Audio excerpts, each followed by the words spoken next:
I think that, like we said, is the big question for these NA teams. What can they do to counter? I think the map picks are going to be especially crucial because of the impact that he's had, trying to find opportunities to really make him struggle a little bit, make him more uncomfortable, and try to put him into a tougher spot. But you can't forget about the fact that his teammate Dad also in the top 5 for KDs.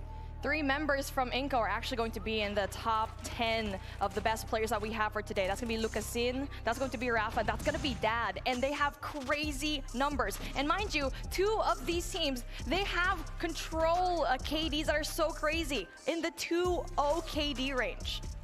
This was probably my favorite series because Smart Omega looked like they were the loose team that got to get away with anything that they wanted to do, and they ran into the buzzsaw that was Inco Stalwart, and they lost that series. And Smart Omega seemed like the like a yo, what's good, gang? Side of the bracket, but what's good, gang? The squad. And that's what, yo, we're live, finals day, baby. Doing 2 teams. Woo! No one really seems to have an answer to the SK. I'm eating my lunch right now. I'll tell you guys the story in a minute. It's really throwing other teams off of their game. Now let's take a look at Arcadia leaderboard throughout the tournament. And you said it, it's that man. He's a bad man right there on the top. 1.96 KDA right at the top. Envy is a great player. Band, wow. A great player. Not even close. It's not, and that's the main thing. I was trying to talk to some of the teams, like, what are you guys going to do? I was talking to Tribe, I was talking to Luminosity. What are you guys going to do to take down Lucasin? Now, they weren't willing to share those strategies because they don't want that out in the public sphere. But he's no question the biggest issue for any of these teams to go up against. The one thing that I will say, Inco haven't had to go against any of the teams that finished top 4 so far in this competition. Oh, okay, interesting. In the group stages. So they haven't been truly interesting tested so far. This Luminosity $1.7 million, yes, absolutely insane. See, I actually thought that one team that could go and make a difference was going to be Smart Omega, but it just seemed like the confidence of this team just steamrolled out of control, and that's where Inco Gaming can really shine, knowing very well the weaknesses of their team and just really make it shine. Well, we've got ourselves our first matchup of the day. Fish and chips, bro. It is our championship bracket finals. Inco Stalwart as British as they get. Luminosity. We saw 2 players from one team and 2 players from the other team, both in the top 5 of KDA. Shoutouts to Pab Zera, who's had himself a heck of a tournament over at Skade. And they are playing for that top side. Yo, Sauce, how we doing? How we doing, Sauce? $280,000 and prime position for the $700,000 for first place. Again, our tournament prizing brought to you by Hyper. Guys, can you share my stream, please? I need as many people as I can in here. I'd really appreciate that. Did you guys get a notification, by the way? Great boon for all of these players, and for you. Gonna be a big day, boys and girls. To win some super cool in-game swag. So what's it gonna be then? Wolves versus Tribe. If you're able to go ahead and tune in during the broadcast in-game, you'll get free rewards just by watching. The longer you watch, the better the rewards. Okay. I see you. And if you haven't gotten it, you had 3 days to get this. I haven't yet because we're so busy here on the desk, but I'm going to be making sure I'm going to set my alarm or tell Bobby to remind me to get these in-game viewership rewards. We have a ton of them. And plus, this is my favorite color scheme so far. No question about it. Absolutely beautiful. Like we said, it is going to be just me getting absolutely chased around by Icarus all day long. First stream back from all this Stage 5 casting, so it'll be terrifying, but it's beautiful. All right, well, we've set the prize pool, we set the rewards for our friends at home, and we've set the table for our championship bracket. All that's left is prediction time. Who you got? I asked Beef Mommy for predictions coming into this. That's cheating. It's cheating? Oh, my bad. All right, well, who you got? Who you got? I've got to lean toward Inco right now. They've seemed to be the most dominant.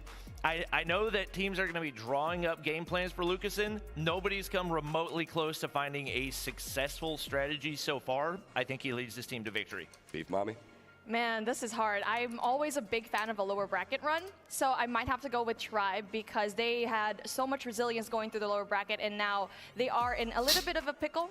Who you got, guys? Who you got? Really I've got... but I've got Luminosity, man. Who's gonna meet them in the lower bracket? Because I've got Luminosity. The thing is, I think Luminosity might win it, but if it's gonna be Inco, I think they might actually win Inco and possibly have an NA championship. All right, well, exactly. Let's get this day underway with our So for me, it's more, Inco's been really, really strong. Right from the very beginning, they've won every single match.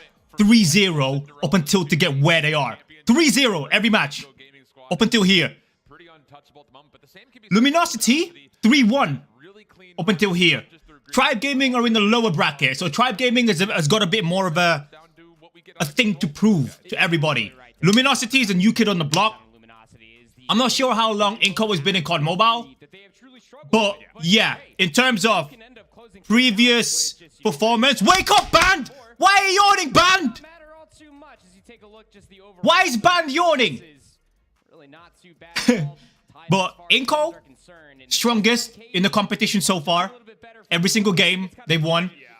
Luminosity, second best. New team. They haven't played for as long as any of the two teams that we've got in the roster right now, in the lineup right now. And Tribe Gaming, they've got a lot to prove because they're in the lower bracket for a reason, right? So it's interesting. It's really, really interesting. You got Luminosity, you got Tribe. Omega Strikers tilted me a solo Q rank silver. If not, let's go Luminosity. This guy, bro. Oh, wow. Oh, wow. They're doing... Yo, they're doing Inco Luminosity first? Yo, what? Ain't no way. Yo, what?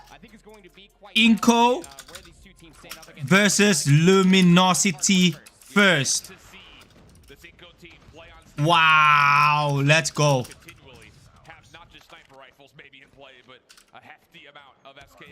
All right, let's turn it up. More open Hardpoint, but how about Oh, strong start for Inco. getting involved with some long range ability, and it's going to be 3 straight eliminations. LG's getting it back. As well. Luminosity up to a hot start. There he goes. SK Luminosity sounds like Illuminati, don't you think? Finds 3 in a row because of course he did. He won about halfway through. Oh, nice strong start for Illuminosity. I mean, Illuminosity. What am I talking about, bro? They're getting traded out, but so long as you can dictate the pace of the middle of the map, you're going to set yourself up wonderfully for the rotation. Early streaks as well for Washi. Hunter Killer Drone already spent. Nate's on the way in. Break attempt coming from Inco Gaming. Numbers prevail as they look to get onto the hardpoint. Contest on the way forward, and yep, that will work out nicely. Blur is going to be the player to really keep an eye out for LG when it comes to trying to lock down this. Yo! He's clean with it so far. A couple of great eliminations as he finds his fist before dropping. Yeah, I mean, hey, Bobby ended up talking about it as well, is that you have to have a strategy of some kind to deal with the long-range poke and prod effect that is the SKS. Kill feed starting to erupt in blue, but the push that's coming through in the Where's my water? Brown is actually quite influential. It's setting up a pinch. No, I don't have water. But I'll get it in a minute after this game. That there was going to be hit from the south side of the map. Now the spawns will give them that information, but it's just too late. Solo, 3 in a row. LG on the break. Oh my god, really, really strong start. This as soon as humanly possible from mostly the gas station side. There is one long flank out of Noel, but he drops. So now the whole hit from Inco has to come from the front, and the kills are at least easing it up to neutralize the time. Yeah, big kills actually coming through out of the gas station. You lose those gunfights, you could potentially be in a spawn trap for the next 2 respawns. Gotta go search some food for watch this insane party. Let's go. Bring on the popcorn, mate. Oh, hello, mate. Oh, thank you. Love you. Mrs. Ice came through with the water. And the thing that we really have to keep our eye on with these setups for Inco once they get the rotation in their favor is where do they throw their double SKSs at times. Lucasen likely to lock down one lane. You expect Dan to kind of swap back and forth, maybe pulling out a second SKS if necessary to lock down the opposite.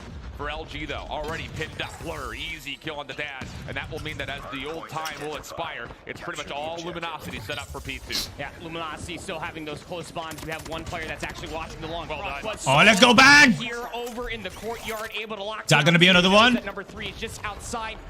Rotate, rotate. Oh, we got caught. And it is just coming up all wonderfully for LG at the beginning here at 3. I think everyone who played up against LG in this map from yesterday is saying, let's not make sure Band goes on that huge 9 spree onto this hard point. He was floating, flying, stinging all over the place. 70, 42. Oh, guys, by the way, what time is World Cup? For football. Quick on the read. Noel on the interior. Has to pretty much do it all himself and nearly does, but the clock comes out for Washi. Only finds 1 elimination. LG still with numbers to try to get back in, and so it will be the switchblade from Band, another double.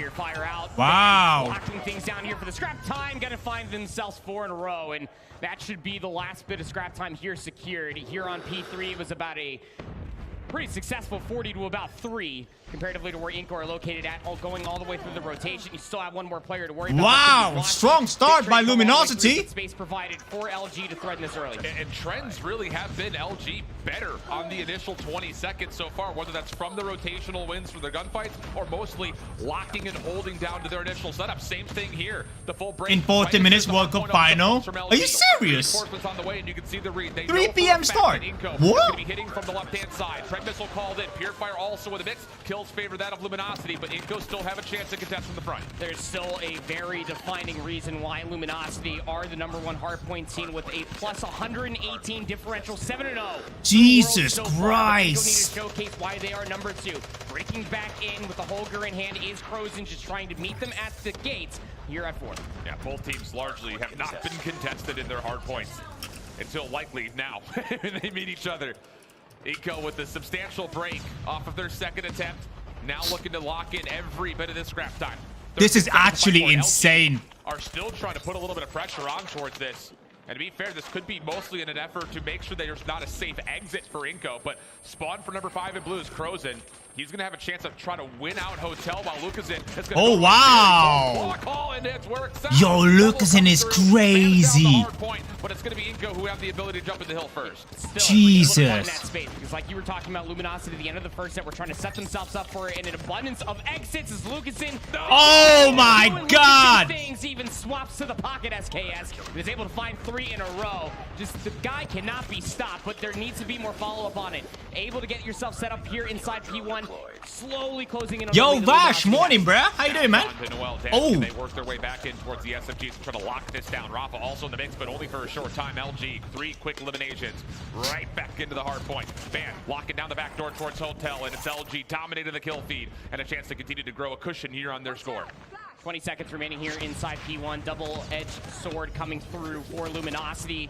Basically calling for players like Solo to continuously find the zoning effects. Has one player inside a bakery. We'll be able to get some help there from Blur. Now you need to start pushing all the way forward, especially with Inco spawning out.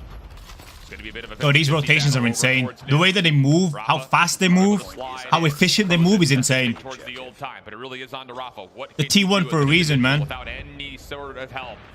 Here, as soon as the hard point opens up, LG members all over the place. Noel quickly to come back in, tagged up, but can provide a little bit of assistance, but no. Oh my God. It's LG securing more time. And look at the split spawns that are actually coming through from Inco. You have 2 players that spawn up over by the gas station. The other ones are spawning over in the courtyard outside the bakery, but no one was reading. Where's my tweeting phone? I need my tweeting phone. So much damage was able to be found because Inco were just one-dimensionally trying to sprint into the hardpoint to try to help things out. This is such a substantial setup that LG have.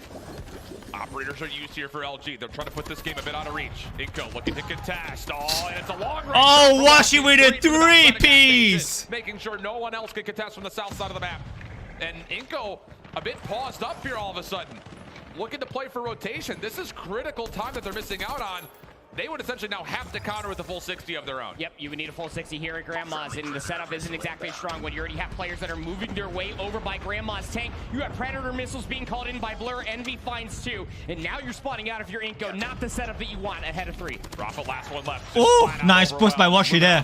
Oh, dominate on rotation. beautiful angles. Time in the hard point, and they will break past the 200-point threshold. Operators out for Solo. It will expire, only finding a couple of eliminations. It's crazy how they just know exactly where to look at all times. Ooh. Oh my God, this is absolute freaking demolishing. Oh my God. Okay, hold on. Double with the Purifier. Contesting the time. Waiting for the regen. It's going to be 3 as Dad will clear the point out for Inco. Got the Dad cap on and everything. Purifier needs to continuously lock things down here. 25 seconds. But you look at just the overall score. This is where we start having the conversation for leaders advantage. It's 219 to 111. Now Luminosity, they don't have to break here. They could just set up for new. Yeah. And that's exactly what they're doing to try to close it out in the upcoming hill. No operators for them, though, to try to hold on to this setup. On the opposite side, you look towards players like Crozen. 24 eliminations. No, Greg, only on YouTube. I'm not allowed to multi-stream. For the break with an operator ready for go for him. Now the play. Hardpoint expires. This is insane. Now we head over towards Bakery. Dad through the warehouse, looking good. This will set up a bit of a route, looking to play for spawns, but Envy denies. And Luminosity, a really solid read on where this Inco hit is coming from as they get to 225. Able to clear away the bottom left side of the map, but you need to break this sooner rather than later. Blur able to get themselves a purifier, just holding the stairs. Good read on the first player up top. Noel denied any entry from the high ground. Now it's just down to flooding from the front, and this is dangerous, but the shutdown comes through. The claw from Crow's it. Oh my god. Still trying to fight back. Envy for the first, holding on the trigger, but oh my god. And Inco have an extra life for now. Banned. Oh my god. Finds an easy cleanup. A good double kill from him and Blur, and that may be the winning moment here in map number 1. Inco. Oh my days, bro. But it is not nearly enough as LG dominate. Little pop off on the stage as well. Luminosity what the hell? Themselves off of that, and it's got to be talked about one more time. There is a reason why throughout the entirety of this tournament, Alan, they are the #1 Hardpoint team. 118-point positive differential coming into this matchup as a whole. And you got to see exactly why. The fundamentals on point, setups, being able to break anything that Inco was throwing at them. It was just an all-star affair that really felt like at the end of P2 in the first set of Hardpoints, they had the resource advantage, and they let Inco feel it. Look, I mean, that's freaking crazy. 32 out of Lucasin. But we wanted to see how NA was going to deal with the SKS presence. And Blur says, I don't care where you're from. I could still hang with you as well. 35 and 18. He was doing a lot of work what the hell, man? Well throughout the majority of it. So almost a 1-for-1 between the two. But the big difference at the top of that leaderboard, how about the hardpoint time that Blur is able to find compared to Lucasin throughout that map? And it's legitimately just that, right? Although Lucasin was able to find themselves 32 eliminations, they were never the ones that were set up inside the hardpoint, trying to find themselves angles of opportunity to open up opportunities. That's actually crazy. To then get inside the hardpoint. But once Inco got in, they couldn't stay alive. Luminosity, on the other hand, were sharing hardpoint time through all 5 of their members. And even at this moment, if you kind of look across the scoreboard, bro, I'm just so shocked that I can't even analyze. Okay, pretty close game. But you kind of compare the SMGs for both teams. Noel's only on 12 and actually did not finish off all that well. We're on the other side. You've got 20 from Solo, 22 from Band. The SMG gameplay was great from Luminosity, and that's what you needed to see from Inco. What we were used to seeing from Inco was, yeah, Lucasin clears the way, SMGs follow up. There was not much follow-up this time through for Inco on this map mode combo.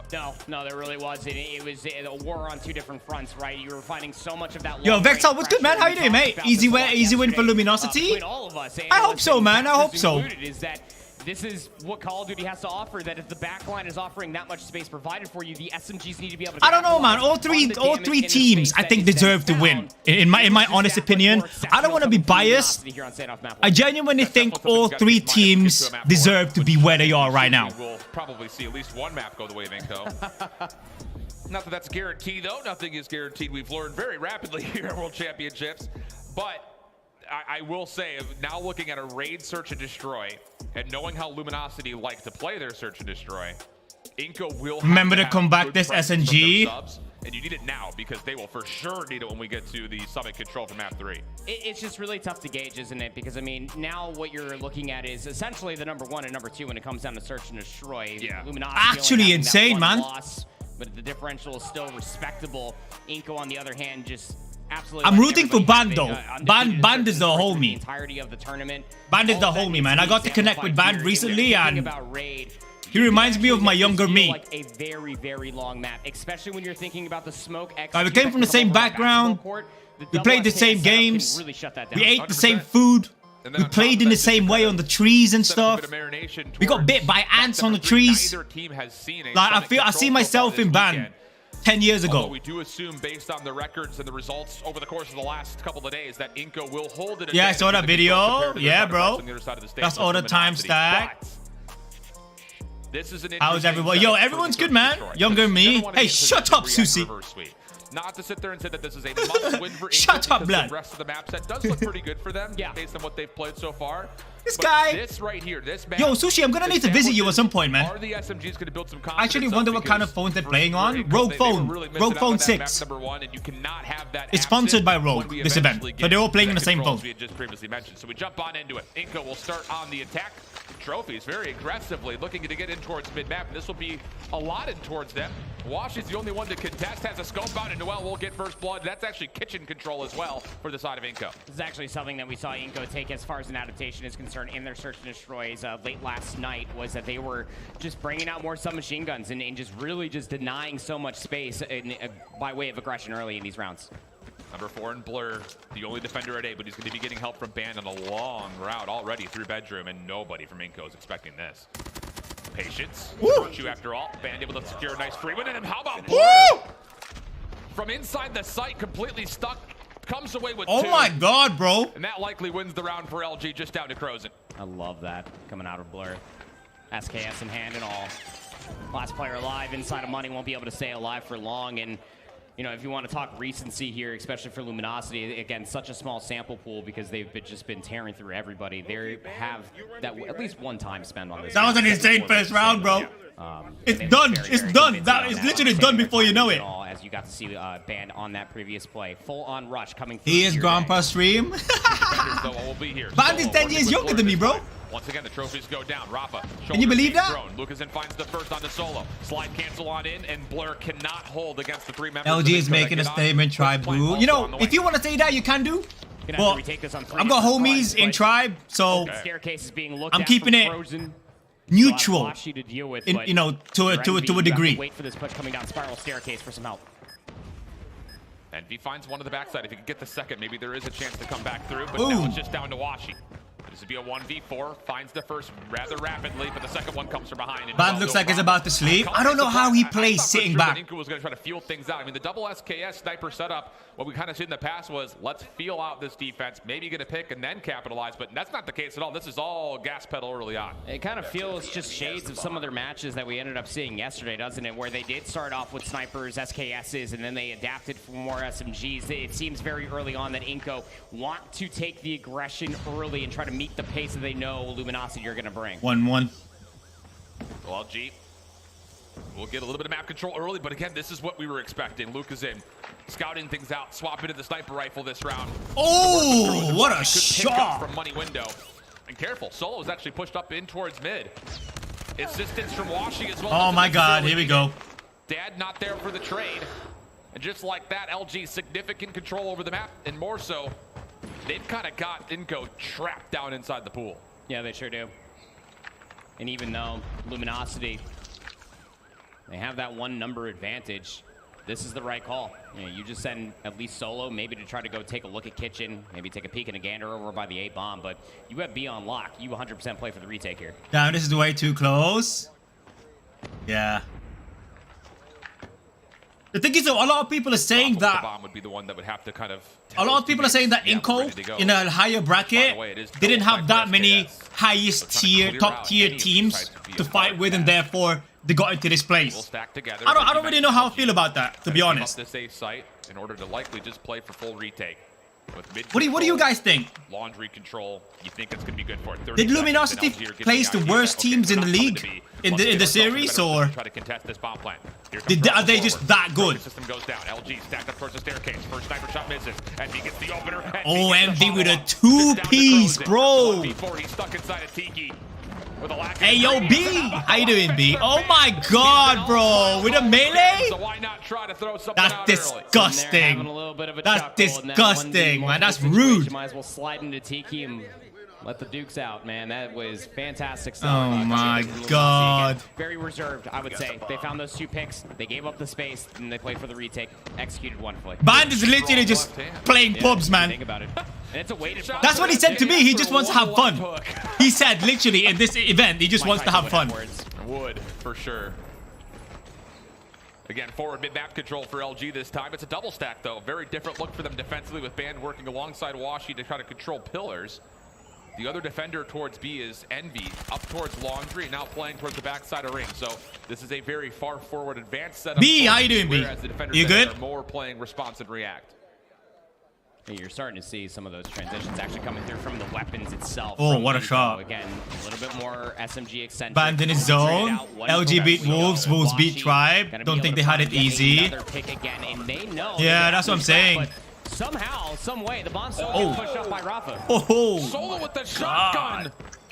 Jesus. Oh, what's going on here? No. My internet dying? Please do not tell me my internet's dying!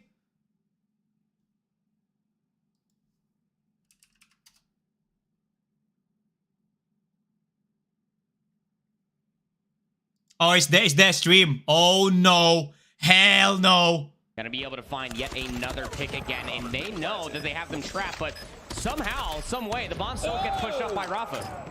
Solo with the shotgun. Or driveway, so 3-1, the lead. This LG team's coming a little bit different. Washi is just not missing. 3-1.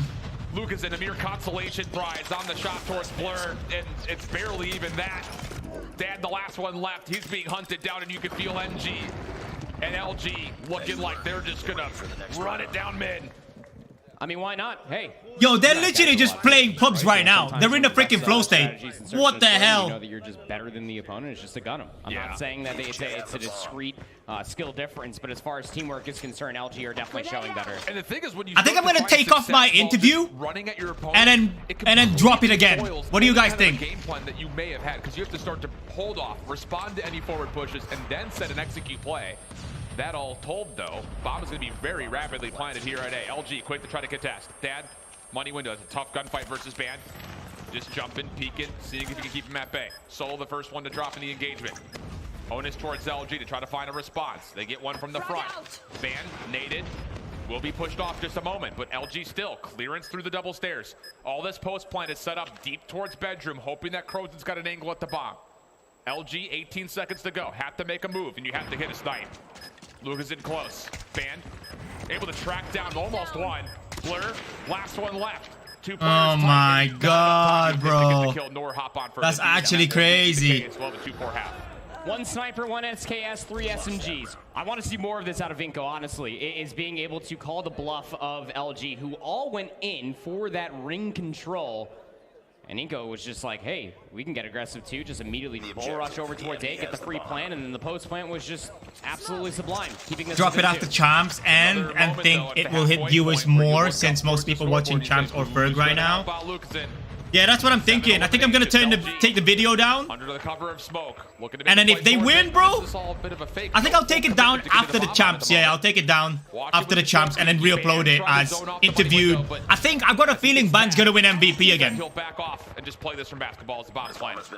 So what I'll do is I'll drop my video when he drops that MVP. So I'll be like, I interviewed the MVP of World Champs. Yo, that's dope. Make sure that the flank stays secured. France, Argentina happening right now. I know, bro. I know. I hope France wins. Numbers for Inco. Crozen, checking, playing lifeguard over the pool. And LG have not given up anything. Good trade comes through. Inco are now in towards the site. But how do you clear out these players that are in and around Tiki? That's the bigger question here. Blur playing down by the beach chairs. Flank out of Band, communicated for Lucas in. Rafa's also moved forward. He's cleared out Tiki. This is looking. You can still clickbait it. Yeah, exactly. Oh, nice shot. Oh my god! Is there time though for the defuse? I do not believe so. What a shot! No, not going to happen. And LG go to 5. That retake was so quick and it was executed so well. Every single line. What just happened? And being able to find the eliminations as quick as they did. And it's just extra maybe 2-3 seconds to be able to find those eliminations. Otherwise, everything was looking pretty darn stellar. 5-2. Luminosity nades over the top to basketball court again. Lucasen is under pressure, but Noel will find first blood. That's a big pick because he's pushed up aggressively alongside a couple other Inco members. But how about this little alert from Blur? Holding in towards spawn, and it works out for the double. Mid-map, though. Inco still retain numbers. 3v2 with that elimination from Dad.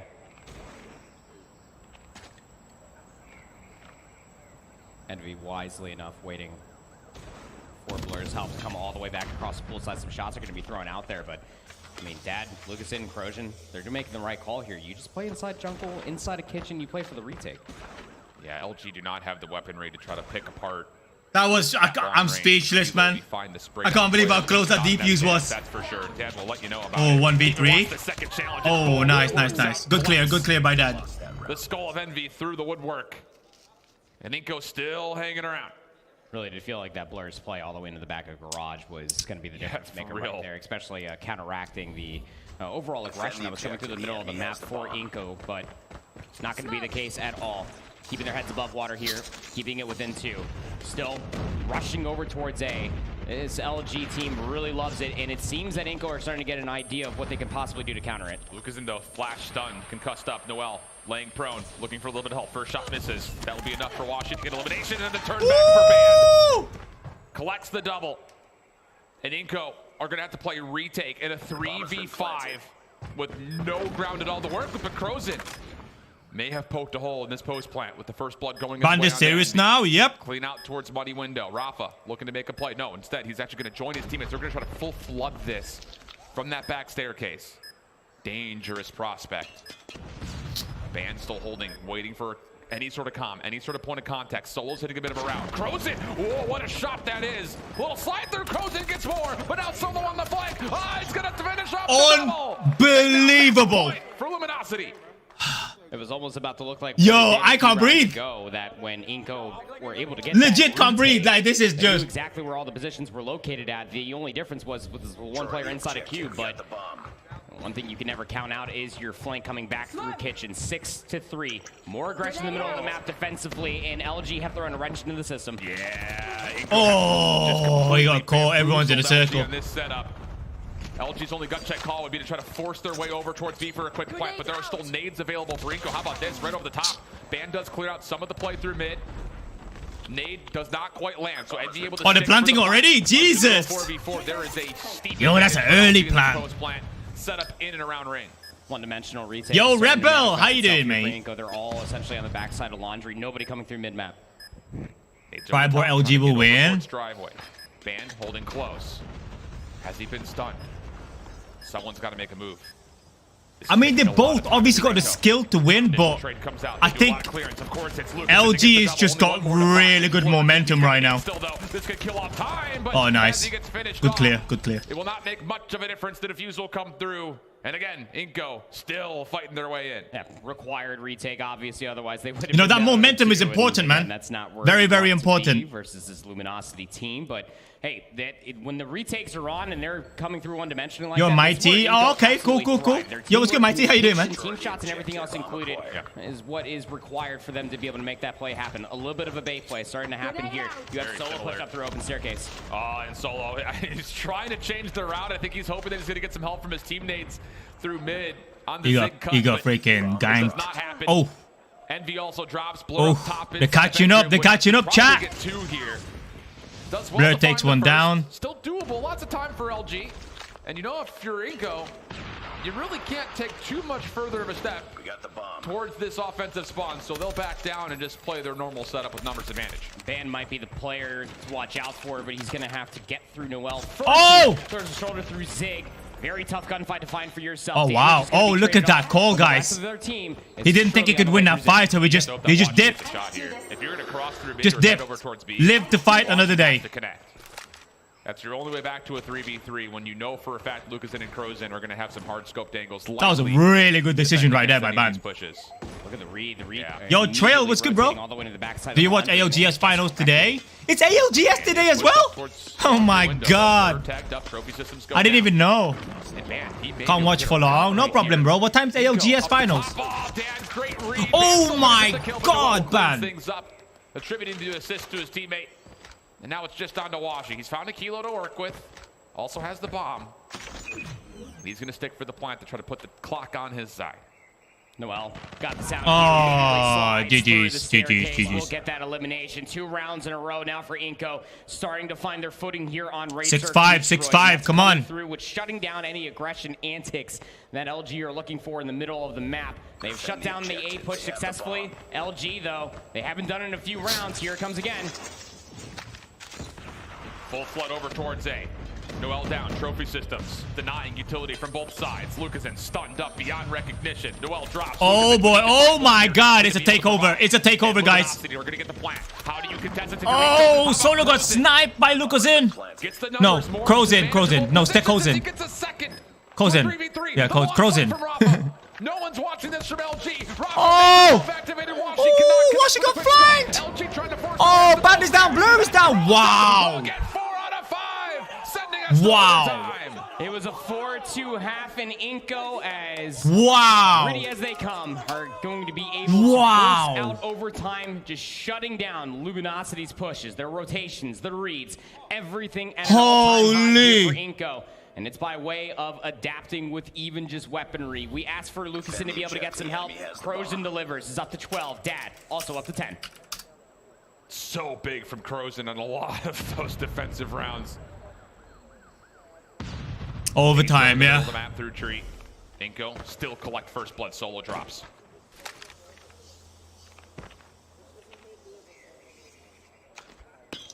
FIFA finals in 15 minutes. LG EU finals. LGS NA in 7 hours. Next 12 hours is very competitive. That's ridiculous. That's actually insane. Capitalizing on it. No, not yet. They got the information that they needed. Maybe that's enough to pull the defense. They may be able to think about trying to threaten over towards Tiki, number 5 in blue. Washi over towards Money Window, maybe the one to contest this, but now the call from Inco is to try to force this over in towards the B site. Bomb naked gets move in. Rafa waiting for a little bit of assistance, and those shots coming forward may have dissuaded them from actually committing to this. There's still plenty of time if they want to track back over towards A, and Washi, very heads up play, has made that rotation. And look at the proactivity. LG are already calling that Inco are going to want to make a full wrap, but they may have guessed incorrectly. They haven't seen a soul. Oh, or maybe they guessed correctly. Look at that The timing sneak. is not favorable. They all Look at ended that up going sneak back to attack, check bro. over towards A, but they were exhausted so much time, 40 seconds remaining on the clock, and Inco might have been able to find the time to work I their don't way over here. know. I don't know. Washi and Blur have the weapons to try to hold off against this. Oh! It's on to number 4. Washi gets Crozen. Blue, Blur, SKS gets a read, sees the player and says, that's enough for me to back away. You have a long flank on the way from Band. You also have Washi contesting the map, and Inco want to try to No. Oh, hell nah. He should have prone there. Blur on the rotation. Does he catch anybody? No! It's Lucasen connects. Lucasen takes down Blur. 2v4. Oh, Lucasen down. 2v3. Between our two squads. Bomb going down. They're planting. Here at B. Post plant, set up for laundry. You also have arc control, and Rafa just swinging around rings, trying to see where these players are coming from. Band is rapidly on the flank. Envy would have to contest through pillars. Noel's waiting for this. Maybe he's heard a footstep. Yeah, it looks that way. Yeah, and Rafa's seen him. This play not concealed anymore at all. And Noel gets out of dodge. So good just to kill a little bit of extra time. Confirms that LG are double stacked. Envy up high, Band down low. First Oh, Envy takes down Rafa. Next one up. Oh my days. Jesus. Scenes coming through for Inco. Again, adapt, overcome. Really utilizing all those 2 minutes on the game clock to their utmost advantage. They found that first blood, and then they just held the line from red. They never pushed that much further forward. Here come LG again. I would not go 6 feet under there. I would go a million feet under, bro. Oh my god, and what a quick 3-piece.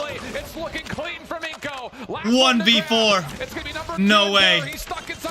Oh my god, the equalizer. Number 2 for Inco to tie us up at 1. It was a 4-2 half. That favoring of Luminosity. Inco come all the way back, force the overtime, and it ends in Jesus. They just needed to force the overtime, and they won the next 2 consecutively. You cannot write this any better for Inco. Their adaptations and understanding of what the enemy is doing continuously throughout the entirety of the map, their reads on point, playing with the clock, fundamentally. That equalizer, bro. So good coming through from this Inco stalwart team. The double SKS, it wasn't working, Alan. So you ended up pulling out an SKS and a sniper, getting some SMGs presence through the middle of the map, and everything just came up so much better for him. 3 members of 13 eliminations for Inco. Notably, that is all of the long-range players in the search and destroy, but I will say Noel and Rafa had a couple of very key moments with those subs. In particular, that equalizer, man, that's crazy. Of that LG play a couple of rounds previous towards the basketball bomb site. I'm gonna tweet that. Really shutting down LG, and then how many times did we see them defensively double stack subs towards water stairs and shut down LG continuously? Pure dominance. That's, again, like you mentioned, They were up so much though. Weren't they like 5-1 or something? 6-1? That's crazy comeback. Absolutely crazy comeback. Way too much value with trying to push over towards the AS&D aggressively. And it was mostly solo coming through the middle of the map through open staircase. So yeah, you have to answer that back with 2 SMGs coming through the middle of the map to be able to shut things down as we watch some of these highlights on the screen. And initially, you start to think Washi may just take over this entire map. He was finding so many key kills, not just early, but also that was just absolutely on the ridiculous. Side on some of these retake moments. I mean, he's getting good information, but this combo of Solo and Envy kind of on the retake with the rifles, and then the sniper rifle long-range gameplay from Blur and Washi looked near unstoppable until we swapped the sides.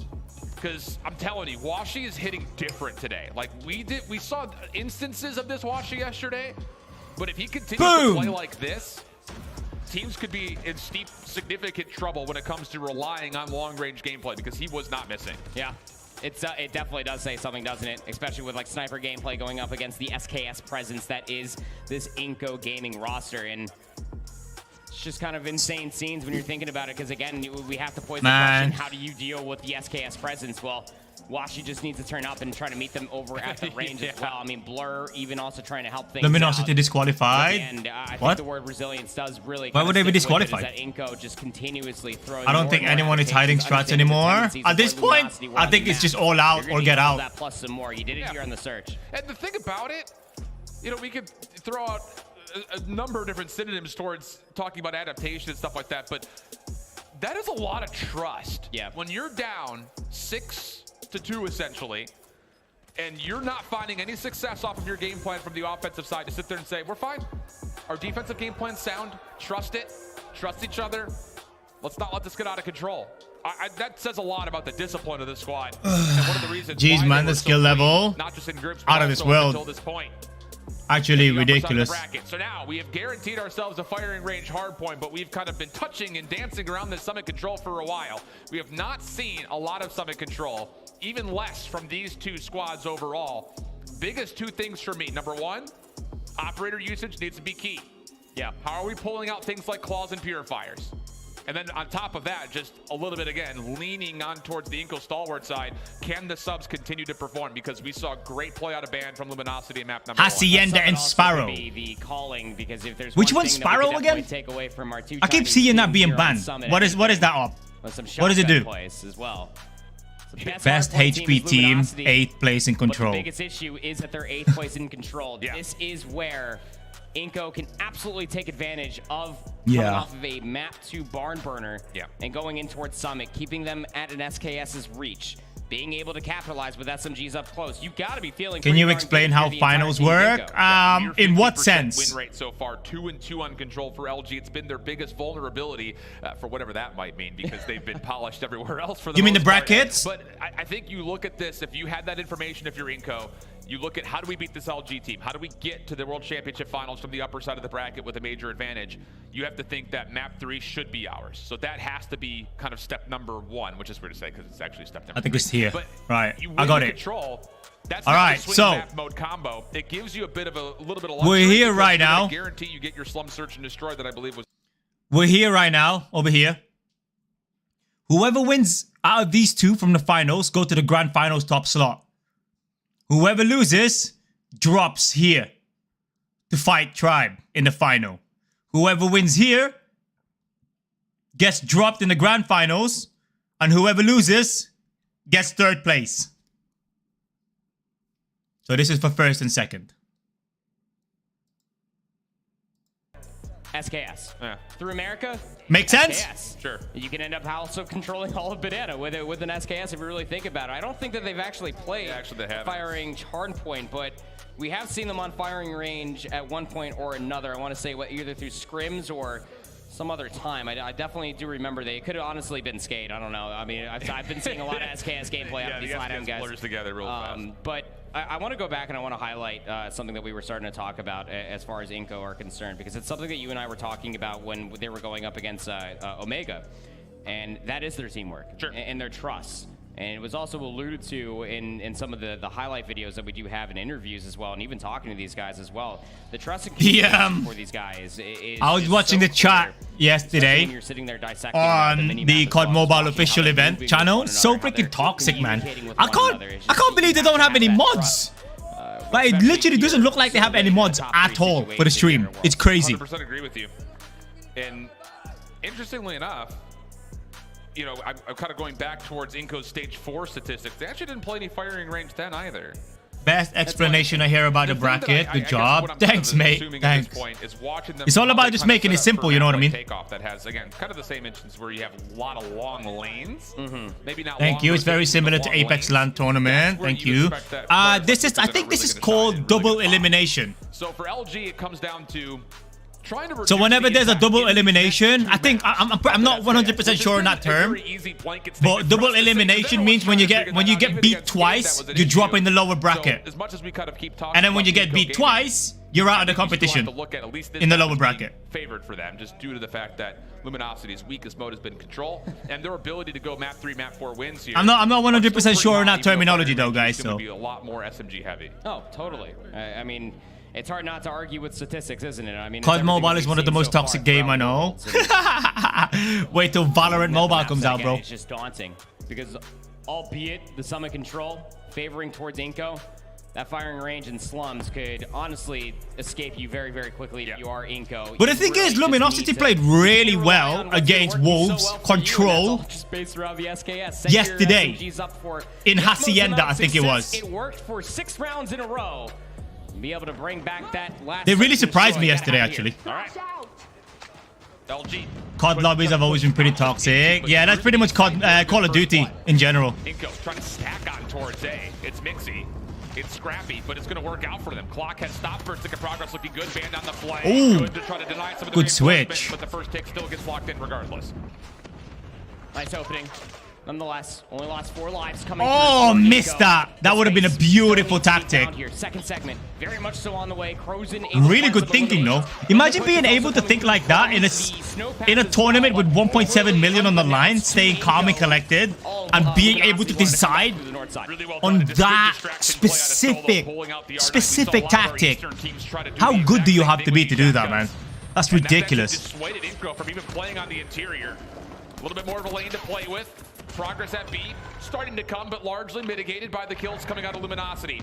And this is just good recovery from LG. Second floor control. Lucas is just sitting here waiting to see if he can find a free kill on the rotation. I love that call. I don't know if you ended up seeing that. Noel tried to push all the way back over back blue and was trying to at least start a little bit of a spawn trap, trying to split up some of these defenders. But just as soon as it was with Valorant, I was already in calm on standoff 2 and surgical ops, so now that's end for me. But people like Grizzin or Narcs who came from critical ops, COD Mobile isn't toxic. Damn. That's a big round as well. Yes, it is. Frozen could use that as an opportunity to either stop the clock at A, make some more progress, or possibly just completely cut off the reinforcements. Oh, man. Yo, LG taking the lead now, I think. Oh, wow, nice. Straight in a row. Crozen's play mitigated largely just because LG flat out shooting better. Just straight up shooting better. Luminosity.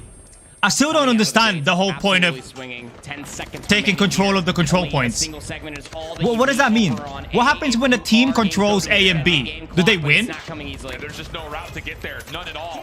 Washi assisting. Again, the long-range pressure from LG has matched up with Inco 100% perfectly. Clock will expire with just 2 ticks of progress. The lines are starting to get tight, but Luminosity after the opening break. Oh, Bandit's serious now, bro. He's not even smiling. None of them are even smiling. They know the heat, the pressure is on now, guys. Focus that was coming through from Inco through the snow path, that there wasn't a whole lot of focus over by Catwalk, which, hey, you guessed it, that is actually one of the best power positions here on Summit. Luminosity, good first bloods, high ground control. Inco, they're just trying to keep it Mixy down low, and they're getting absolutely picked apart. So LG with numbers. Dan can only do so much. And with that, only one member from LG will drop the round towards the A site. They've got a player deep inside of the Inco spawn, and this is punishing on multiple facets as LG really letting Inco have it at the moment. Yep, this is exactly what Lucas needs to pick up though, because he's only got 2 kills. He's the person that's supposed to be carrying the team. Well, not carrying, but being at the forefront. But he's really struggling, and it's showing. Look at this, 26 to 20 lives, because Lucas is just not doing much. How exactly they may finish off this offensive round. Oh yeah, Lucas is struggling big time. Oh, team comes. Team comes. Stay on that beat. Don't get one green. Green. One's our green. It's 2 green. Hey, help us cap. I'm flashed. They're all green. All of them are green. Hey, help us cap. Come on now. Fucking One more green. fucking shit. Don't peek blur. I got flash right now. Alright, he's gonna push right here. I'm a double flash main.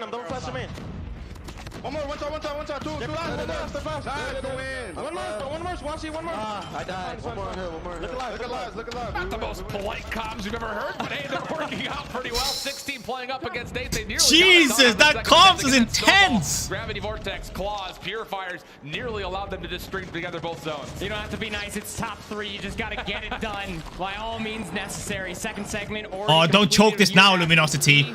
13 playing up against 8, just under 2 minutes as well. But Crozen able to at least take down Watch. You look at all the space that Inco have been able to find. This is looking solid, Rafa. Purifier continues to pack a punch over through the LG spawn, but it is a 10 versus 5. The eye die literally killed me. Don't give anything away. The counter stack from Inco. Purifier is out. Dad on the way in. If you can line up a couple, it'd be massive. Only one, but Lucas is following behind it. The trade favors out of Inco. Need to clean the rest of this up. Double. A 5v3. And Noel is scouting spawn. Now a 4v3. LG a bit stuck. Plenty of time. No reason to get crazy. You could literally play this as an S&D round from here on out.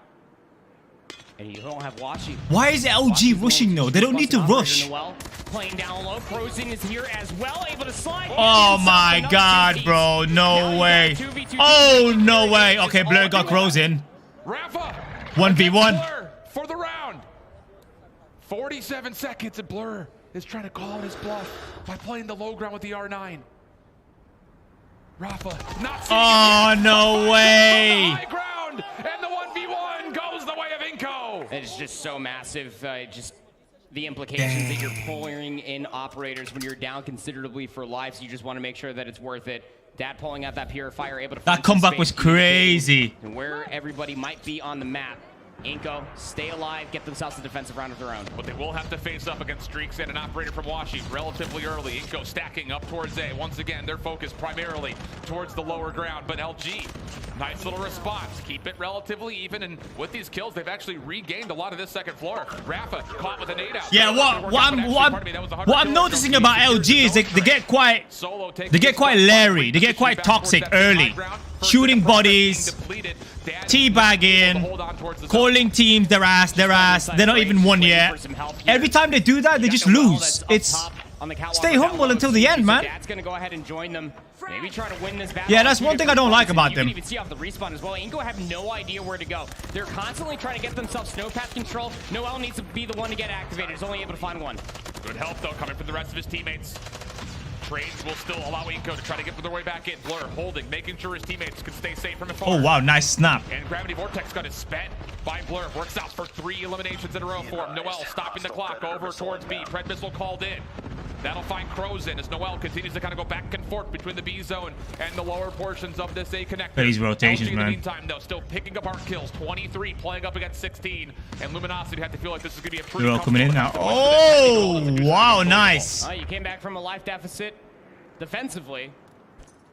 So just do it on an offense forehead. 20 seconds remaining. Wash is holding it though. Playing up against 14. 22-14. Why is that? Because I mean, Luminosity are just cycling players out. They're not trying to push into their spawn at all. They're playing this very, very well defensively.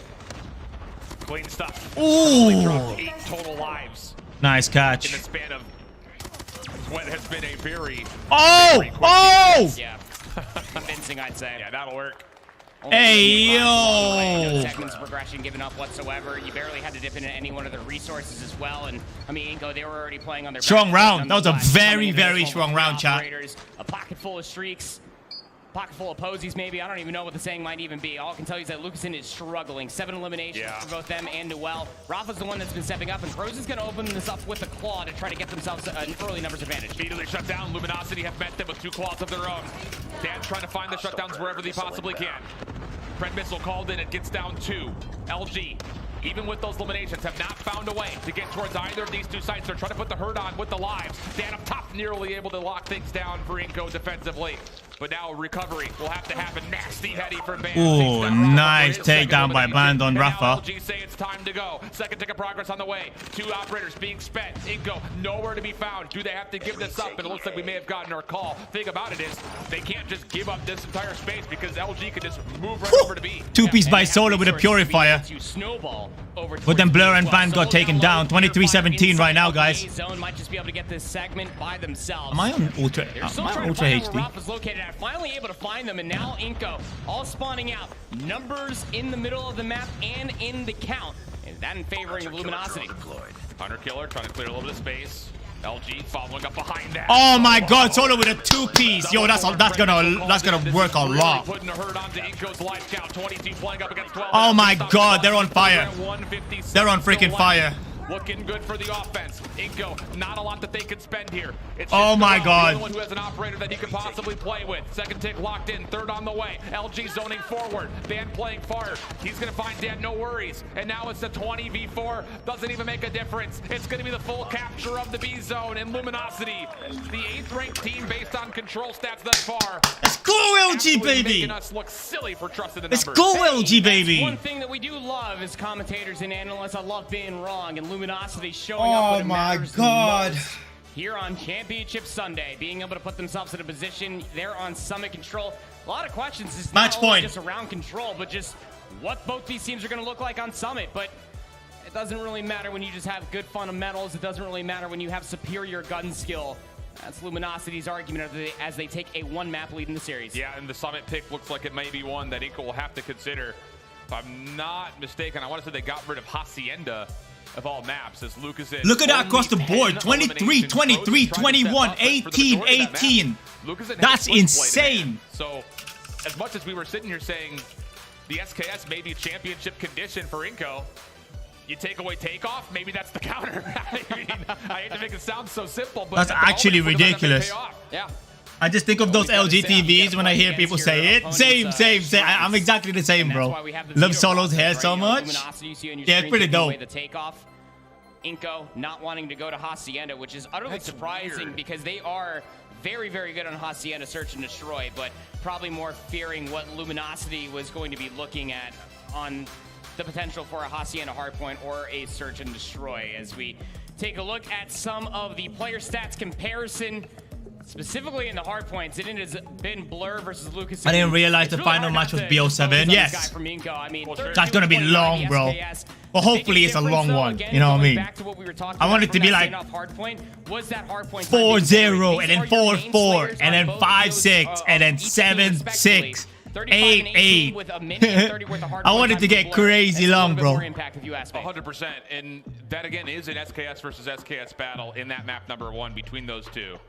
So, something to be said about Lucasin trying to find value, getting these eliminations, and turning it into objective time, not just for him, but even for Blur. Holy. Time getting rotational wins. But Blur has stepped up to the plate.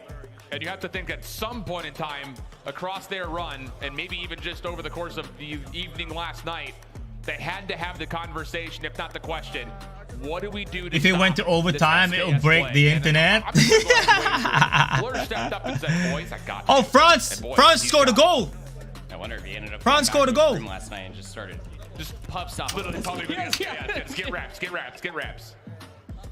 France just scored a goal. Yeah, this is going to be Inco's first game firing range during all of stage 5. Wait, is that true? Both you and I were just flabbergasted. Wait, someone said France goal. We go back through it, it's like, no firing range when you're the SKS trendsetters?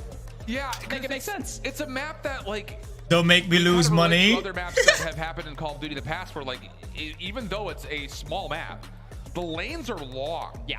Yes, so they are.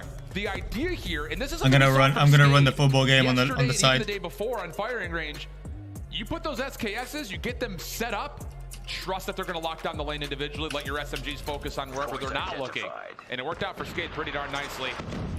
Just down to can Inco do the same as their Brazilian compatriots. Nice start. Rafa for 2. Noel gets the 3rd in the mix, and that is very convincing kill feeds, leading to a lot of time for Inco right off the rip. And that's what you need right there. Lucasin got the SKS back in their hands. You need to continue to pop off right there because you cannot allow to have LG pop off the way they did the same way over inside of the standoff. It was a good start by Inco. Very good start by Inco. There is no goal. Someone's lying. At least an answer for now. Freaking chat douchebags. The biggest news for them getting in towards the hard point. Oh wow, LG coming back stronger. Possibly early streaks. Ban getting aggressive. Sidesteps 100. Jesus. Quick reaction out of him. Has a chance for Noel, and will turn that into his 5th elimination. That Inco though able to re-break, and with that, the 22 seconds of Luminosity will be met and exceeded by Inco Gaming. Oh, he's gonna get this. Oh, Solo takes it. It's also being looked at by player number 4. That's going to be Lucas, and that's watching. Oh, Lucas with the SKS. Lucas is here with the SKS, bro. He's making him work. But LG is taking the lead again. And just keep your eye very passively on the minimap for number 4, number 5 in gold. Those are your 2 SKS users. You would like to see them on opposite sides of these hard points, and so far that is indeed the case. LG trying to force a break, trying to break in towards the windows of America, but it's not working out really whatsoever. Blur able to control. Oh, here we go. Nice little setup for them to try to get on in. Blur Envy. Oh, and with that, beautiful. LG will push the spawns away, and also. Wow, this is so tight. But you needed to be able to break on in very, very quickly and keeping them zoning away. You still have a lot of presence going in over by 10. Band actually spawns all the way on the backside of Wood. Oh, another one. Is he gonna get another one? Along with Lucasin, who is just letting them have it inside of 10 at this moment of time. But it's so there's 2 SKS users, huh? How much is Blur on now? He's only on 5 kills, and Lucas is on 9.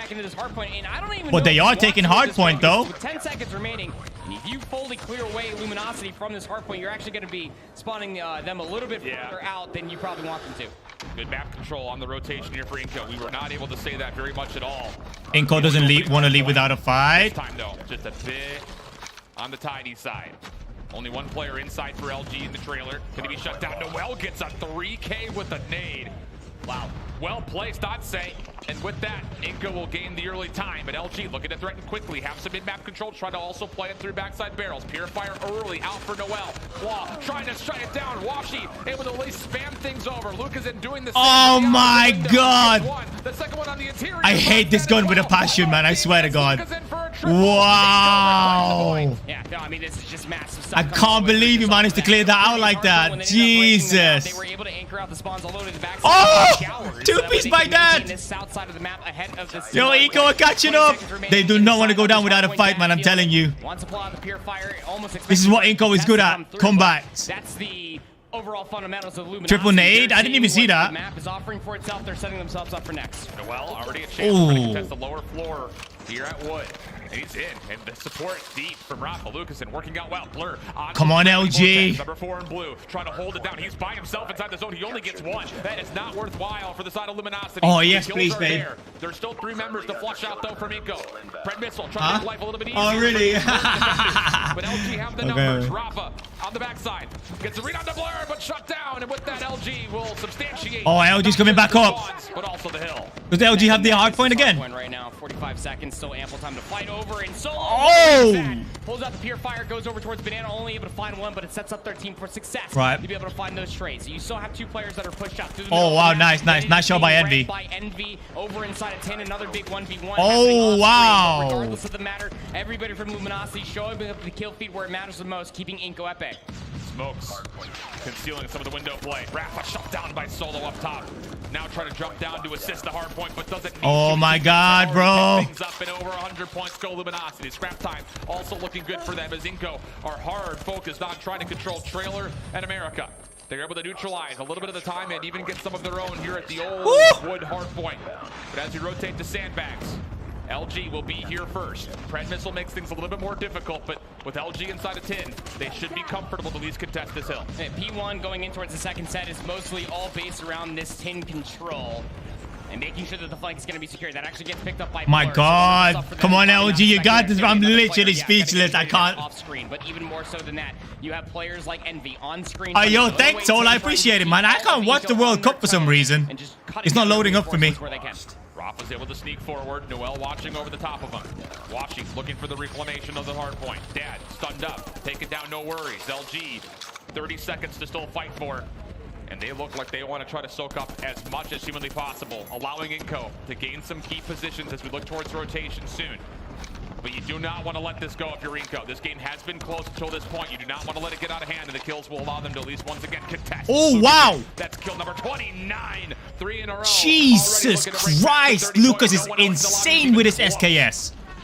And the only one that you would probably make an argument for is Envy on the other side, but it's slowed up considerably. 20 and 20.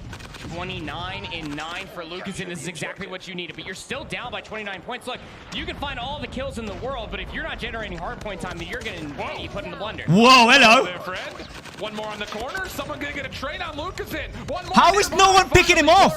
Shuts him down, but the claw comes out for Grozin. Locking down the front doors. Everything bouncing around like a pinball machine inside of America. Ban gets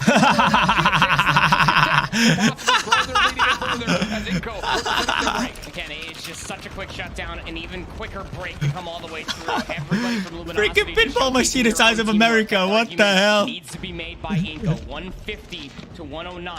Zoning away is Solo with yet another purifier. A little bit too out of reach is Lucasin with the SKS, who finds yet another 3-piece. There are 3 operators that Inco could use to possibly try to break down this time.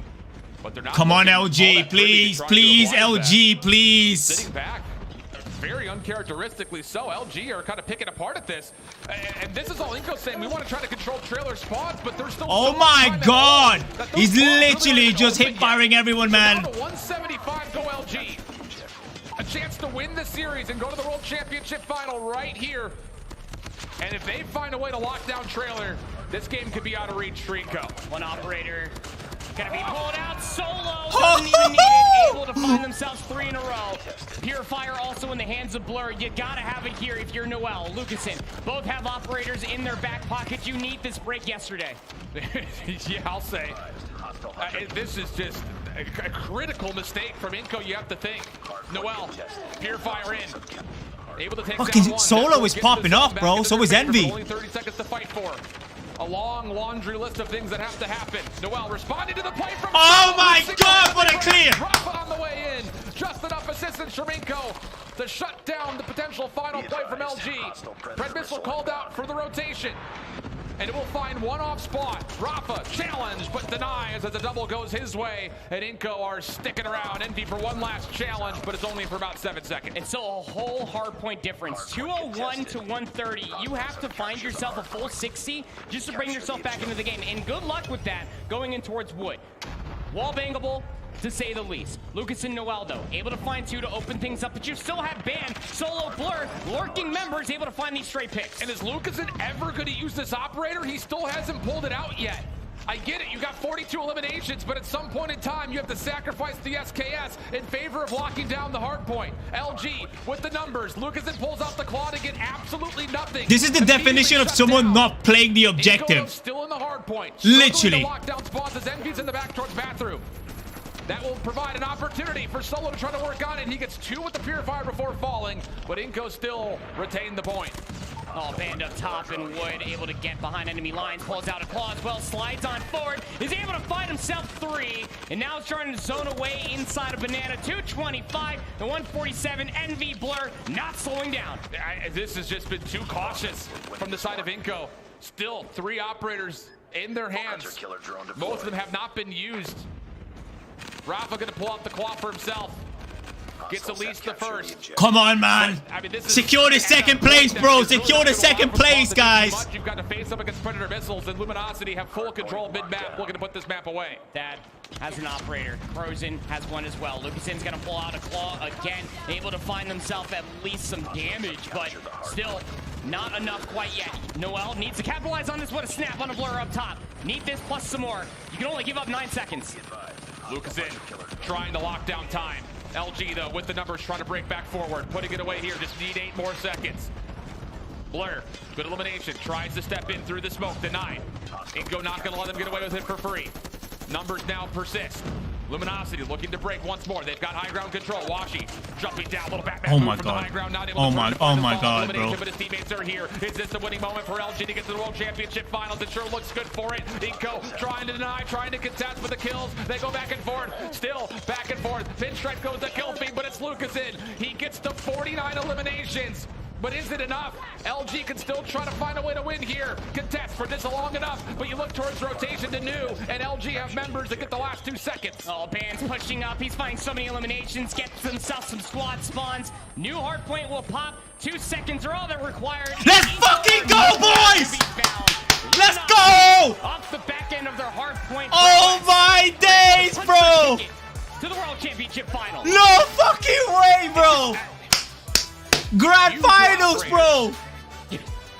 That is the Are you most fucking kidding me, bro? uncharacteristic thing that we've seen out of Inco yet this tournament. Oh my days, Claim bro! it to the fact that they have not played Fire Range Hardpoint in a while.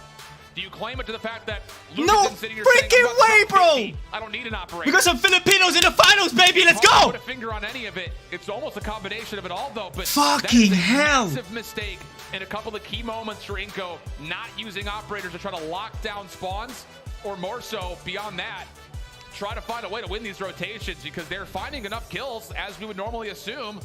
But their ability to lock things down was essentially absent. It really was. And there were so many different moments of time. Because some where Filipinos in the close to freaking an eye, finals, I know bro. Everybody can't see us at home, but I mean, we're sitting here pointing Freaking just at the goal, top of bro. the screen continuously, just when they had the setup initially. Oh, man, that I'm so fucking an happy, bro. operator here or there would have been fantastic to be able to hold on to the hard point. Lucasen drops 49 and 29 for the L. I need to just grab that So clip much real quick, space being guys. provided through the entirety of that first and second set. But Luminosity just... I need to get that clip teamwork real quick. and sheer grit and tenacity are able to bounce all the way back solo. 38 and 28, 34 and 29 for Ban. Those were your lurking members continuously, along with Blur, who were always a thorn in the side of Inco. Yeah.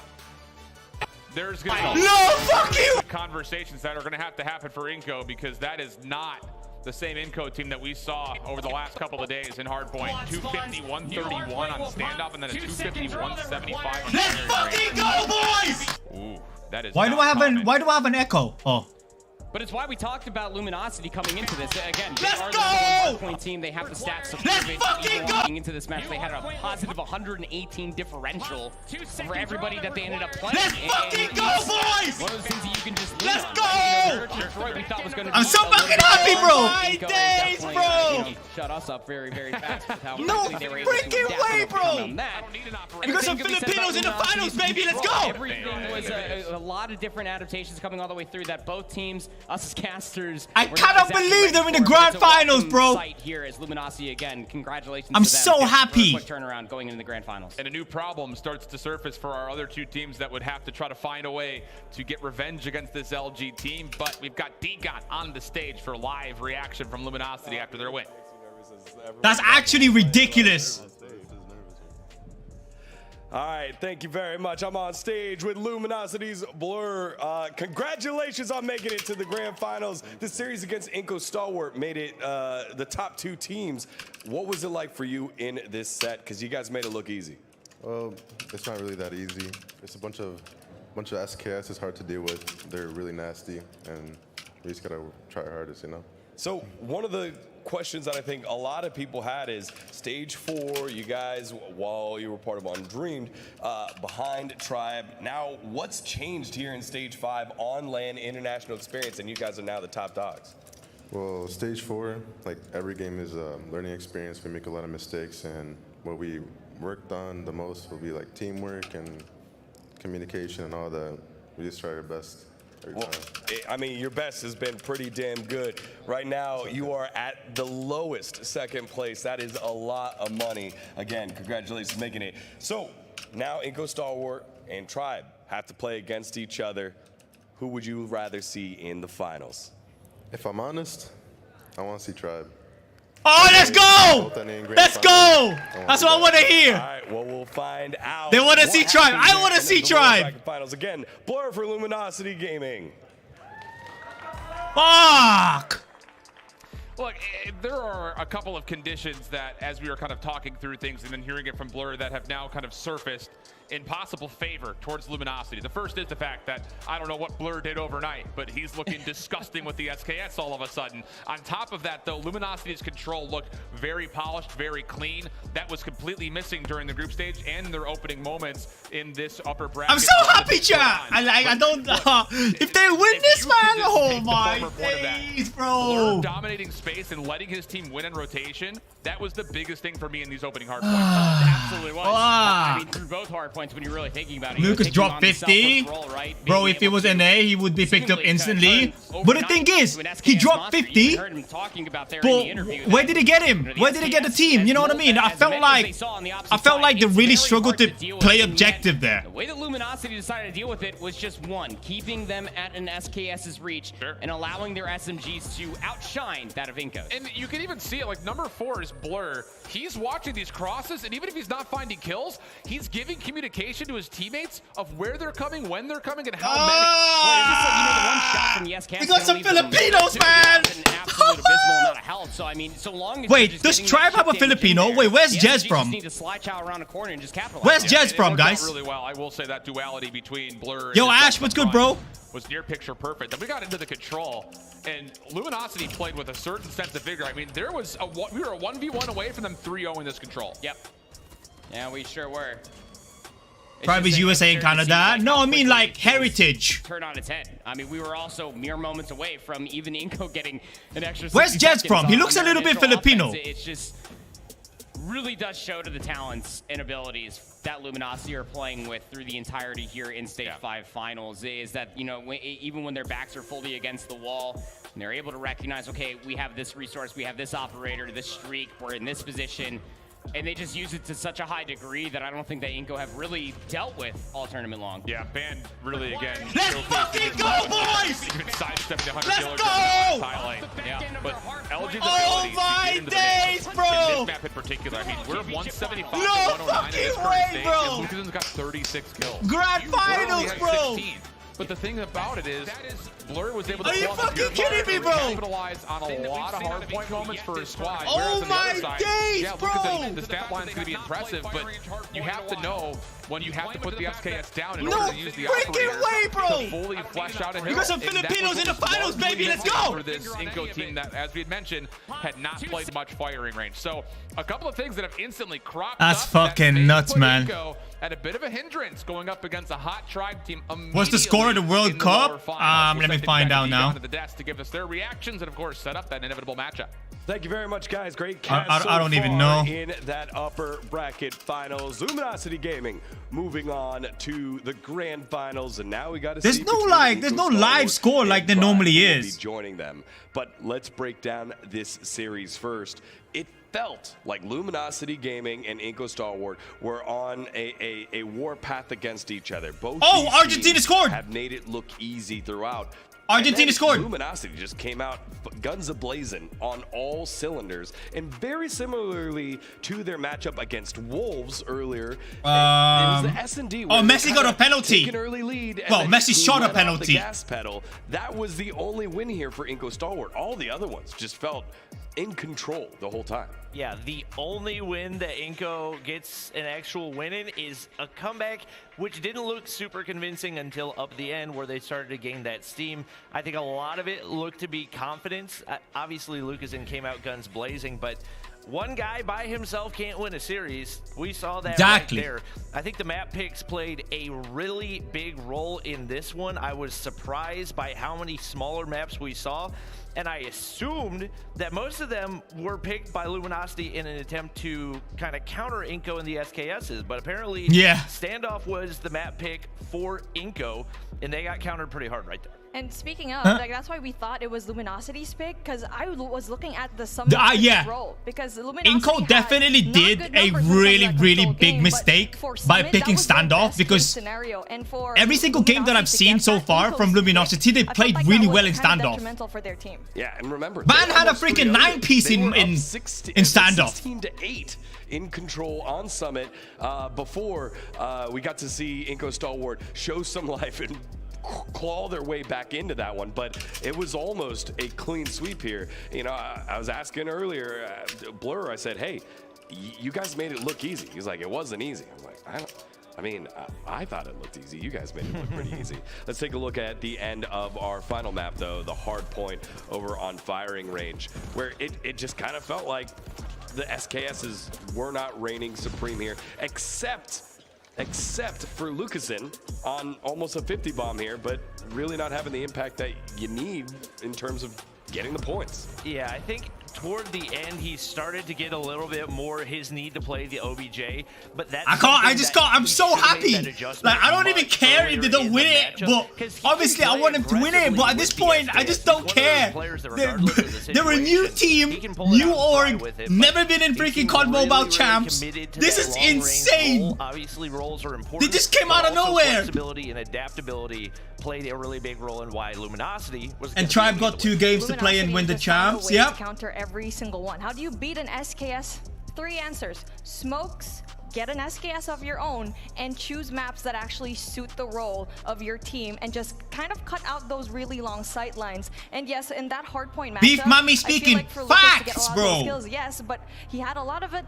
It wasn't high impact enough for them to actually win this Hardpoint matchup. And where was the support, you know?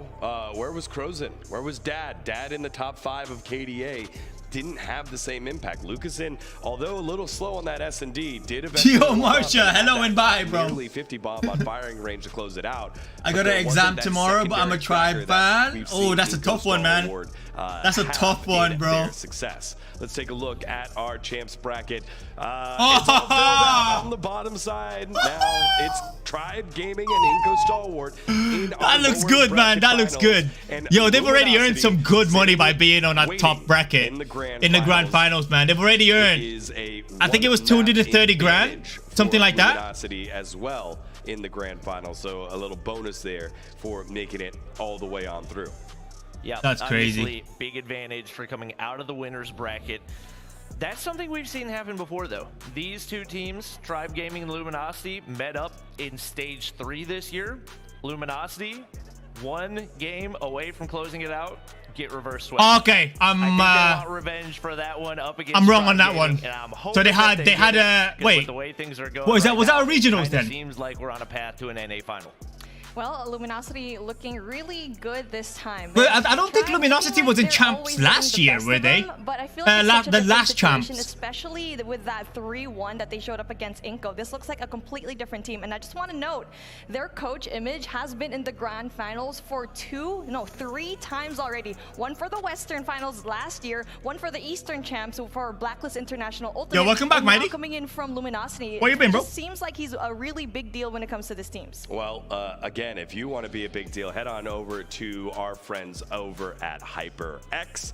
Now, HyperX is running a special holiday sale this season where you can get up to 50% off HyperX products with free shipping through the end of this December.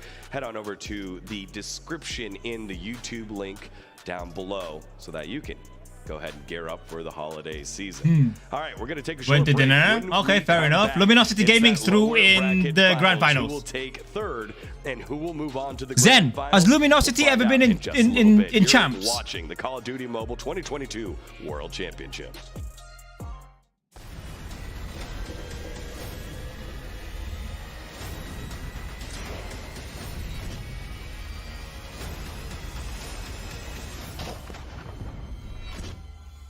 Oh, Warzone Mobile. I can't wait for that one either.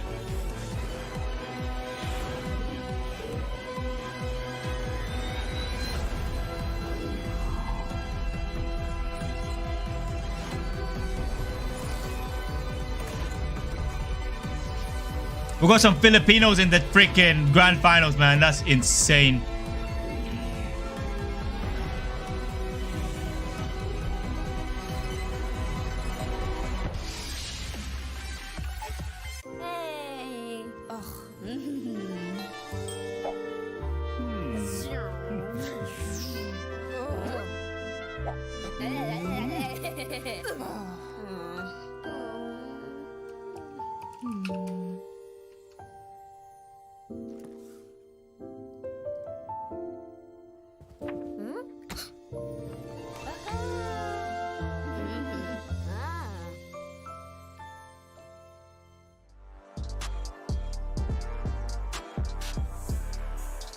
Now Inco versus Tribe. Yeah, that's gonna be really interesting. I want Tribe to go past. I really want Tribe to go past. Want Lumi win champs? They can. Yeah, exactly. And they beat Wolves. Wolves beat Tribe. So I hope they're gonna be the GOAT of this world. I hope so. Zen, you might know, was Luminosity in the previous World Champs, Stage 5? But Inco can come back? Oh, absolutely. Inco? Yo, Inco can drop a bomb right now. But the thing is, if Luminosity wins, that's really good. New team. If Inco wins, really good because they beat the team that nearly beat them for the grand finals. Tribe wins, they came all the way from the lower bracket and worked their way back up and won the event. It's just freaking good. It doesn't matter who wins. It's just going to be really good end result for the community.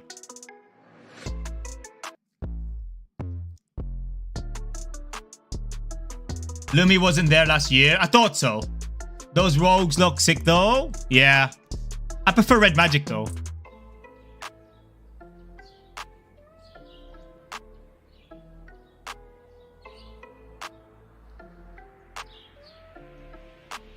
Oh man, Inco versus Tribe. This is crazy.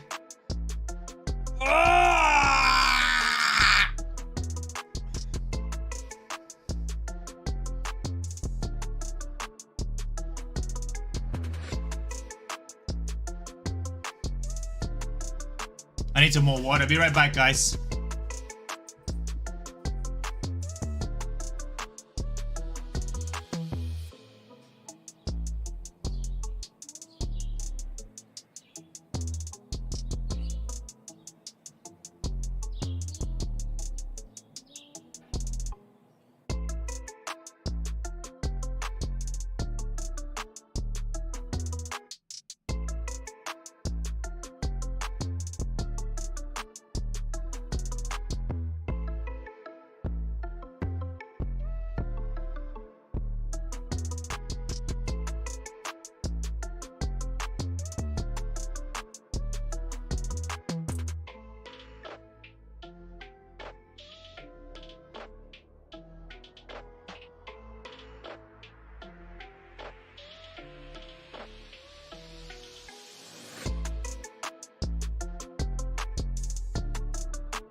Hello everyone and welcome back to Raleigh, North Carolina for Championship Sunday of the Call of Duty Mobile 2022 World Championships.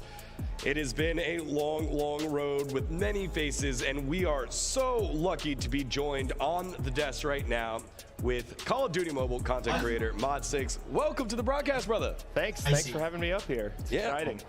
You know, we kind of wanted to kick things off with how's this weekend been for you? Oh, we got a camera in the back. We were talking before during the break, and this is without a doubt the most exciting. It's Mod6! It's my friend! At this point. I've been to a few sports events, but this is my first. It's Mod6! Thanks for the copy!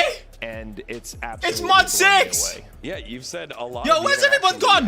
Come back, guys! Some of the PC or console gamers that coming up to you. For real, Luminosity can be the new king of codmobile this year. Surprising thing of Luminosity is good because of Shiv. You have 100 different conversations with strangers every day at an event like this, and that's the stupidest thing I've ever heard. Console and PC player I've talked to is blown away by mobile movement, mobile gun skill, and they're interested. They're coming over to check out Warzone Mobile at the booth, and it's all the interest in mobile. It's my friend, Mod 6! Yeah, speaking of that, Bobby, you got to be a part of that Warzone mobile activation. How's that been so far? It's been amazing. I've gotten to see kind of the full progression of Warzone Mobile because we had the opportunity at COD Next earlier this year to check it out and to see how far it's come and to see how many people are loving it has been really cool. So I know the entire mobile community is really excited about it, and hopefully they've got big things planned in the future. I know they've done big things already. Well, thankfully, you're not only you are involved on the competitive side as well. So let's take a look at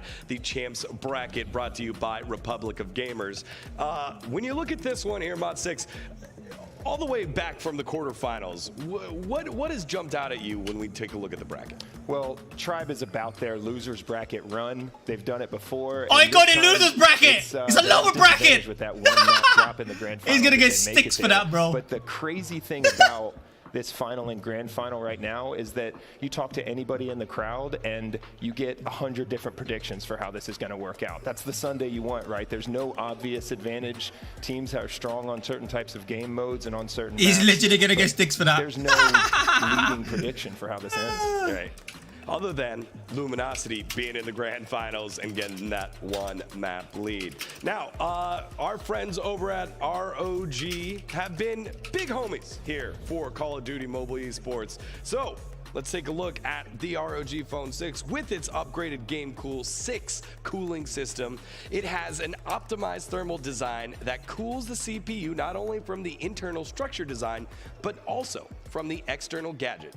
The new Aero Active Cooler 6, which incorporates an AI-powered active cooling system. Thank you all weekend long to our ROG Phone 6 friends. Thank you for supporting Call of Duty Mobile. Let's dive into our lower bracket finals matchup. And we'll start with Tribe Gaming. Now, Tribe, they got to sit back. They got to watch the series against Inco Stalwart. What Tribe needs to do now and Luminosity is pop the fuck off. They need to get the bearings oiled up, lubed up, get it rolling, and pop the fuck off. If they come in strong from a match, if they absolutely dominate Inco, then they stand a very real chance against Luminosity. If it's a very tight match against Inco, 3-2, for example, 1-1, 2-1, 2-2, 3-2 to Tribe, they're going to struggle with Luminosity. They need to go in there and dominate the shit out of Inco, or they're going to struggle, man. They really are. They just really are. They need to get that momentum, fuck Inco off, and literally just go in guns blazing. Literally.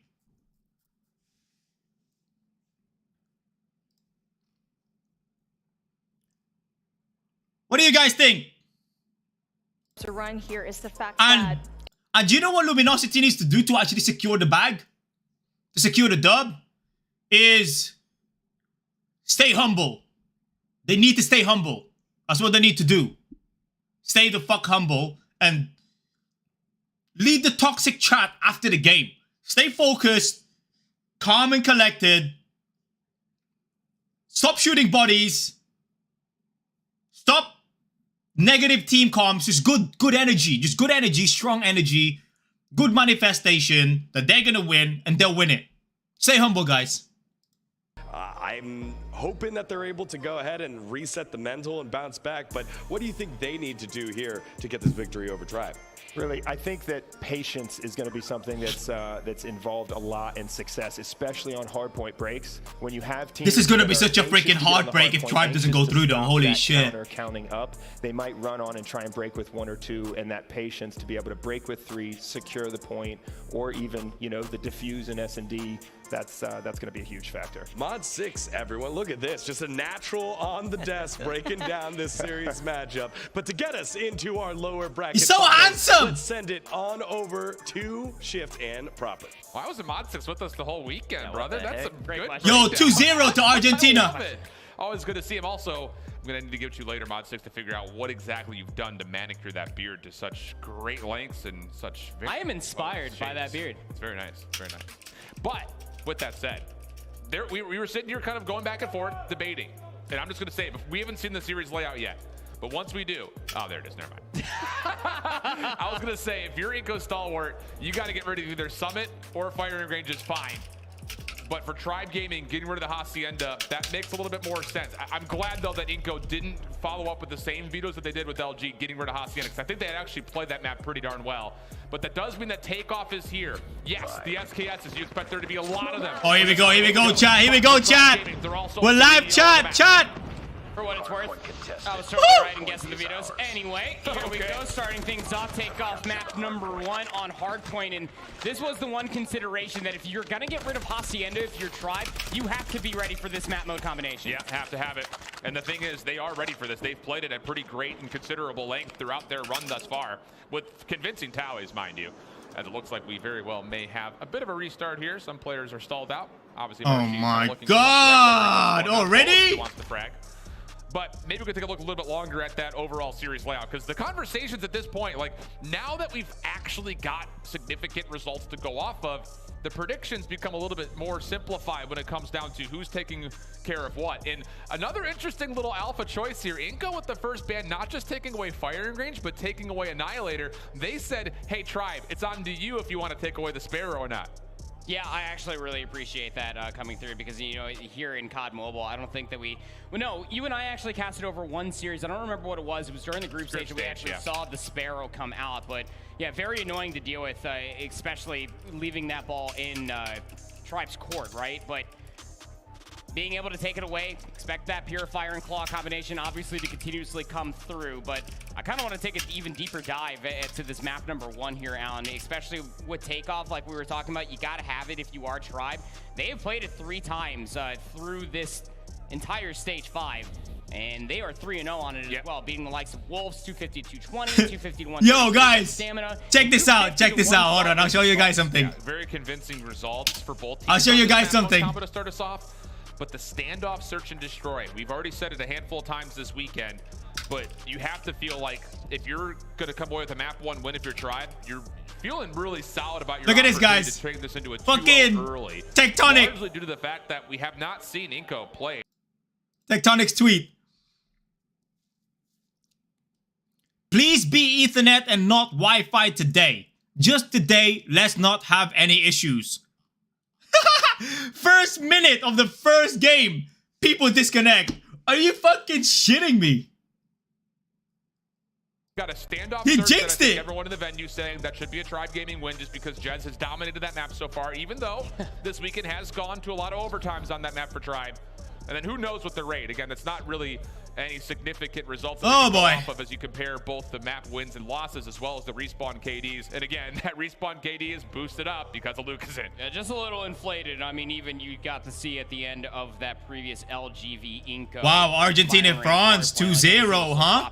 And Messi with a score as well, with a goal. That's huge. It's just about capitalizing on top of it. Messi's better than Cristiano Ronaldo. Their first taste versus North America, and we've kind of talked about this amongst ourselves, but we didn't actually talk about it on the broadcast, is that this is actually their first real look at fighting another Western team. So when you're thinking about it, Stark playstyles, maybe.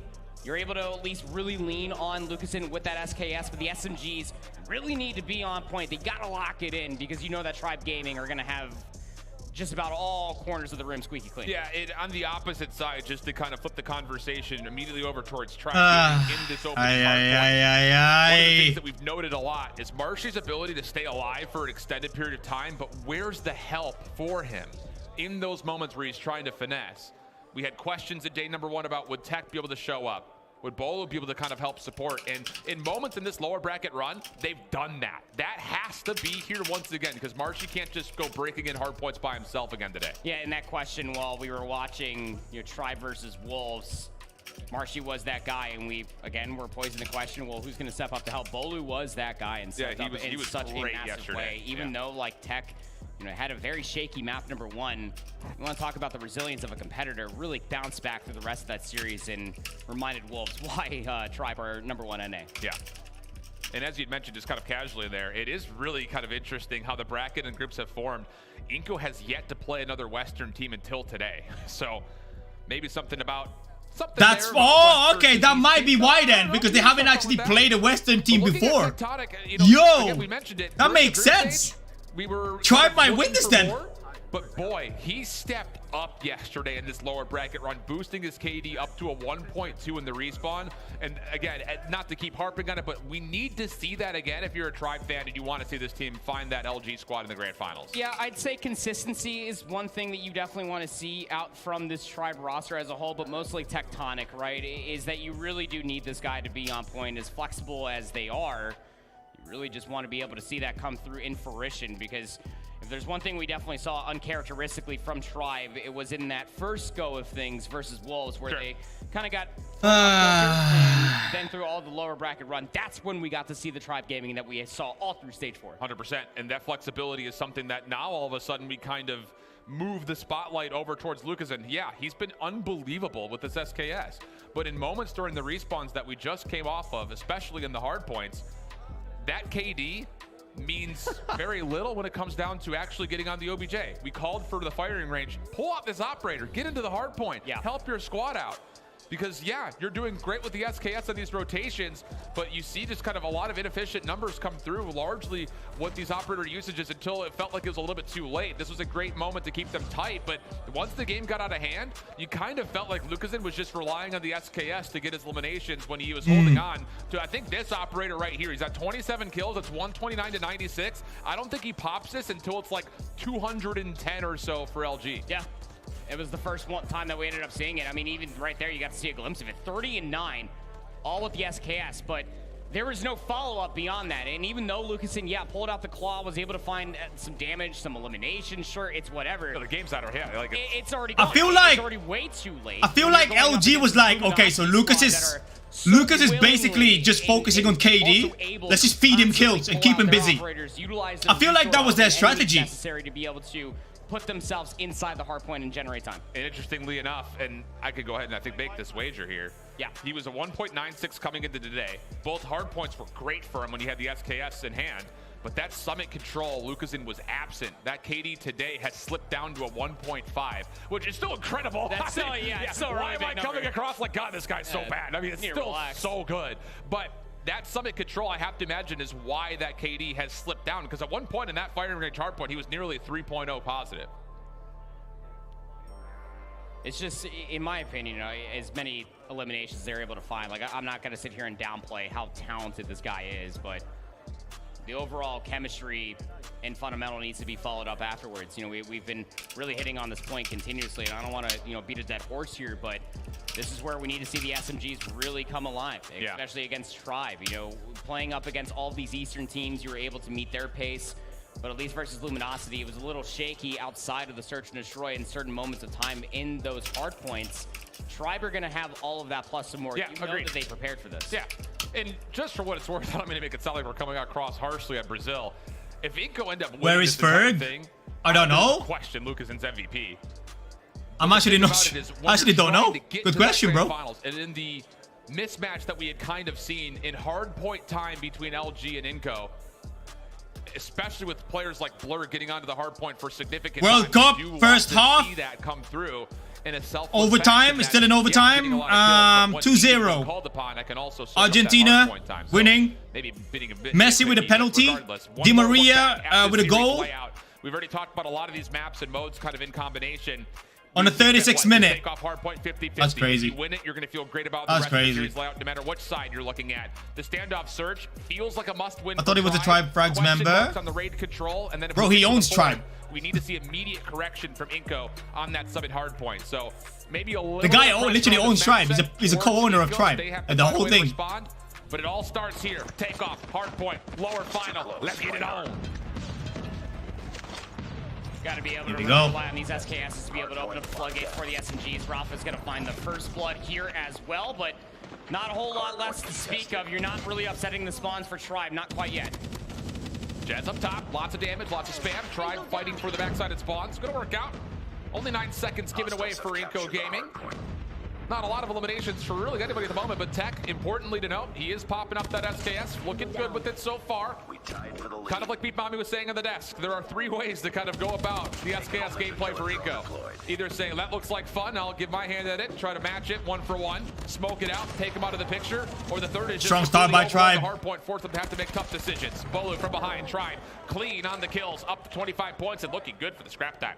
I like the 4K no low stows kind of tactic as well, as we starting to look like some players. It really looks like the map. Noel was one of those. It really looks like that Inco really struggles with Western countries. Some conversations happening up on stage as well. So I mean, even through the opening break, as little information as we were able to get, I definitely got to tip it to the SMGs for at least wanting to get in on the Hardpoint. At the very least, is Triber just kind of running around and soaking up some Hardpoint time. Jez still doing Jez things, and yeah, I think that Inco just generally need to rely on just their opening breakoffs to continue. Watching this while doing my assignment.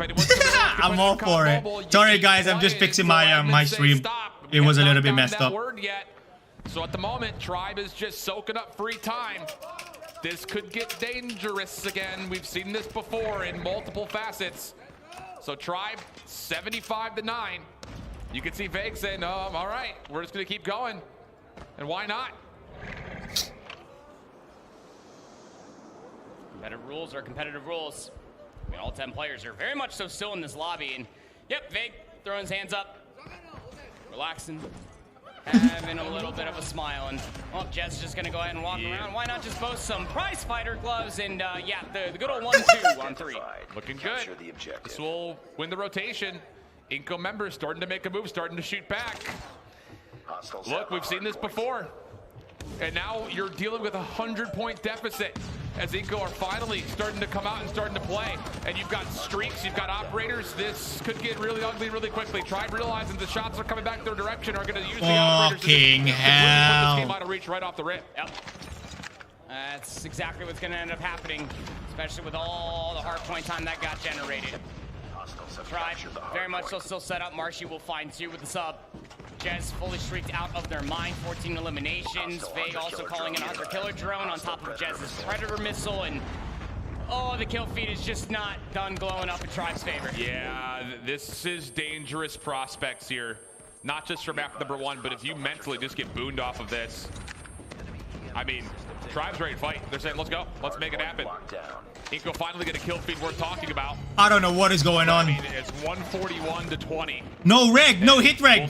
They're not getting hit regs. That was really bad. As we continue to mention, the word was play on. This is going to be a restart. This is going to be a restart. But, I mean, Tribe. That was really bad. Maybe a free map for him. Starting to look that way, isn't it, Alan? I mean, the simple fact. Look at Marshy's movement. How does that guy move like that? Yesterday have been on the absolute warpath you'd had to expect for them to come out of the gates absolutely swinging. They will take this. How does Marshy move like that so fast? Moment. Not really able to regain mentally. Again, we don't have any idea as far as what may have happened or what may not have happened, but all we can commentate on is the fact that this is all Tribe. 160-23. Inco having a real tough time even finding eliminations as they started to kind of get back in towards the mix again.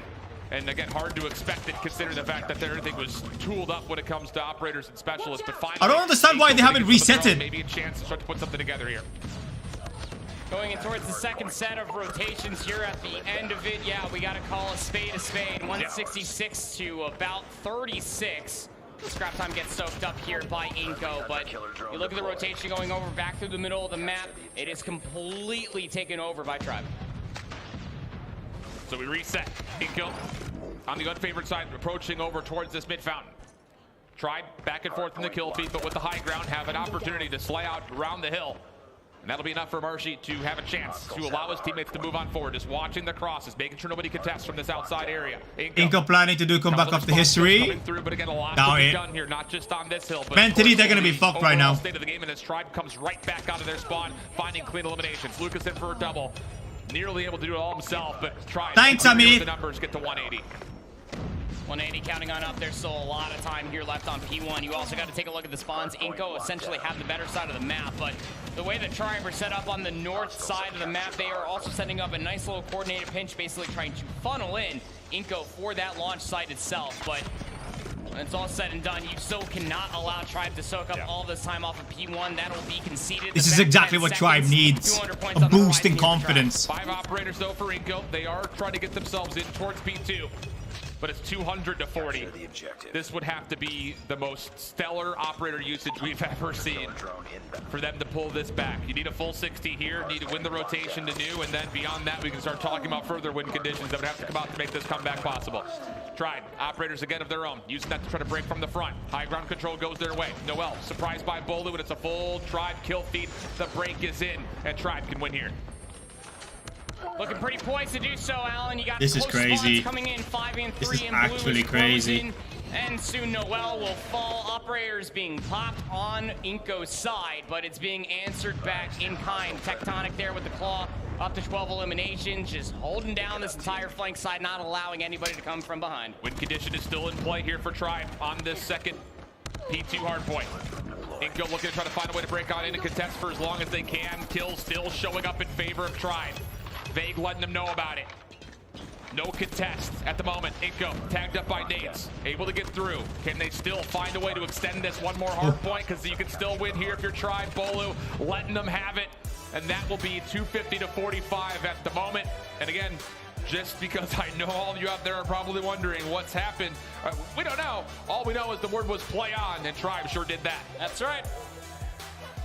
No admin said to stop playing, so we kept on playing on through the rotations. And when you get told to keep playing, you gotta keep going on as strong as possible. And hey, Tribe, sitting there, you saw Vega just sitting there and just having a little bit of a chuckle. He was just continuing to it's like in boxing, protect yourself at all times. You generate time, you just walk around, you find free eliminations, you get the resource advantage, you win by 205. We've seen this before. We've 100% seen this before. You know, back during the Modern Warfare 2019 year, it happened on like a Hackney Dom, where a team was in the middle of an event, and one team kept playing, the other team put their controllers down. Results stood. Who's that at the front? You know, it's one of those things that comes with it, and it's not a new rule by any stretch of the imagination. So we'll wait to give a confirmation one way or the other for you, friends, as of course the referees doing what they do best to try to communicate exactly how things have unfolded. And not a lot for us to really take away from that, unfortunately. Yo, look at the freaking shot. We'll kind of see what goes from here. But I will say, look at this, guys. Does stand. The result for Inco becomes oh my god, because it's a standoff search and destroy, which is one of Tribe's most preferred search maps. Yep. And then who knows what happens when they eventually would have to get through at least a Summit hardpoint again. Yeah, 3-0 standoff search and destroy for Tribe. This is 100% for them as we take a look at the stats. So they're restarting. What I know? 10 for Jazz. He was also just running around a lot. Yeah, we'll find out now. Those were boxing gloves. Yeah. He was vibing. Yeah. It's again, you brought up a great point that when this and if this stands, the mental for Inco needs to be an immediate. You have to regain. Yeah, exclamation point regain, please. Look, you were able to do it. Especially against Luminosity. Sure. You know, they were certainly down, but never out after losing that standoff hardpoint map 1. But it's match 1. Search and destroy, match 1. Please don't drop the ball now, Inco. Indeed. These things happen. Shit happens. This is champions. The real champions are going to be able to push through this. We said it was kind of a 50-50 it's one game. With the results that it's one game, bro. Teams preferring to play takeoff hardpoint. Forget about it. Move on. We're happy to see it pop up for map number 1. And then just but whoever were to come back stronger. First map would hold don't let this bother you guys. I wish I was there. The grand finals. It would be I'd help them. A revenge chance for Inco against LG. Otherwise, it would be a rematch of stage 4 finals between Tribe and LG. So that's kind of what's underway and at the hands of what could possibly be to come. We don't know yet. Nothing's confirmed yet, I don't think. On the stage. So much to play for. So much on the line. We have been building up 3 years straight for this exact moment of time. Gotta put it all out there. And on the other side, you know, we talked a lot about Tectonic, rightfully so, because he's been kind of the big central personality and star for this Tribe team, kind of alongside Bolu over the last couple of years. But how impressed have you been with Jez so far in this tournament? I mean, coming into the team as an 18-year-old, first year competing, they trust him to snipe on search and destroy. They trust him to be one of the flex slayers. in respawn. He's been He's lights out. And his 18. KD may I think not he's be in the top Filipino. 5, but his role that he fulfills for this squad has been crucial towards not just the success of Tribe on the year, but more importantly, he's been kind of the guy that has locked in some of the key search and destroy plays. As you look back over towards Jez yesterday, it was weird to see the Annihilator pop, but yeah, I mean, this shows why you just don't want someone like Jez to have this. Also, just making sure that they hold on to the. He's 18, and he's made more money in his life than I am. Yeah, I think the caption for that LOL is just perfect because like even when I was casting over that call, I was rightfully. He's so calm as well. Like, how is Jet so calm? 5 kills within 12 seconds. Yeah, with the Annihilator on takeoff, on respawn, that's crazy. But even beyond that too, on the upcoming map mode combination, yeah, this is legitimately Jez's playground with the sniper, wallbang spots, jump shots, rotations, all with the sniper, quick scopes included. All-star talent at such a young age. Yep. He's been one of those guys that is definitely, I think we could easily label as a superstar in the It's sad, but if Inco are good enough, they can win the next 3 matches. Oh yeah, 100%. And I'm sure mental games is a part of any type of sport. You need to be able to fight whatever problems you have in here to become a champion. Michael Jordan will tell you the same thing. Mike Tyson will tell you the same thing. Muhammad Ali will tell you the same thing. Stop being a little bitch and just move on with it. Fireworks could be coming through. Still awaiting word. Yeah, that's just how it is, man. So we'll step away for now. Don't go too far though. We could be back very rapidly. The thing is, when a decision gets made about something like this, and they said this is what it's gonna be, Tribe's keeping the point. If you don't get over that, if you don't find a way to get over that and forget about it and just worry about what's in front of you, you're fucked. Literally, you are fucked. It's easier said than done, but you need to find a way. Yes, 8, correct.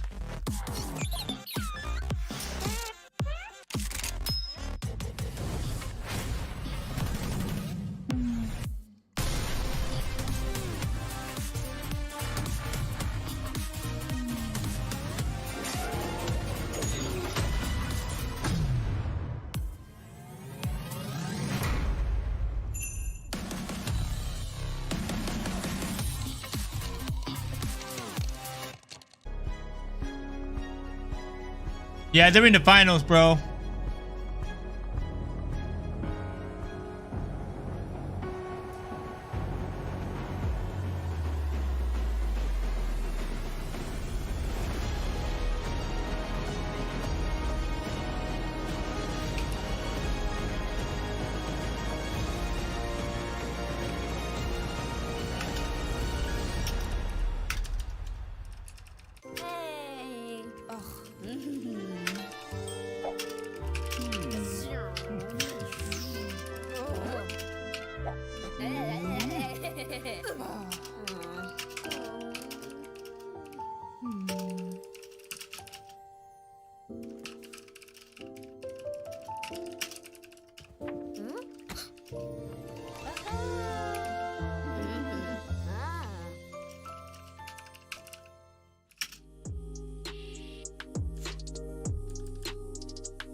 Are there IGLs?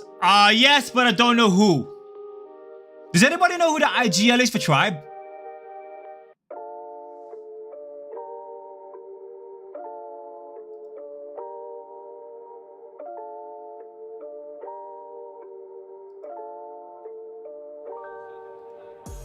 Welcome back, everybody, to the Call of Duty Mobile World Championships. The trophy on display. Our final 3 teams looking to duke things out.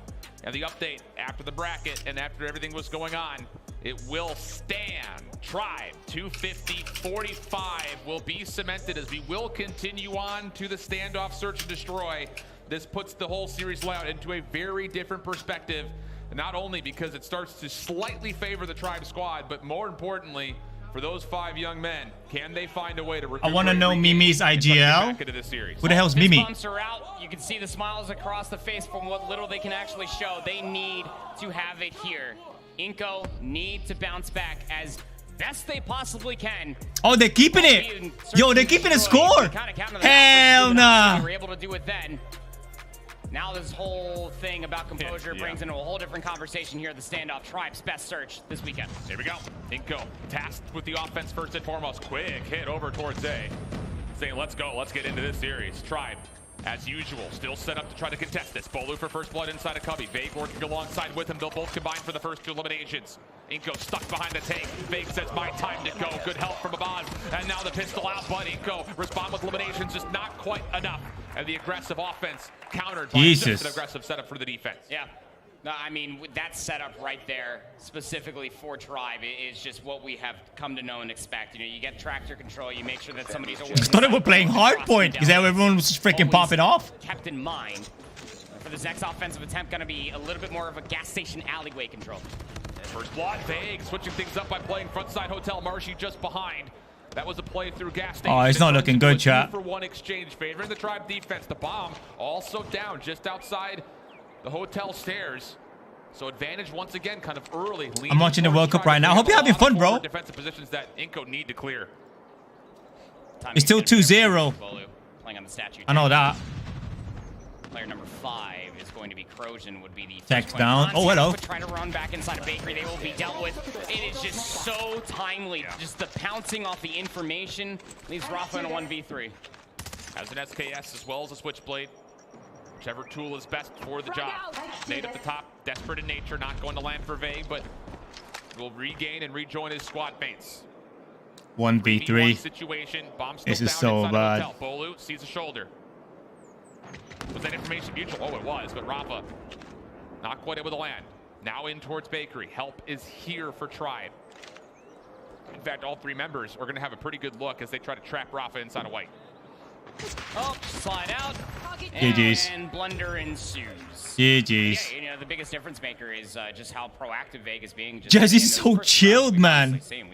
And even dissected it through the other 3 times you and I got to cast Tribe on this map mode combination. Just wherever they can be with an SMG in hand, he's always fishing for that first blood. 100%. And this Tribe defense has been, I would say, stalwart. Jazz is going to go a long way. If he keeps this up and just keeps improving from here, he's probably going to be one of the best players in the world.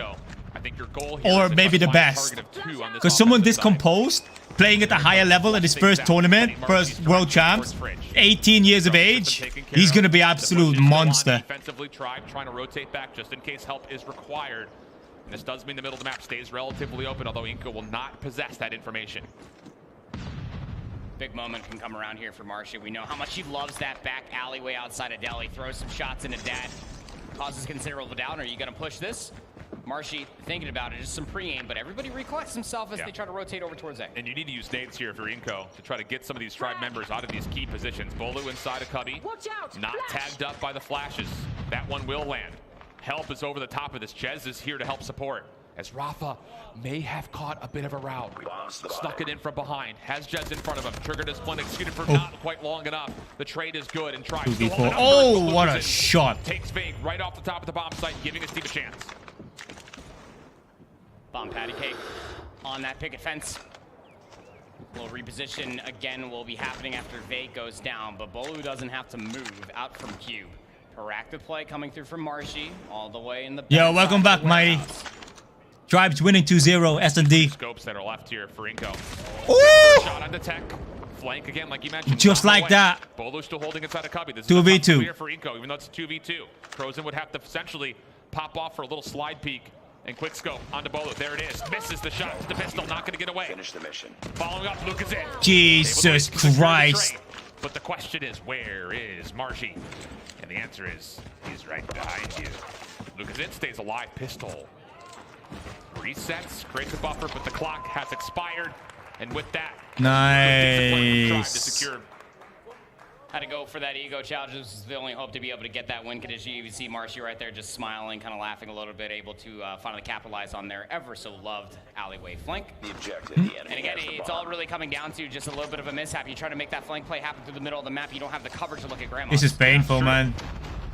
Early numbers advantages lead to these kind of rogue routes, finding success. Inco, a different look, aggressive, in towards Marcy's direction at Deli, and they will isolate for the pick. Tribe trying to recover, but Lucas then makes sure nobody pushes through the A site. Best look so far on the offense for Inco. Plant is down. Forward positions that Tribe have to clear. The Bola's found a bit of an angle deep. And how about that shot from Jez? Tech also in the mix. The kills are all coming the way of Tribe. Dando, an opportunity to try to isolate some of these members. Has a chance to look over the top. Also has nades that he can play with. Bomb's being defused though, and Tech will just hold for it. Dan never getting along. Jesus Christ, bro. When you get that first pick, more often than not, in historically Search and Destroy for Call of Duty, you're always expecting for the challenge to come through for the trade. What did I tell you guys earlier? This is the sort of dominance that Tribe needs going into the finals, into the grand finals against Luminosity, right? This is it. Convincingly as well, that retake. Inco given some space this round over towards A. Tribe trying to recollect by playing a bit of a delayed retake, and it's not going to work out. First 2 kills once again good for Inco. Jez wanted to give it a look, but inevitably not able to find too much. Dad mid-map, Marshy trades. Some control here for Tribe again as the bomb is still planted with a 4v3 in favor of Inco. And the flexibility coming through from some of these players. Kilos in hand as well. Oh my God. Absolutely sublime, but the push over towards A is successful. 2v3. Down to 30 seconds, and Jez, Marshy actually splitting themselves off from one another. Jez looking for an angle on the backside of this bomb site, trying to make life a little bit easier for Marshy on the reclamation through barrel. Noel in the corner. Shots ringing out. Noel has yet to move. 15 seconds have to go. Marshy predicting the corner, but the shot's not going well. Nice. Noel secures the kill, and on the flip side, Jez cannot get through the cut. And that'll be a first round for Inco. I've still maintained 2 would be successful. Good job. Yes, it would. Hey, 2 was all they needed against Luminosity to fully come back in the Search and Destroy, but you're messing with a different belly of a beast here of Tribe Gaming on standoff. Wonder what the adaptation is going to be. Thinking that it's going to be all through the middle of the map. Look at Tribe completely giving up all the space in the world, inviting Inco in. The difference is Fake is actually going to be playing through mid-map, so he can actually pitch behind us rather quickly. The counter nades for Tribe are landing, and they're landing hard. Stuns, flashes, nades, even the gunfire coming in favor of Tribe. Numbers as the bomb is planted. Can you survive through this 40 seconds? Nade over towards elbow. Doesn't land. Noel sees Jez through the cracks of the barrel. That'll work out to try to make this a little bit easier on the life count. Vague on that quick pinch. Crozen trying to walk through boxes. He did not see the Tribe members coming through, but still finds the first. The pistol in hand. Inco repositioning, but they can't go too far. The bomb's not planted for this. They have to still hold around Tractor and Cubby, and as they make their way back through, Rafa gets the first. Rafa, as he gets the second. Knife is out. He's not able to get there. The timing though. Oh my God. Oh! And Inco get the second. Rafa going absolutely massive on the main stage. Pop off, young man. Well done indeed. And look, if you're Tribe and you completely give up the A bomb site like that, your retakes need to be on point. It's the same post plant that we saw from that previous round. Oh my days! Through the knife. And yo, Rafa, that's insane! Oh, and how about Rafa? Little heat check on that Marshy. Tectonic in the back will secure the trade, making safe the flank. But early map control, trying to be forced for Inco, and Noel will get caught. So numbers early with Tribe, but a lot of time on the clock here for Inco to try to figure out how they want to set themselves up. Basically giving up so much space. I mean, you can see here with Dad thinking with the idea, maybe I push all the way through the alleyway. But Frozen, he's got my God, block, especially with the sniper shots like that, taking down Bolu. You know Jez is saying, you want to dance, brother? Yeah, that's his side of the map with a picket fence. So Jez will move over towards that corner at boxes, seeing if he can catch any information off Crozen. Fake, bomb in hand, working alongside him. Jez connects onto Lucas indeed. Dad on the long route, coming forward. Crozen stunned up, flashed. Vague, taking space. On top of that, you do have a little bit of a stream chat is so messed up. I know. Just come and chill here, man. Just come and chill here. Capitalize on the isolation in mid-map. 2v2. Postplan has one on statue. Crozen gonna be able to take down Vague, throwing shoulders, seeing where the play is gonna be coming from. And Jez, he's not gonna have information that all the players are coming from this. This is just quick scope city from Jez. No nades, just the scope. Might be all he needs. First shot, he collides him! What? Oh my God! We talked about it. Jez lives for these moments. Take a look at it one more time. You can't write a better story than that. post plant situation, 1v2, you set quick scope, he'll take 2 to go. Oh my! Tribe now up 5-2, playing with a little heat check of their own. Down towards gas station, it gets denied. Inco still trying to keep the tempo up. The 3-man hit does work out for first blood to the back alley, and that's enough for Inco to hold the numbers and back away. Are you shooketh, Inco?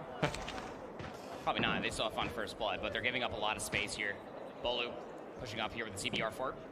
Just gonna be waiting to see if anybody pushes through the gas station. That's insane. That's actually insane. A collat and a warbang. Tex trying to rotate over to assist. Jez, just keep him that side of the map, Lucas.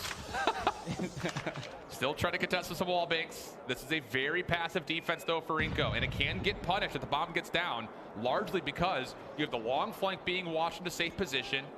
You've got Vague, who could safely get back to cover by tank.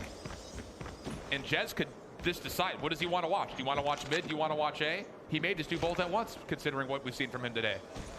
Gonna start pushing up.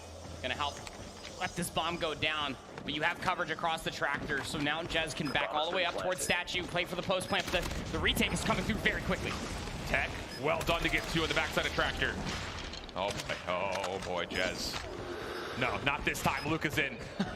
Will shut down any potential heroics. You can hop now. Bolu, timing. Lucas in sees him over the top of the bomb site. And Inco gets the 3. Look at the smoke even came out. Yo, Drift, how you doing, bro? It's just like, no, we're gonna Oh, you want the MGC link? Look at me. Yeah. Okay, the link, bro. Oh, there it is. He would even care to have the smoke in front of his face. He probably. Are you looking to buy anything, Drift? Yeah, facts. Yeah, counting the one picket fence at a time. Getting themselves on the board for defense are Inco so far. This time they're not going to give up that much space. Got a full flood coming over They're going to push through this. Yeah, they're pushing through. All these nades go over towards boxes. Noel gets forward. Tribe have given away a lot of space. They may not 100% know that this position has been kept. So for Tribe, looking largely at a play through Hotel. But look at Inco. They free up. On you stuff, not gonna lie. Yeah, go grab him, bro. Use code ICE. 10% off. And I love this. Just very swift rotation. Didn't see any nades. Didn't see a lot of pushback over by A. Quick rotate all the way back in the overside of Delhi. Rafa, Dad, coupling along together. Thinking with the idea that they want to push through over by Alley, but you'd have to assume that's going to be over here. Oh, Noel. Oh, that's information. Tribe could isolate here. Lucasen trying to help on the cross.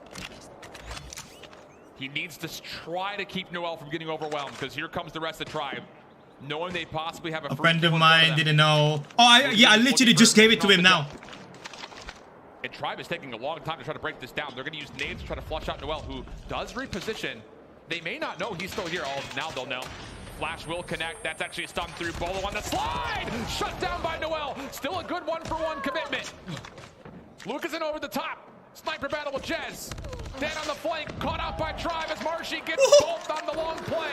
Vague, free to plant as he tries to get it down over towards B. Lucasen, Crozen, 2v4. And they both have snipers, Alan. This is going to be very difficult. And they're isolating themselves as well. Vague, get some shots. It's just information on a Crozen. You legitimately don't need to do anything when Jez is watching the cross. Creating space, creating time. Vague. Oh! To find one more, it's Crozen. Back towards his spawn. Barely a hope. Maybe not even a prayer. 20 seconds. Tech over the top, smoke, but Vague responds with the pistol. It's map point for Tribe. Vague getting a little bit extra there after taking down the first. He's just cool, calm, collected. Toxic Vague is that back. It's just strictly business coming all the way through for Tribe. And again, you know, Marshy shutting down that flank play was really the only thing that Inco had up their sleeve to potentially stop that play from happening. Yeah, agreed. Inco defensively double stack over through Hotel. Marshy's so lucky to be alive right now. Also got the read that if there's going to be 2 players in Hotel, we may be able to get forward on towards A quickly. Good kills. Would have been nice to have if you're Inco in this position, because you've completely left the A site wide open for Tribe to take. Bomb going down here for Vague. Look at what it's planted for. It's planted for that very long line of sight that Jez is playing, but unaware, Rafa's pushed all the way up through L. This could be a first blood that would favor Inco's retake attempts. And they do catch out not just Jez, but also Bolu trying to hold inside a cubby. Clean kills coming out for Inco. Someone can hop right here. It's going to have to be a long 1v4. play, 1v5 for Oh, this is not good. Not going to have it happen. Flawless round for Inco. GG's. Can't ask for a better outcome right Yeah, that was a there. really good Just job. Swift adaptation coming through for Inco instead of sending. Yeah, these plays players are like insane, bro. that all the Absolutely way on the crazy. flank Past the gas station, they just recognize, hey, nobody's pushing us over by the BS&D, so why don't we just go ahead and take the courtyard, take Brown, and put one player of Rafa's caliber of what we've been able to see through the day in L to be able to upset that line of sight that we all know that Jez loves. I can't believe the level of people these guys are playing on mobile. You know what I mean? This is a new era, man. Once again, flirt with the temptation of trying to get an aggressive flank out. This time, no such antics. It's just nades. That battle for backs continues to be a very high-pressured point of contact as Vague. Oh man, if Tribe wins, Take down the bomb. they're gonna get a lot of hate from the LATAM community, man. Especially for Inco, that you took down Vague. That's actually not gonna go down well as far as like PR goes for Tribe, This and play for pick, offense to defense, has worked out. That I don't really in favor know. Of Inco. They don't have to do anything. They're still playing. yeah, it is what it is at this point, man. It really is what it is at this point. Still a little bit of getting locked in for this defense. Shoulders being thrown over towards back alley. Oh, Jez. Tribe already getting the hate. Oh, Either of these two players that are quick. you haven't seen anything yet. Wait until they win, bro. Bomb collected. Jez also gets Right now, this is like the calm before the storm, bro. Once again, Inco not providing any information whatsoever. Stun queued up. That will bounce over the top, not connect with anything. Trying to force motion out of the defense. Very little can be provided. But Rafa has just given Marshy a chance to even up the numbers. Isolation likely to come through here towards Hotel. Marshy hoping that he's not been hurt as of yet. Sees the prediction. The free fire comes out. Here comes Inco though quickly over towards gas station. And as Lucas takes down Tech. Nice rotation. Needs to make a decision here. Do you play for this flank or do you try to stop the plant? Oh no, down. At once. And as Jez gets the first pick, he's got freedom to try to plant. Bomb going down. Look at the space that Bo was playing right in that corner. The retake typically comes through for Inco. I wouldn't hate on them. It's not their fault. Yeah, exactly. But you got to understand the LATAM community, though. Playing long is number 5 in Marshy, but he just has an SMG. Inco laboriously trying to make their way in. Point of contact through elbow. Tribe takes it just off the screen. Yeah, but out of anger, they're not going to see that. Good free fire, though, from oh, with the pistol. no reg? Need to get their way in. Still double stacked his Tribe. On the way. Was that a no reg? Not going to work out. It's Marshy to watch the retreat. Jesus Christ. Jesus Christ. Through the entirety of this competition, that Tribe have come into standoff, search and destroy, and have walked away with a W. And honestly speaking, there's just consistencies to speak of, right? I mean, you got Marshy, whether it's offense or defensively, just that's insane. What about what's happening with the gas station? You saw plenty of opportunities. All right, still 2-0 in World Cup as well. Jez is nasty. I agree, bro. I'm just going to toilet, guys. Be right back. Just doing Jez things. It's absurd when you really think about it. When the space is being capitalized on by Vague, it just allows Jez to be the free spirit that he is, just all the way across that statue side, past AS&D. I'm going to have nightmares about that collateral. And in the face of defeat, Rafa gets 11, but Lucasin drops 14. Biggest problem is offensively, even though they got 3 plants off in the 6 rounds they played, very rarely were they able to fully lock down the post plants. Not what you want to see. And then the opposite side, Vague gets 4 total plants off. Jez gets 1 of his own, and only 2 retakes were successful for Inco. So defensively, not quite up to par for what we saw from Tribe, because we kind of left that first half saying, hey, 2 rounds for Inco on the offense was going to be fine, you would think. At least they stay competitive. Yeah. It's, again, you know, you ask and you shall receive. You got those 2 offensive rounds, and at least be able to bounce back a little bit on defense. But the one thing that was consistent was the legwork from Tribe. And you'll see that coming through from these highlights itself, is that everybody gets activated from Tribe at one way or another. They're always making sure that in their positional advantages, they are at least capitalizing off of it, whether it's communication or just team shots. This is the Tribe Gaming that we've come to know and love through so many different stages, and especially here on this weekend. And the thing that really impresses me about how Tribe plays standoff is their ability to read a defense after only seeing maybe 1 or 2 players and saying, all right, if they're here, that means we can go there. And they're really quick to make that call and then execute off of that. It was what was really successful for them on their way to a Western Finals victory last year. Same thing could be said about their way to a Stage 4 North American victory. And it's going to be a problem for, and it has been a problem for just about everybody here this weekend. Even though these standoffs have been close at times, I still am really impressed with the way that Tribe communicates across the map to make sure they know exactly where their advantages are. I mean, this play from Rafa was just so so sick. Absolutely absurd. But then this happens and you go, maybe it wasn't that sick. Yeah, I mean, we had 2 highlight moments, but I mean, obviously the collateral. Yo, even Jez Oh, Jez got another 2Bs? Oh, those highlights. I was gonna say, bro. I was gonna say, bro. Argentina pretty much secured a W at this point. Might as well get a clean sheet too. Yeah, I agree. Seeing 1 or 2 players counting nades, stuns, seeing it all. Need to get a hat trick, bro. Oh, no, hat trick. 3-piece, bro. Might as well. You know, everybody's thinking the same exact thing that I'm going to say. This is why they were the #1 seed and the #1 team from North America coming into this tournament. It is just everything. When they are on the game, they are just the well-oiled machine. Yeah. Not even a well-oiled machine. They are the only one. He makes fast people look not fast. They're so fast. I think he was about to say they're the best team, but then he held back a little bit. A reverse sweep to get into the grand finals. It has to go by the way of a raid control. A very difficult and I would say hard to predict Summit Hardpoint based on what we've previously seen on their Summit control. Different modes, but respawn is respawn in so many words. And then a slum search and destroy.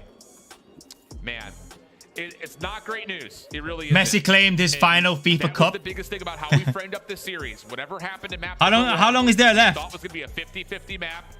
Yeah, there's still quite a bit of time left. Still 30 minutes left, man. There's a lot that can happen there. And now a chance to very cleanly continue this lower bracket run on their way to not just a top 2 finish, but possibly a rematch. And maybe, again, dictating superiority over codmobile globally. One saving grace coming into this is that Inco, throughout the weekend, they played it once, was raid control, and well, they were able to beat Smart Omega 3-0.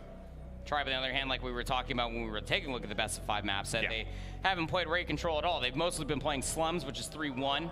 They also have that 1 win on firing range control as well. So it'll be interesting to see. Again, raid as a map desperately needs to be called for SMG presence galore. Check his tense. Yeah, he's focused. Hey, this has been an extremely tight series, and more than that, an extremely tight overall tournament across pretty much all of our regions. We've been excited to see how Latin America has showed up in a major way, not just. Why was he so serious? He's basically waiting for a decision as to whether there's going to be a replay or not. That all said, these final 3 teams have more than deserved their chance to be here and a shot at, again, the lion's share of that 1.7 total million. But just as kind of a recap over this entire series and more clarification on map #1, statement from the Activision team is, per the rules, teams are supposed to keep playing in case of lag. Inco experienced lag at the outset of a game and stopped playing without the admin's discretion. Admin had directed players to keep playing so that the lag could be diagnosed. The admin needed to verify whether the lag was intermittent or consistent. When both teams continued to play, the admins observed that both teams were on a consistent network environment without consistent lag, so therefore the match results have stood for that 250 to 45. We've seen this happen before, and that's the thing, is knowing that was going to be possibly a case. I mean, it's not something that these players are completely unfamiliar with. Tried make that's the fair. Call saying, hey, that's actually fair. And unfortunately for Inco, the result does not go their way, and now a massive advantage for Tribe as we continue. That's actually fair over the overall series. Well, I mean, we even talked about it while map 1 was happening. Look, this is COD Mobile rule set in a nutshell. You keep going until somebody says stop. Yeah. And until somebody says stop, I mean, Tribe were. Yeah, that's actually very fair. And again, you know, that's just what we do here in COD Mobile Esports. You just have to continue to play on until the admins are able to come to that diagnosis. So, find ourselves here, 2-0 lead for Tribe off of that. It's the same as boxing, man. Protect yourself at all times. Standoff, search and destroy. Protect yourself at all fucking times. But to reverse sweep Tribe Gaming, especially coming into a raid. Again, I gotta echo the point. Your SMGs need to be on fire. And the other part about this is we consider the biggest strength towards Inco, and it's Lucas in with an SKS. Yeah. How do you get him into the best positions possible on both sides of the control points, whether it's defensively or offensively, to make sure his subs have an easier quality of life Some people just want to hate and never understand. The thing is, when So you expect to see things like long-range play from when catch passion window, kicks in, long-range play from when laundry window, emotion or the kicks outside in, towards art, or it's the hard to top control bedroom, your maybe trying to anger. win mid-map. Those are all very I'm- key positions I'm- that you hope whenever that I Lucas get keeps angry, doing I know what he how does hard it best, is to control and my his subs anger, can bro. Follow up, take away that space, and hopefully find advantages further deep. It's just how consistently they need to be in those specific positions, because we have seen Lucas in, albeit again, you know, I'm not going to knock on the guy. He's nasty. Heckin' nasty, yeah.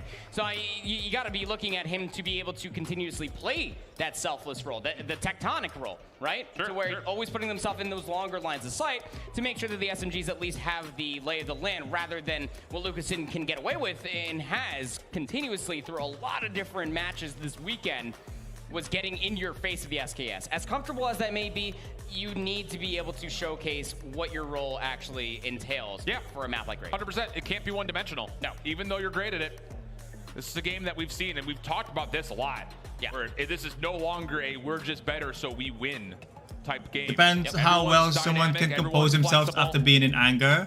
and the overall level of Yeah, but for competitive most COD Mobile people, has escalated control is a hard thing, significantly man. From last year to this year. But a Raid control, again, it's a must-win from here on out for Inco. Need the reverse sweep to get back into the grand finals for a chance at $700,000. Otherwise, Tribe will make it an all-North American affair, in which Bobby, I'm sure, was already farming impressions for. He's probably got the drafts already built out. Here we go. Raid control. Oh, yeah.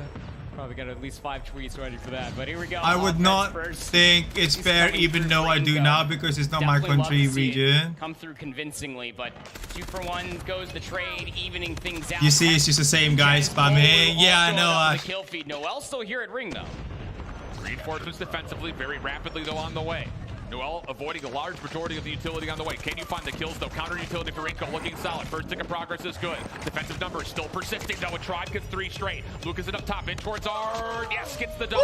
But with that said, the second tick of progress was not locked, and it's further being depleted. Look at the positioning as well throughout the entirety of the map. Like, Tech is just chilling bottom bed, waiting for any flank to be coming all the way through. A lot of focus inside a kitchen. It's just one of wow. turns. He's gonna be able to find one. Almost had Marshy. I was gonna say. Dead to rights either way. I was gonna say, look bro. at the B zone. It's completely chalked by Tribe. Whether you love it or hate it, it's the right call. You give up the 3 seconds, you hold on the lives. No, I think that's the right call on both sides. Rafa just a nuisance in the back, pulling Tribe defenders back at the same rate for Tribe. You just don't want him to exist in kitchen when you have to rotate over towards A. So it's kind of a give and take situation for both squads. 21 playing 20. Tons They of called time on the out clock. Bobby's impression farming. What do you How mean? you want to try to get across and find an exit from What do you this mean? Can zone? someone explain the Here we go. situation? They're opting to go towards mid. Vague. Here to meet them. Long range shots, decent. Did not expect to play through pillars, though, and Inco will gain that mid location in the gardens. Tech still hasn't moved, by the way. Yeah, true. He's just hanging out. Yeah. Bottom bed. Yeah. I need to go with a chat on that live stream. It's Frozen's all the way in freaking the stupid. backside, looking at jungle as well. There's a lot of work to do for Noel inside a kitchen. He's able to find one. You gotta think, I mean, look, Tech is fine. If anyone gets onto the A zone, he's gonna have a really solid look back there to just pick him apart. That Inco looking to put some pressure on towards the lives, though. 6 life advantage, thirdly occurring for Inco. More to possibly come, but as Dad drops, the rest of Inco will full commit. Once again, The caster said if Tribe wins, it's gonna be NA Team's final, which Bobby has been impression farming about. Response is solid. With that, we go 13 beat 10.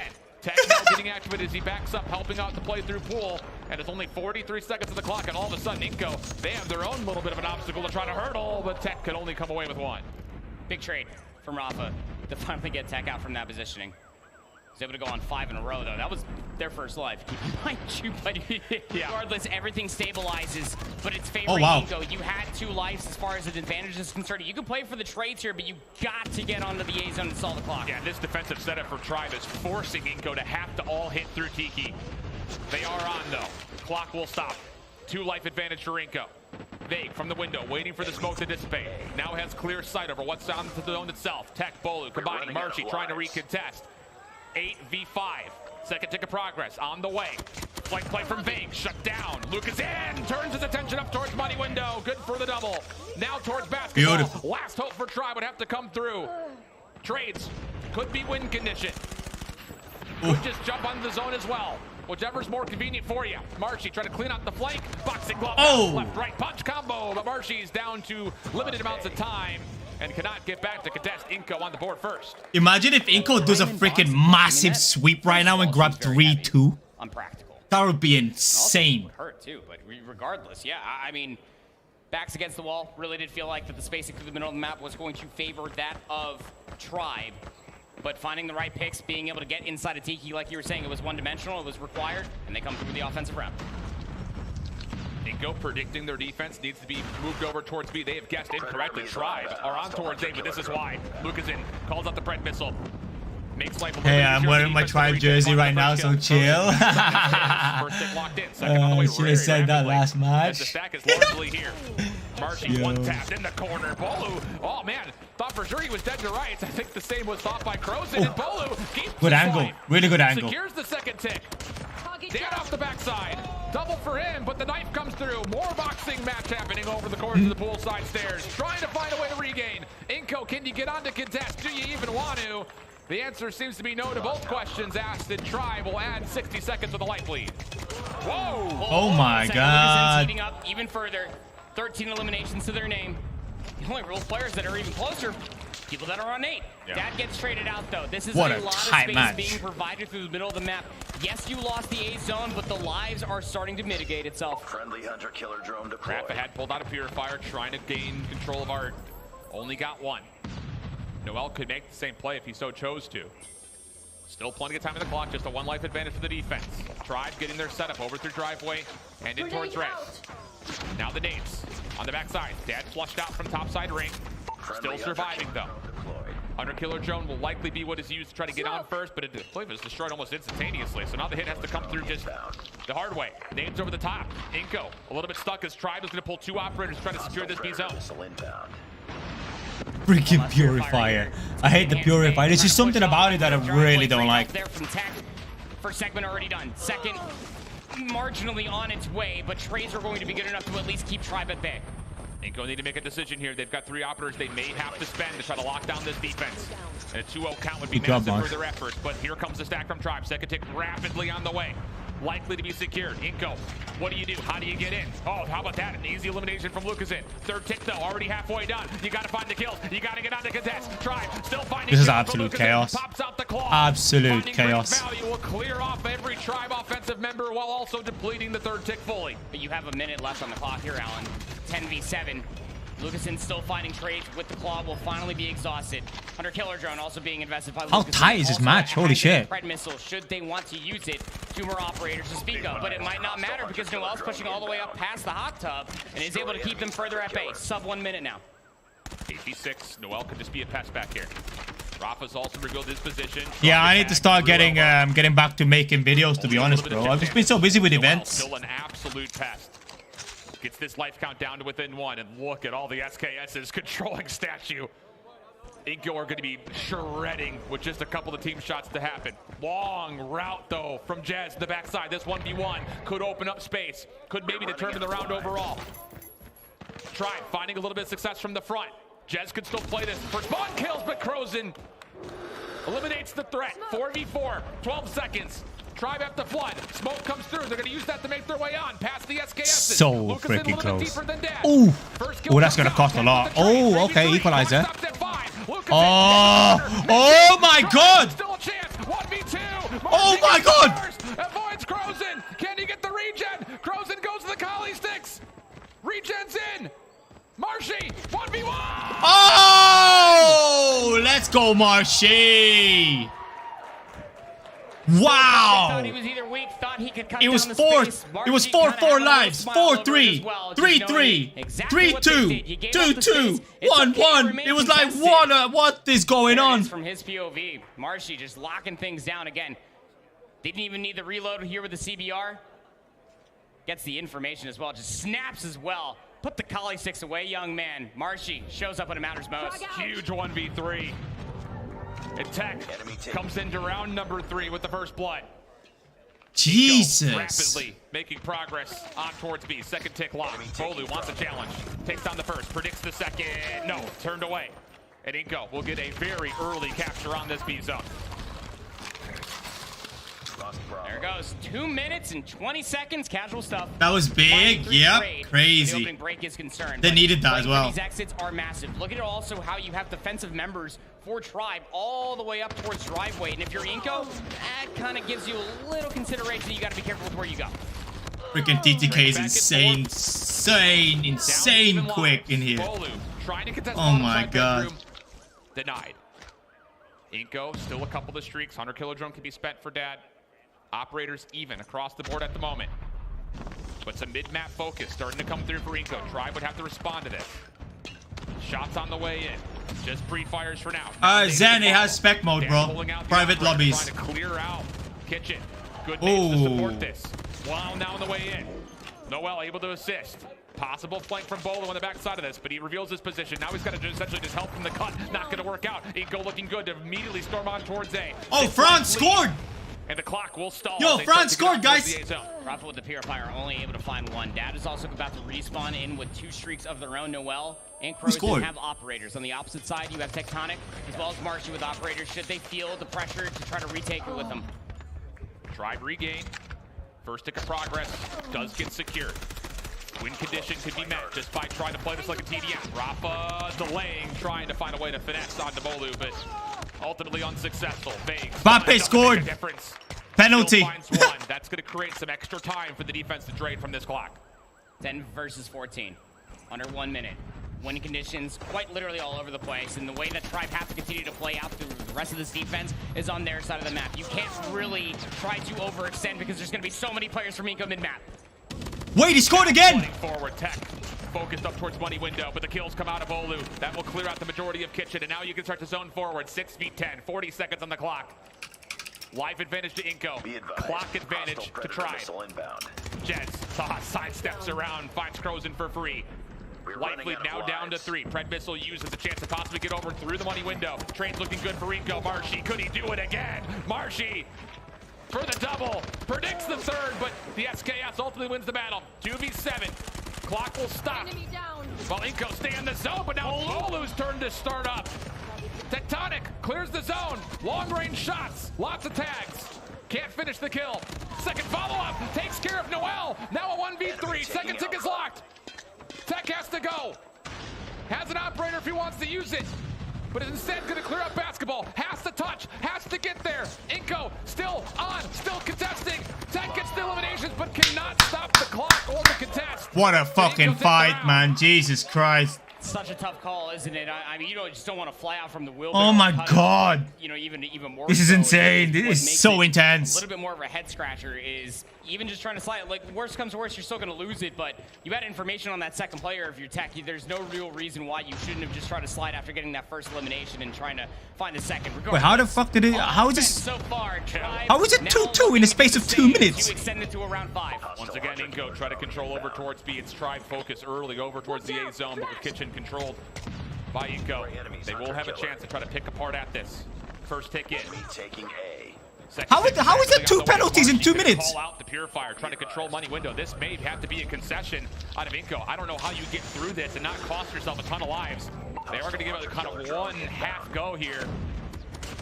As Lucas and Rafa able to find a couple eliminations, but ultimately the third tick looks pretty inevitable. And now Tech has got a clock. He's trying to put some pain in. Oh, nice.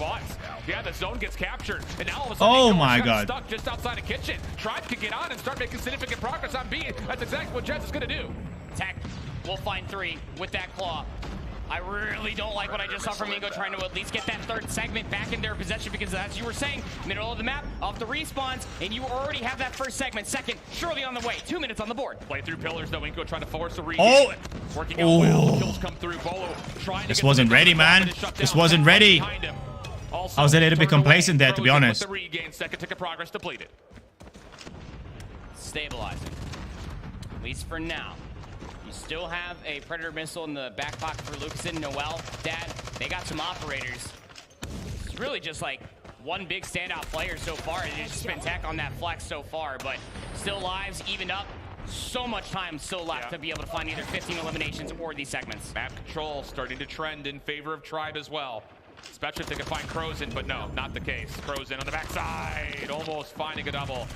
trade in from Noel. Oh, beautiful. Beautifully done by Take a Noel. look to see what's still left. You kind of pointed at it. Lucasen is absolutely frying this map.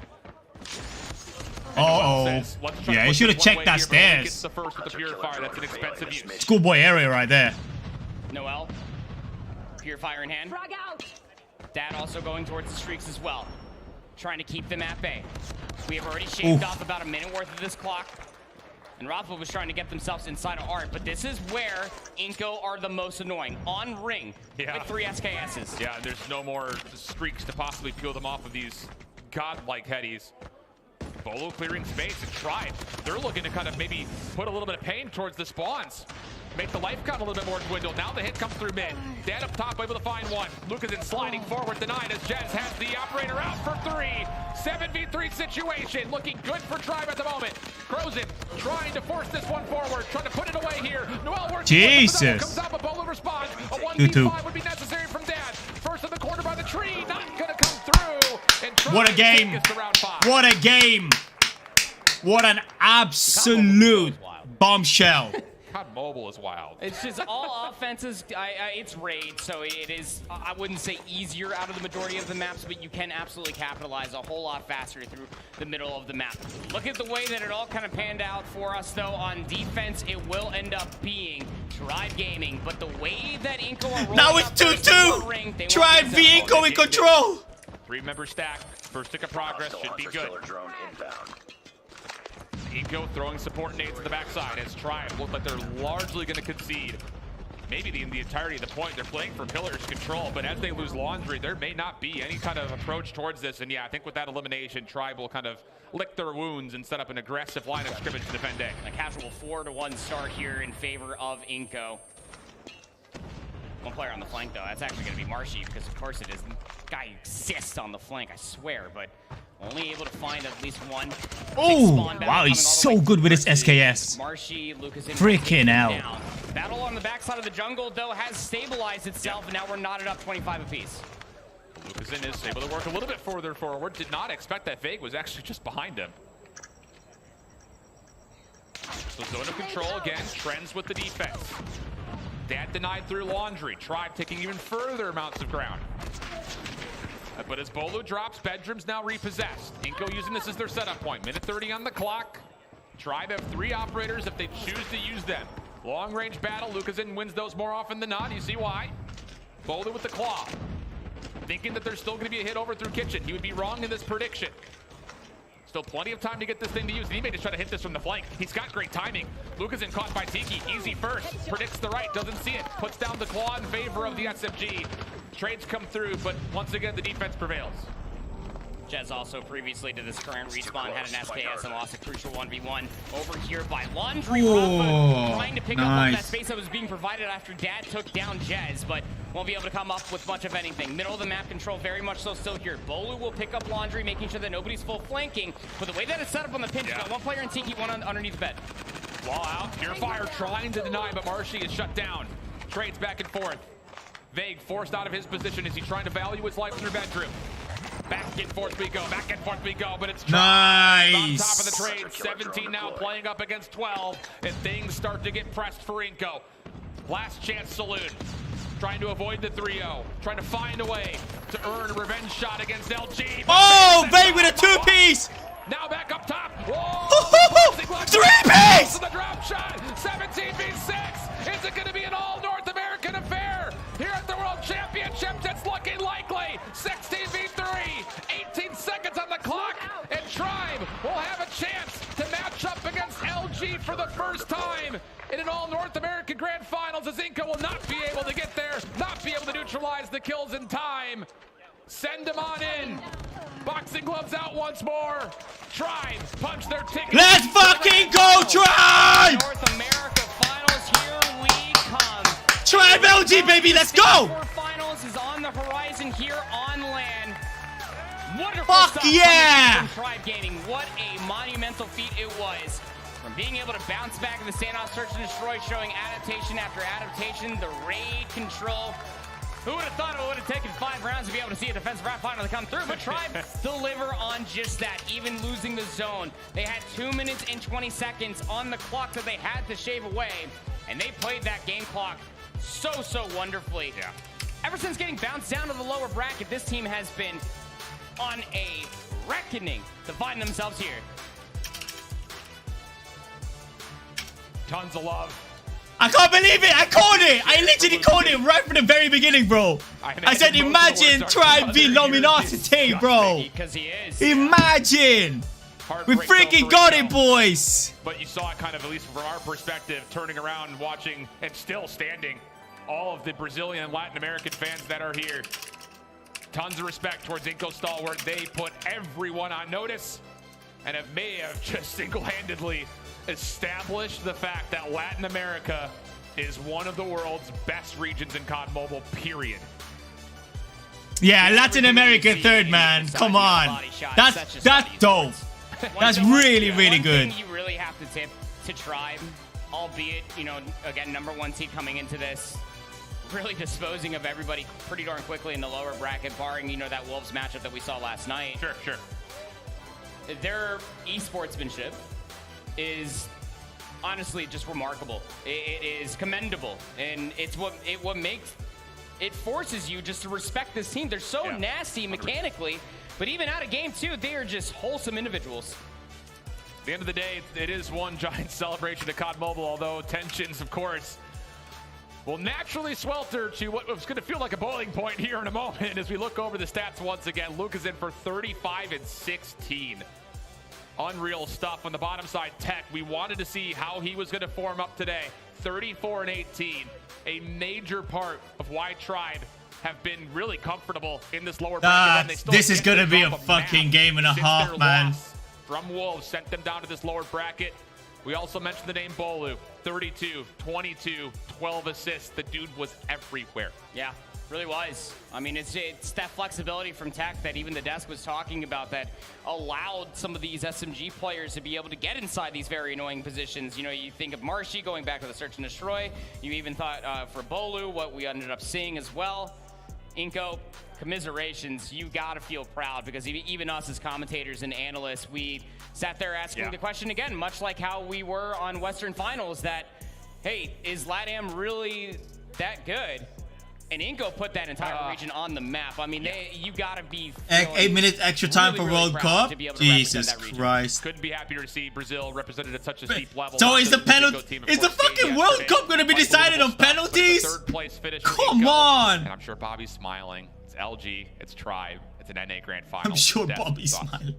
Thank you very much, Shift Improper, for putting in another great shift of a cast. And man, Inco Stalwart, they finish in third place. Tribe Gaming showed up and meant business. 3-0 here, Beef Mommy. Chat must be going wild right now. I can already feel the fumes, the battles from the fans, but hey, that's going to be a valiant effort from Tribe. That lower bracket run was a hero's journey for this team. No one expected them to be here, but they showed up when they needed to. The timing for this team is just absolutely perfect. Chip, did you not hear when I predicted that Inco was going to win the whole thing? Why would I be smiling right now? I would be smiling. That was my prediction. You can see the heartbreak on those guys' faces. Obviously, my Twitter feed is going crazy. They really performed as well as they possibly could have. And once again, you got to give props to Lucas. And to be honest, it didn't feel like Tribe even had a counter for him as much as it was they were just going to play their game and assume that their teamwork was going to be stronger. Let's have a look at the latest tweets. Yeah, let's have a look at the latest tweets, chat. Keep up above the other Inco players. Well, third place, $150,000 US there. XQC bet $500,000 on France. When they went down 0-2, he cashed out his bet for $5,000. For third place. What the hell? It really felt like Inco Stalwart really never got their footing today after running into Luminosity first and then Tribe today. Obviously, this start, not what you want. Pretty frustrating here for Inco, but you know, you gotta play through it. Let's not have a repeat of the Euros, please. It probably will do, bro. I feel like this is the kind of start that will definitely be talked about for a long time, and I'm already waiting for the YouTube videos to be like, what actually happened in this matchup between Inco and Tribe? And honestly, you just see it on the map. If you get to see a disconnection, Bobby then that's says, gonna be as a happening. COD You Mobile gotta fan, play it's through frustrating all to of see the things, ruling for the negative things that are takeoff happening in your map. team, If and it's just push groups, I through. get it, And so but with I that think you're being gonna said, use Takeoff was supposed context to be for a map situation that like Inco's that. actually really Wish I strong could have had a voice in the It just decision. felt like after Well that said. happened, Like, Inco honestly, was well just said. deflated. They had some really bright spots, and to be honest, it looked like they were going to be able to win the control. There were points in the search and destroy where things looked even, but the Tribe just had that slight edge despite some of the crazy plays that we were seeing out of Crozen, going absolutely crazy with the Locust, doing everything he could.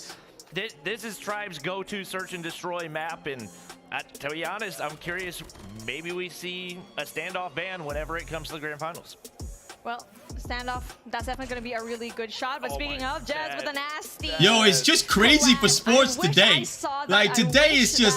We all got to see it in person. What is going on? Watching at home, you could hear the roars of the crowd when that actually happened. But it's not just him. It was like Marshy always going in the flank, and he's such a mind person that has always performed. He's always on point, and someone that you could actually rely on when it comes to these games, especially here in this raid, when he was able to clutch up a 2v1 situation, stop the clock here in Bravo, and also win that offensive round for Tribe. He's got ice in his veins, no question about it. We call it Marshy things for a reason, and man, this, I think it's this round specifically would have put Inco up 2-0. They win the third round. If they get this one, that's onto a game 4 and maybe onto a reverse sweep. But I can't handle this shit. I think that was another turning point in this game alone. They knew they could have won that round. They're still able to take another offensive, but man, wishing they could have that back. Yeah, how about this? Like, again, we've talked about on Control, it's all about the defensive side. This one, it was all about the attacking side.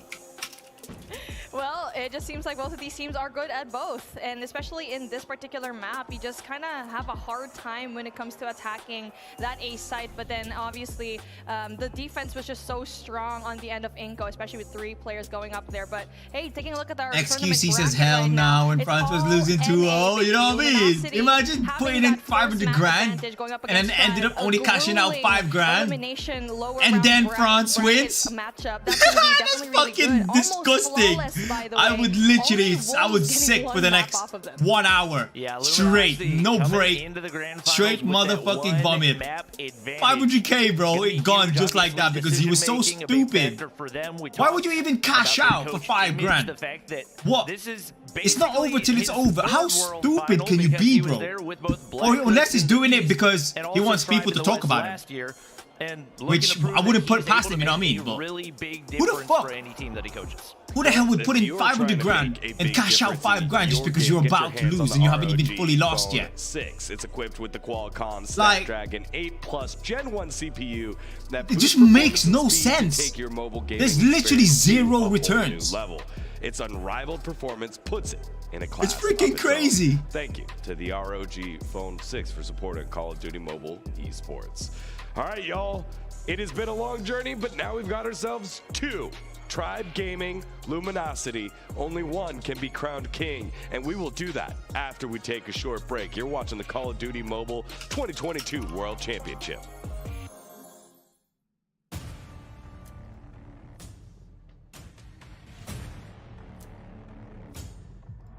Oh my god.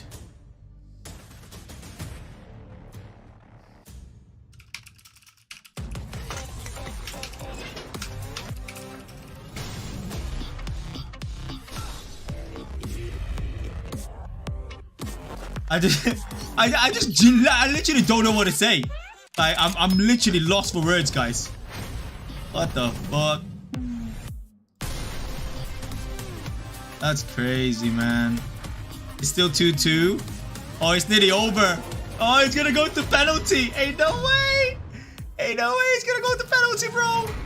This is just no way. Check your tweet. Hold on. What did you tweet?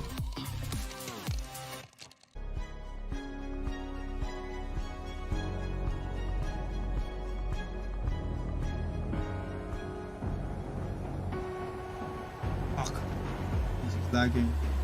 Some people are gonna be like, this championship is so rigged. Everyone was talking about Luminosity versus Tribe since start, and boo, they in finals. It's so rigged. They should have reset. Boo.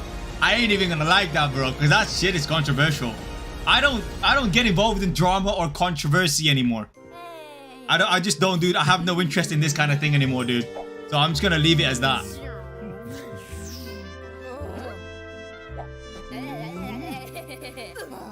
I am gonna check up on AOGS. I think AOGS is like in 1 hour, right? Has it started already?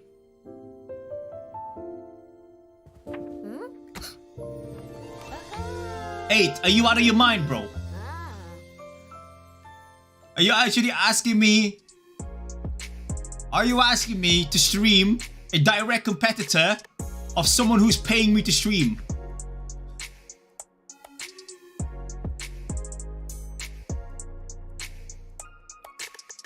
I don't know what yours think of me sometimes, man, but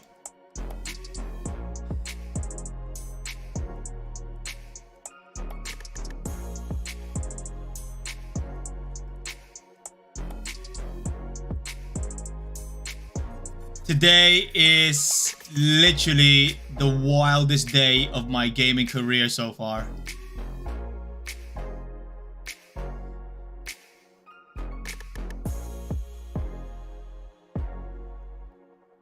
Oh my days.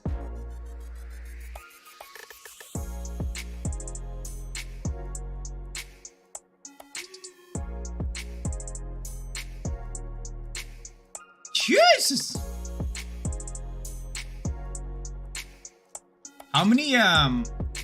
How many predictions do we have on that event now? Have you guys? No, I'm not gonna promote it here. I'm not allowed.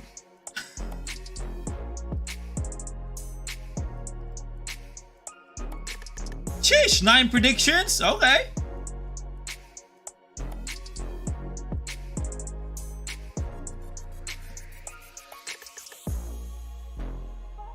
Oh, I'm liking these predictions, man. Really, really liking these predictions, bro. End of 90. Oh, baby, time for some penalties. Oh, no. Why, bro? Why, Delilah? Wait. Nah, it can't be penalties. Surely, doesn't it go like 15 minutes and then another 15 minutes before penalties?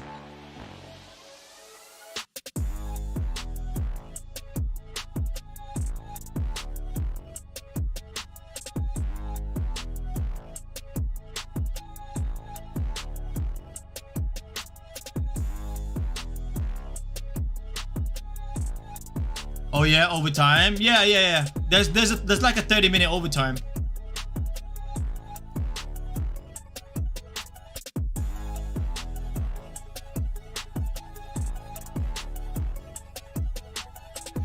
You know what? I actually don't know who to cheer for.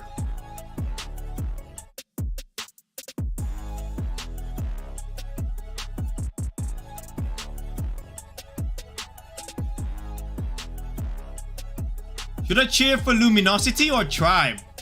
Guys. In the finals, me too.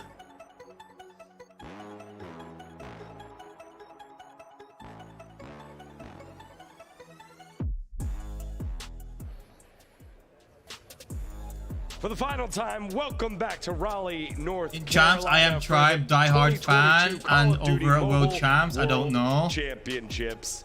It has been I'm here for Tribe. Of a weekend, but the top 2 teams reside in North America, and yet again, it'll be another chapter in the story that is Luminosity versus Tribe Gaming. Proper shift Degon here, guys.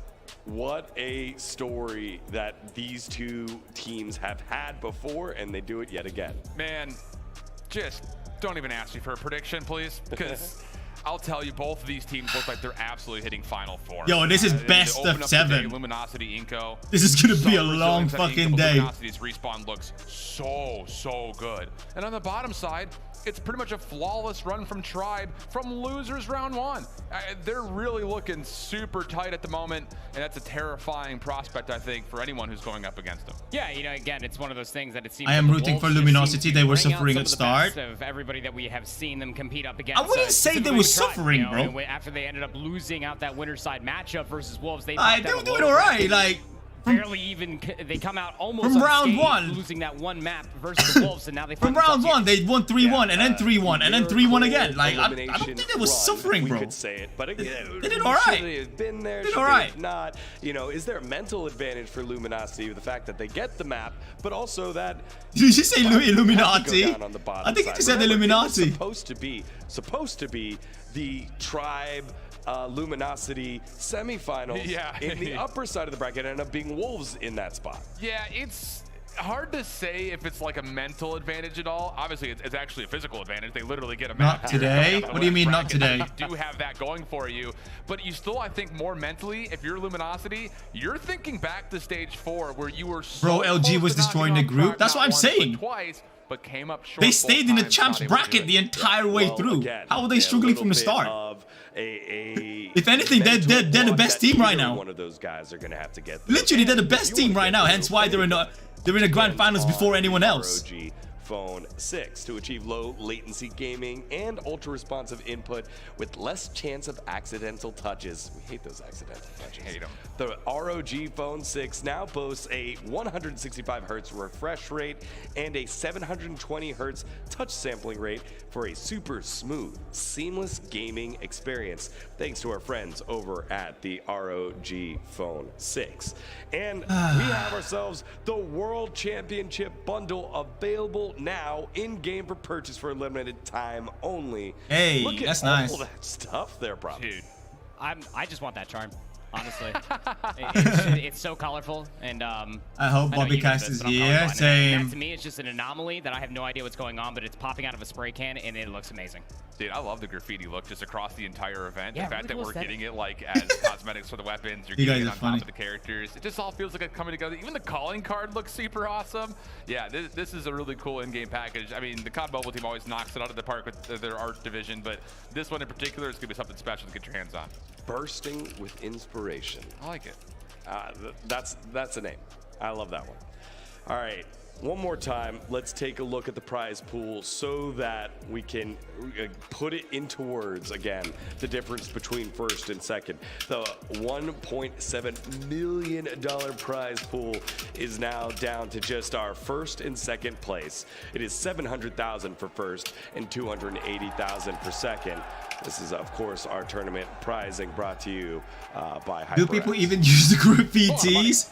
I don't know. That's a good question. And it's even like a pretty steep drop off when you go from first place down to second place. So I mean, that pressure, that extra bit of money on the line, you're almost gonna feel it really just kind of hiss through the air here in the arena. I mean, I thought for a second you were about to pull like a Dr. Evil impersonation. 1.7. Is Ferg streaming right now? No. I'm like, we just all did that in sync. Come on. This desk is lit. Come on. That's going in the rollout. Who's streaming right now? All right. Well, it seems of course, like Ferg is live. We are almost ready to go now. Tribe, Luminosity, proper. Wow, we're all struggling for views. Even IMO's only got 17. So, that's right. What I will fucking Ferg's taking all our viewers, bro. Is tell me, how do Luminosity I bet win? Ferg's got like 6K. Oh, wow. It's like only 2.5K? I think that the best way that Luminosity are going to be able to do this is continue to be very unpredictable and to continue to adapt and overcome. Their pace differential and understanding what they have to be doing from 47? individually. What's going on? All-time high through the entirety of the weekend. Who's Miney rooting for though? Let's check out Miney. Their search and destroy has been really clean. Let's check out Miney. When they had played last time, standoff was in the rotation. I don't want to not vote. Once, but twice. Tribe took both. So I think if you're looking at this from the guise of how does LG stop Tribe, I think it's to shut down Jez, which is kind of like the counter of what you asked in a certain sense. But he's been unstoppable in search, and I think search is the way to get unstoppable in search, and I think search is the way to get into the series quickly and possibly find an Well, for more thoughts on this matchup, let's send it on over to our cast. Is he even live? Is he like lagging or something? Oh my god, it's about to start! I am so excited to be here and casting the Call of Duty. What is this audio, bro? World Championship Grand Berg lost after Inco versus Tribe. Berg viewer stealer. Hey, I got shit. Okay. I see you. I see you smiling over there in the desk. I got you, man. But yeah, I mean, everything down the line, a lot of money. It's a huge jump from $700,000 down to that second spot.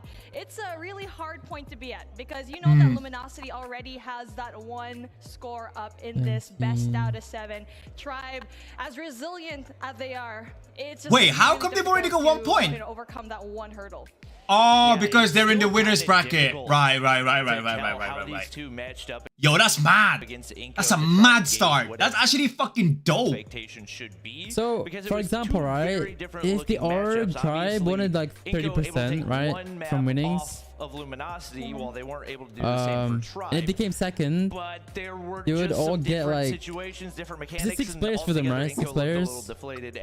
Unless Tribe, they have Sloppy, right? For subs. So let's just say they all split it like equally. It would be 32k each. Stage 3, stage 4. 32k each for second place.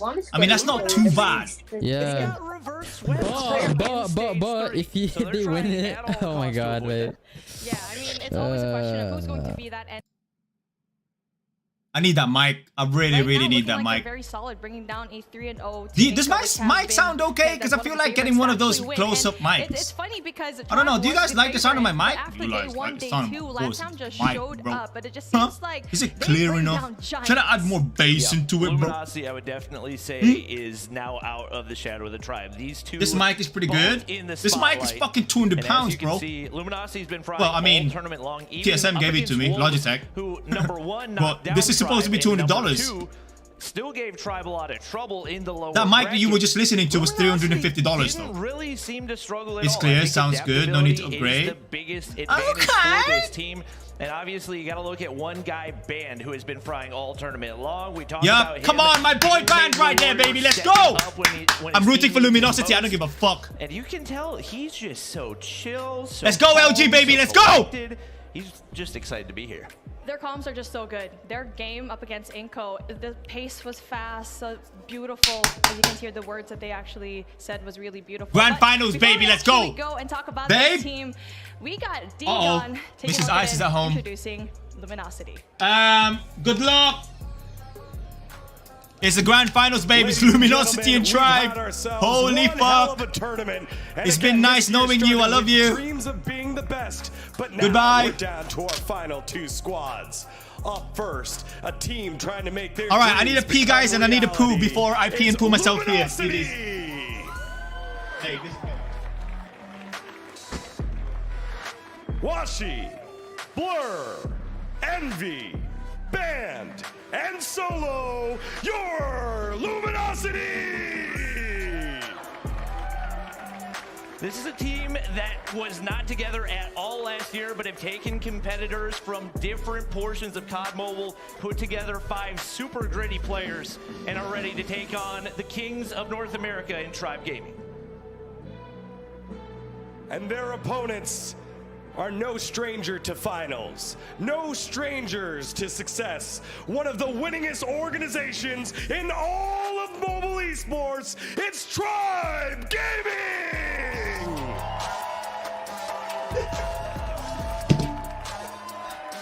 Marshy, Vague, Tectonic, Bolu, and Jez, Tribe Gaming! I'm casting this standing up, guys. I don't give a fuck. Keep the victory. Right, what are we doing? Am I able to? 2020, 2021. Well, 2022. Oh, that's as far as it goes, bro. Right, we're gonna cast it standing up, guys. In the lower bracket, and now they face their toughest opponent. Come on! A rivalry that knows no boundaries. These 2 squads have played against each other time and time again. Come on, guys! It's for type in the chat. Guys, can you guys just spam whoever you're supporting in the chat? Tribe win, LG win. I don't care. I don't care how many of you guys there are. Just fucking spam my chat right now. Come on. This chat. A lot of money. Why am I not seeing any chat? Like you mentioned, come on. 100K to the winner. What? If my math's correct, I'm putting my chair on the fucking bed. If you don't take I'm standing up. Prize, I'm casting this standing up. All the hours. Ice needs a standing desk. I have a standing desk, but I can't use it right now. I'm excited to see the map pool because still come on. Entirely sure what to expect. Yeah, I mean, it all comes down to our map picks and bans where they're gonna have to play. There's oh my god, it's gonna get fucking insane, guys. In a certain map because it's this part of the competition. You need to be strong on every single one of it in every single game mode. But kind of like what we saw in that first game that we had. All right, today, I just need to render something really quickly. It was such a huge factor when it comes to Luminosity's win. Tribe Gaming. Luminosity. When it comes to the map selection. I mean, I think if you're Tribe, one of your biggest objectives is trying to get to that map number 6, the standoff, search, and destroy, where they are undefeated on the weekend. You got to feel like that's a really good chance for them to lock in a win. On the downside, for Tribe, we did see a Hacienda Hardpoint. That was the exact map that we saw Wolves defeat them on their first Hardpoint tournament, and it is the same map where we saw I'm standing up. I'm casting this standing up. So all the hours. That puts them in a really tough spot. They're already at a one-map disadvantage. They've got to come out guns. All right, I need to just quickly render that in my crash. Standing cast. Inco Gaming pretty easily. And yeah, it really is important, especially in the momentum of your matchup, especially. All right, let me just put that on my Twitter. Take off where we saw that Inco kind of faltered, especially we're kind of really shaken up. So that first game really matters to set the tone between these two giants that we saw and performed really well up against a really hard team. And now coming into this, when it comes to the statistics and the numbers, we kind of just throw them out the window by the end of it. But both of these teams look so good at this takeoff map that it's really hard to tell what's going to happen. But for me, Luminosity actually did a little bit better when it comes to the util usage up against Inco. Obviously, you want to pick up as much time as you can, but number one priority is going to be chaining together P3 and P4. That's where these teams look to pick up their biggest chunks, controlling spawns there. Right, come on, chat! Woohoo! So fucking high! Obviously, operator usage going to be absolutely crucial. Cannot afford any wasted time. That split-second decision-making plays a huge role in the outcome of these games, and it's really going to come down to those little micro decisions. Tribe, let's go, Tribe! Micro decisions coming in from come on during those clutch situations. I mean, Luminosity. Luminosity. You know what? I like them both. I like them both. I actually really like them both. That's actually really good. Ban's going to be right there. And you know that he's going to be really good up against Envy as well. They've been doing a really good job at trading them 1-1. But how do I lock preview, enable preview, window, screen, projector? Oh, I can have it. Oh, I can have a bigger preview. All right. We'll have a bigger preview. Bro, if you're British, I had no idea. Yeah, bro. Yes, bro. Especially just having lost more matches in general, but across the board, they've been able to win some of the point matches even when they are getting outslayed. Obviously, big players to watch on this map are the ones that typically dominate in the long range, those being Tectonic and Jez. I think Jez has really shown out through the entirety of this tournament, but every single player on this roster plays a huge role. We talked a lot yesterday about filling those specific roles. Yes, bro, you can represent. And the come on, LG! OBJ. So Luminosity Gaming! Right now, just getting ready to load into the game, but the anticipation definitely building, and you can feel it here.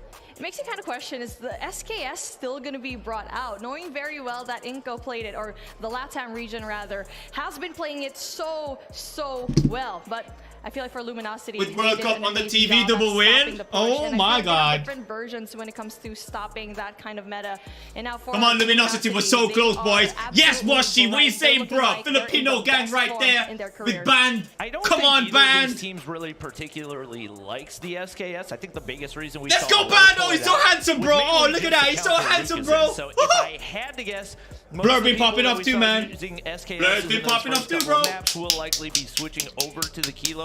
That's been Yo, the Bowie! long-range assault rifle for Bowie, who you representing, bro? Who you region. representing? People Because were I think kinda Jez is wondering, Filipino. oh, is that Kilo meta Jez gonna from be able to Tribe hold is up to the world Filipino. I'm not championships? sure. He And it kind of most looks definitely is. Filipino. I mean, this Look at him. This proves the point. Both I'm teams not sure. are Can someone going to find be out? here, and the strongest that they've ever been in. And speaking of Tribe, looking very solid this year as well. Okay, and I see. the situation Well, we see you guys. going to be flipped, as Luminosity is usually Oh. the one that has a very hard time in the beginning, but now it looks like Tribe is going to be the same, and beautiful Worm there, and definitely going to be an absolutely legendary Jez kind of looks more a bit Mexican though. I'm not sure. It's just, again, the word for them is going to be resilience because of how many matches they actually pushed through, and a lot of the time it wasn't even close matches. They absolutely dominated it. I don't know if I'd call it a beautiful worm. It looked more like a dying worm, Dying if you worm? ask me. But, you know, Like a worm's a worm. Like a worm in water with some salt. Yeah, Okay. exactly. Well, we're loading into the lobby right now. I think Vague's another player that has honestly been pretty underrated on the weekend. Obviously, not dropping those insanely high KD numbers like Jez and Luminosity Tectonic, looking pretty but especially solid. as a Absolutely, flex bro. player, he's had a pretty Bro, solid your KD edits are so while at the OP, I same thought you were time Mexican. playing that OBJ Wait, what? contribution. So he's another player to keep an eye on. Oh, we're up! Expect him to do We're marquee up, things, ladies but and he's gonna gents. Be opening things up. First blood, Vague in the high tower right there. Gonna be able to find one. Shots on to Band as well. A little bit shaky to start. We have yet to see anybody hop on the objective, and it's finally gonna be Marshy who hops in for a whopping 1 second. Oh, okay. That's a lot of seconds for you, and Marshy definitely knows how to pick up the points. Now, going in there very aggressively. That's going to be player number 4. Okay, Luminosity with a strike, with a start. Kills. Still forming that SKS. Looking like it's going to be really good in this map, but take a look at the other side. There's actually no response whatsoever when it comes to those long-range engagements. Looking like they really just want to go for the CBRs, the Krig 6, and also probably... Oh, like beautiful solo. Let's go. So, again, if it really works for you, then go ahead, but you need to find some sort of counter up against Blur. Yep, does look like he's still going to be rocking with the SKS. Obviously, Tribe has talked before about how they don't really like the weapon. Tectonic pulled it out for a little bit up against Inco. Wow, So how didn't tight have is this a match, bro? Huge impact for them. So with the Kilo being his weapon of choice, no surprise he's sticking with it right here. A pretty even P1 as the battle for P2 ensues, and looks like Spawn's going to go the way of Tribe. Marshy playing nice and sneaky right there. Tries to hit the flip, but not going to be able to get the turn for the kill. Jen's going to get shut down. Yo, how tight is this match? For Luminosity to lock in a chunk of time right here. Bolu pushing up now. No reinforcements here for Luminosity. And they're in a tough spot. Solo's got to go big. He's able to find one. Blur does get dropped right there, and now Jez looking to go big. Solo one with the shorty before he gets traded out. I mean, Luminosity was winning those gunfights, but it wasn't really high. It wasn't really a high kill count enough for them to actually go in. Oh, Tribe's got the freaking hardpoint now. Struggled in. Luminosity, y'all gotta take this back, bro. You guys gotta take this. And as what you thought that Luminosity could actually win that particular hill, especially with getting a lot of those kills, not enough for them to actually anchor up the more favorable spawn, but they do have that rotation off into that next hard point. Luminosity has definitely looked more solid on the early rotations. Seems like for the most part, Tribe's game plan has been bully your way into the hard point. We'll see if they can do that here in Marshy. Come on, boys. Come on, y'all got this, boys. As well, in the early rotations, not doing a whole lot for Luminosity Gaming. They are struggling to win these gunfights. Couple of purifiers come out as well. In that wow, Tribe Gaming is freaking popping up right now, boys. Now bringing out the purifier helps them go in there for the break in this particular hard point. That's going to be really big for them. Not just that, sustaining it. Marshy still getting shot at, but with the purifier in hand, it's going to be a little bit more difficult. Freddy finally going down. Oh, wow. Not only that, that is big Predator missile, bro. And it looks like it's a little bit spawning out of control. That's going to be very hard because look at the next hard point too. The fact that 2 players from Tribe are also already there. You can see the Luminosity players saving their operators right now, which is interesting given the gap that we've seen form. Obviously, really prioritizing this rotation of P4, but they don't have a whole lot of people here. A few break through. Wow, Tribe is dominating. But they gave up all the scrap time there on P3, and right now, in need of a solid setup and good spawns to be able to lock in big time right here. Blur waiting for somebody to rotate to that window side. He's got the gravity vortex ready to go. Gotta be careful, might run out of time, and he's able to get big value right there, but still not able to clear out the Tribe players. And now Envy looking to break on in. His claw gonna go. Oh man, they are absolutely freaking struggling, boys. They're struggling. This seems to be slipping out of the grasp of Luminosity as Tribe Gaming is snowballing left and right. I mean, they do have 100% win rate here in Takeoff throughout the competition in Hardpoint. They played it 3 times, and it looks like they're just so comfortable and such a good map pick for them. And oh my god, doing so well when it comes to these this is what I said. This is what I said earlier. That Slayer trying to get those that Tribe needs a big win over Inco to have that momentum going into the grind finals, right? Tribe. Maybe not necessarily going to the lower bracket on purpose, but not really being worried about it because we know they're a team that plays better when their backs are up against the wall. Well, it's the grand finals, and there's not a much bigger wall than that. Right now, they find themselves up by 110 points through this first set of Hardpoint rotations. Major reset needed for Luminosity. Blur in the high ground, not going to be able to connect with the SKS. Marshy doing Marshy things on the bottom side, and once again, Tribe in full control. Luminosity just scrambling left and right, but no map control, no kills going through. Jez slaying out right now. He's not force free. And this is insane. It's just Tribe always has the upper hand because they have high ground advantage, where you don't have much of sights here because you always have to think about the verticality of the map of Takeoff, and so far Tribe is actually using that to perfection. Tectonic doing such an amazing job at always stopping the push. 21 already to his name.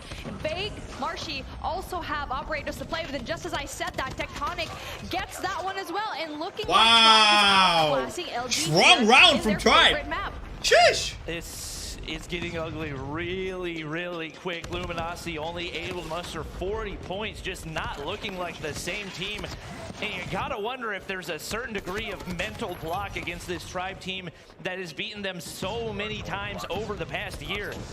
I don't know what it's going to take to overcome it. We see a couple big kills go through in the feed right here. Nobody in the hard point. Solo finally going to be able to occupy, but he can't win a gunfight either. And once again, it's Tribe in the hard point with the Purifier coming through.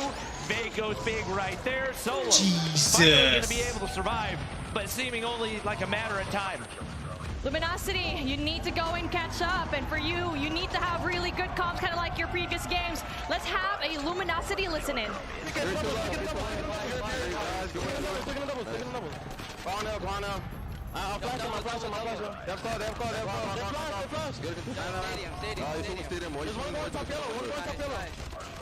We got point. Go new. Yo, stay upstairs. One more. Top right house. Yo, these comms are awesome. Top right. One top blue, I think. One top blue. There's one on hill. One secret. Nice. Push the point.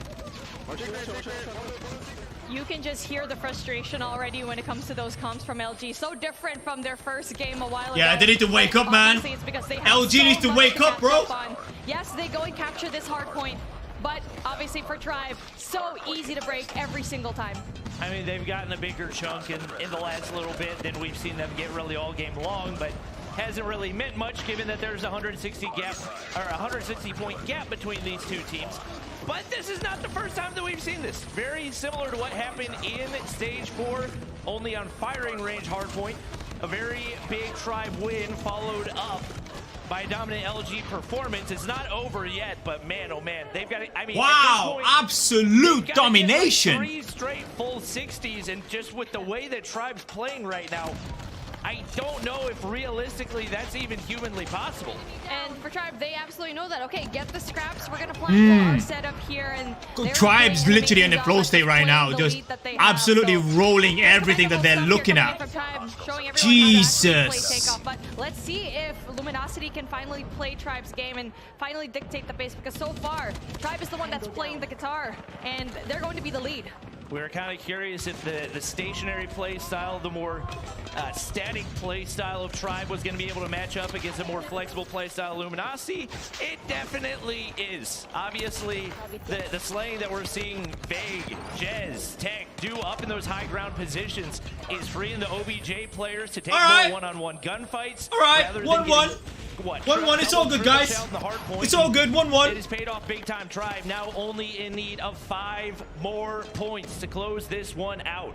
Luminosity starting to move upwards a little bit, but game 1, 1-1. Really needs is one solid early rotation and should be able to lock in the win. Luminosity, let's see if they can pull off a miracle. That's going to be difficult because as Luminosity was soaking up the points in P4, the setup going in for P1, it was just not there. Tribe is already there with just 5 that's gonna hurt. seconds left. Yeah, that 2-piece is gonna hurt real bad. With 5 points left for them to go and win this first matchup. It's still going to be good. It's going to be big for you, Vague. Gets that Purifier kill. Hey, secures the first dub. Nice, good job, Tribe.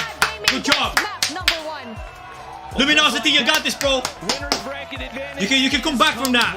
Mental reset. Mental reset. Move forward. Think about the next game. Think about the next game. And a lot of that just that's all you gotta think about, man. Forget about that last game. I think one gunfight guys just need to stay strong together, play together again, and just. But looking out of the corner of my eye, I believe it is Tectonic set up on that head glitch above P1. Ban sneaks up behind him and still gets turned on by Tech. I mean, just like, Ban's been phenomenal all tournament long, and it just felt like things kind of fell apart at the It's all good, man. It's all good. It's all good. It's 1-1. It's basically, that was warm-up. This is basically the start of the series. It's 0-0. From the Hardpoint, not really there. 26 seconds left. Not too bad, but obviously taking a look at Marsh. Holy, what a start, though. What a really good start. 50 inside the Hardpoint. It looks like he's getting better and better each match that they play. He did so well in that S&D, so well in that control, and now looks like, yep, he's going to be that MVP for Tribe. We know that Washi's the OBJ player for Luminosity, and he was in a blender all game long. Obviously, when your team doesn't have map control, it's easy from an outside POV to say, oh, he went 17 and 35, he cost his team. But when your team's not getting map control... And so did Messi score? Was it Messi that scored, guys? There's not a whole lot you can do. You're having to solo chow 2-3 Tribe players every single time you're going into a gunfight. My God, Messi. Imagine if Messi scores a hat-trick. If Messi scores a hat-trick and wins the World Cup, he's better than Cristiano Ronaldo. Right here, right now, conversation is finished. You know, this is one thing that I noticed up against their game against Inco is Tribe's I'm gonna tweet that. Of them winning it to battle them out is to, number 1, do close range, number 2, buddy system, especially in a map as big as Takeoff, where your life really counts because it's such a huge map. And not just that, the fact that they're always getting those power positions up in the 2F, up in that vertical point where obviously looking down you have more of an advantage, and the rotation coming in from Tribe is just so big as well. Yep, it was pretty close off looking back, the fact that it was, I think it was like 30-30 at one point, and then just after P2, Luminosity could not get a foothold to save their lives. Steamrolled out of control. They, I think at one point it was like 40 to 160 or something. So that's basically a span where you're getting 10 and you're letting Tribe get 110, maybe even more. You got to find a way to stop that momentum, and I just didn't feel like their operator usage was good enough to do that. We saw a lot of wasted operators, a lot of hasty pullouts for those operators. Right, check my ice spam chat. Them in a big way. I feel like for them, it just really went downhill after P2 because, yes, they were winning a lot of the gunfights, stopping the Tribe plays, but they weren't able to dictate the pace and anchor down the more favorable spawn, which is going to be by launch base. And you get to see it really good after this, but I mean, it was a little bit too late where after our second reset... I can hear keyboard warriors coming after the ice. Bring him on, bro. Bring him on. Come on. Obviously for them, they have to soak up all of the Hardpoint, so they're going to be split as a team. So 2's going to be staying there, and also 2 might go in for the rotation, but they always just get gunned down every single time. And look at what we said, they were like 30-30 at one point. It was 60 to 220. That's, if I'm doing my math correctly, a 190 to 30 run by Tribe. I need more viewers. Like I mentioned Come on, before, haters. We saw something very similar to that in Stage 4. We saw a firing range Hardpoint where Tribe absolutely obliterated them. It was 250 to 27 if my memory serves correctly, and immediately Luminosity bounces back and takes the search and destroy. They 100% got to make that happen here. And not good news again for Luminosity here in Slums, because they did lose this 6-8 up against Wolves.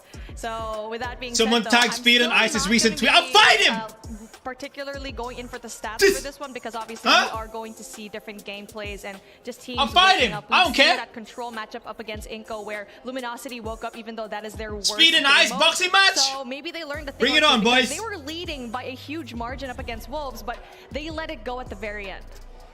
Yeah, it's a thing that this Luminosity team has struggled with for a while, is closing out, whether it's games or matches. I don't know if it's, once again, a mental thing, because you know they've got the gun skill. You got Washi, who is one of the best snipers in the world. I think if Luminosity wins this whole thing, you for real can hear those mechanical keyboards from a mile away. I've got no interaction so far. Fly across the map like Band and Envy. Guys, come on, like this on my Ice Spam channel. Come on. The chemistry. I've heard from so many teams about how good their communication is. And did you know Liquid and C9 pulled out of Apex esports scene? Oh, really? Damn. KSI and Logan will be commentators. Bring it on, bro. You gotta close those Bring it on. S&D games down. They've already kind of faltered. He's literally called Ice. He's called Ice Speed. He's already got my name in his name. Ice Speed. Ice Speed. Well, you know what? You know what my name's gonna be? My boxing name. My boxing name's gonna be Ice Smack. I smack the shit out of you, Ice Speed. And I believe Luminosity can do so. We've seen it already before. They've had that raid search and destroy up against Stamina and did an absolutely phenomenal job. And especially France literally just tied. All the odds were actually up against them. They can definitely. What is going on? Yep. Still a lot of COD Mobile left. What is going on? Played. It's a best of 7 series, and we're only getting started right here. Obviously, finishing in control if we go to a game 7. Not the most normal thing. Today is literally the craziest day in sporting history. Ain't no freaking way. And loading in to the lobby here on Slums Control. It is going to be Luminosity on the defensive side to start, which should be a big advantage for them if they can capitalize. Ooh. You gotta play with your snipers. Blur has a monumental job to try and get the search. Oh, here we go, guys. S&D. Lineups are gonna be there. No information. Come on, LG. Marshy gets down. Ben gets that first opening pick. No, he it's a 5v. But then Bolu trades him out. 4v2. Definitely the better side of the trades for Luminosity. They're gonna be able to make their way up, and right now, actually trying to catch Tribe 1v3. Jez gonna take a little bit of damage. All right, they go to first round. They go to first round. Now Jez all alone. The 1v3. I can't breathe. And obviously Luminosity. I can't breathe, ladies and gents. He's got a lot of map left to clear. This is gonna be a long ass game, isn't it? We're gonna be here for the next 2 hours. At least on this side of maybe the map. even 3. And it seems like Luminosity has read it perfectly right there. They get the information from Envy, and just like that, should be enough to close out the round. Solo connects onto the shots. Good job, good job, good job. Good job, LG. Come on. Good start. Very, very good start, boys. It was really that 2-piece that Band did that kind of stopped the push coming in from Tribe. Obviously, just raining down utility down in bricks. That's going to be a really good start. And now for Tribe, though, knowing very well that they can, Luminosity can aggress. Let's see if they can finally get that as Band gets one more. Oh, Band with a freaking nade on Marshy. Big is down. Band is down by Tectonic. Off the start right here once again. Nades do connect, and that's going to force Tribe 4v3 back on the defensive side. Bomb is in hand. Don't know if there's any trophies. Oh, Washi with a freaking snipe on Jez. Arguably the best in the world right now. Now 2 Tribe players remain right here with the bomb going down. He takes it. Oh my God! That's not an easy shot to hit. Solo reads this next one like a book, but he doesn't even need it. My God! Takes another down, and a strong start here on the Slums S&D. What Jez needs to step the up hell? Because if you allow Blur to do that and Washi as well, you're just going to have a very hard time. And what I already mentioned early on into this matchup, Luminosity is just so good when it comes to that util, and they showed it in game number 1, and now they're going to be showing it here in this S&D.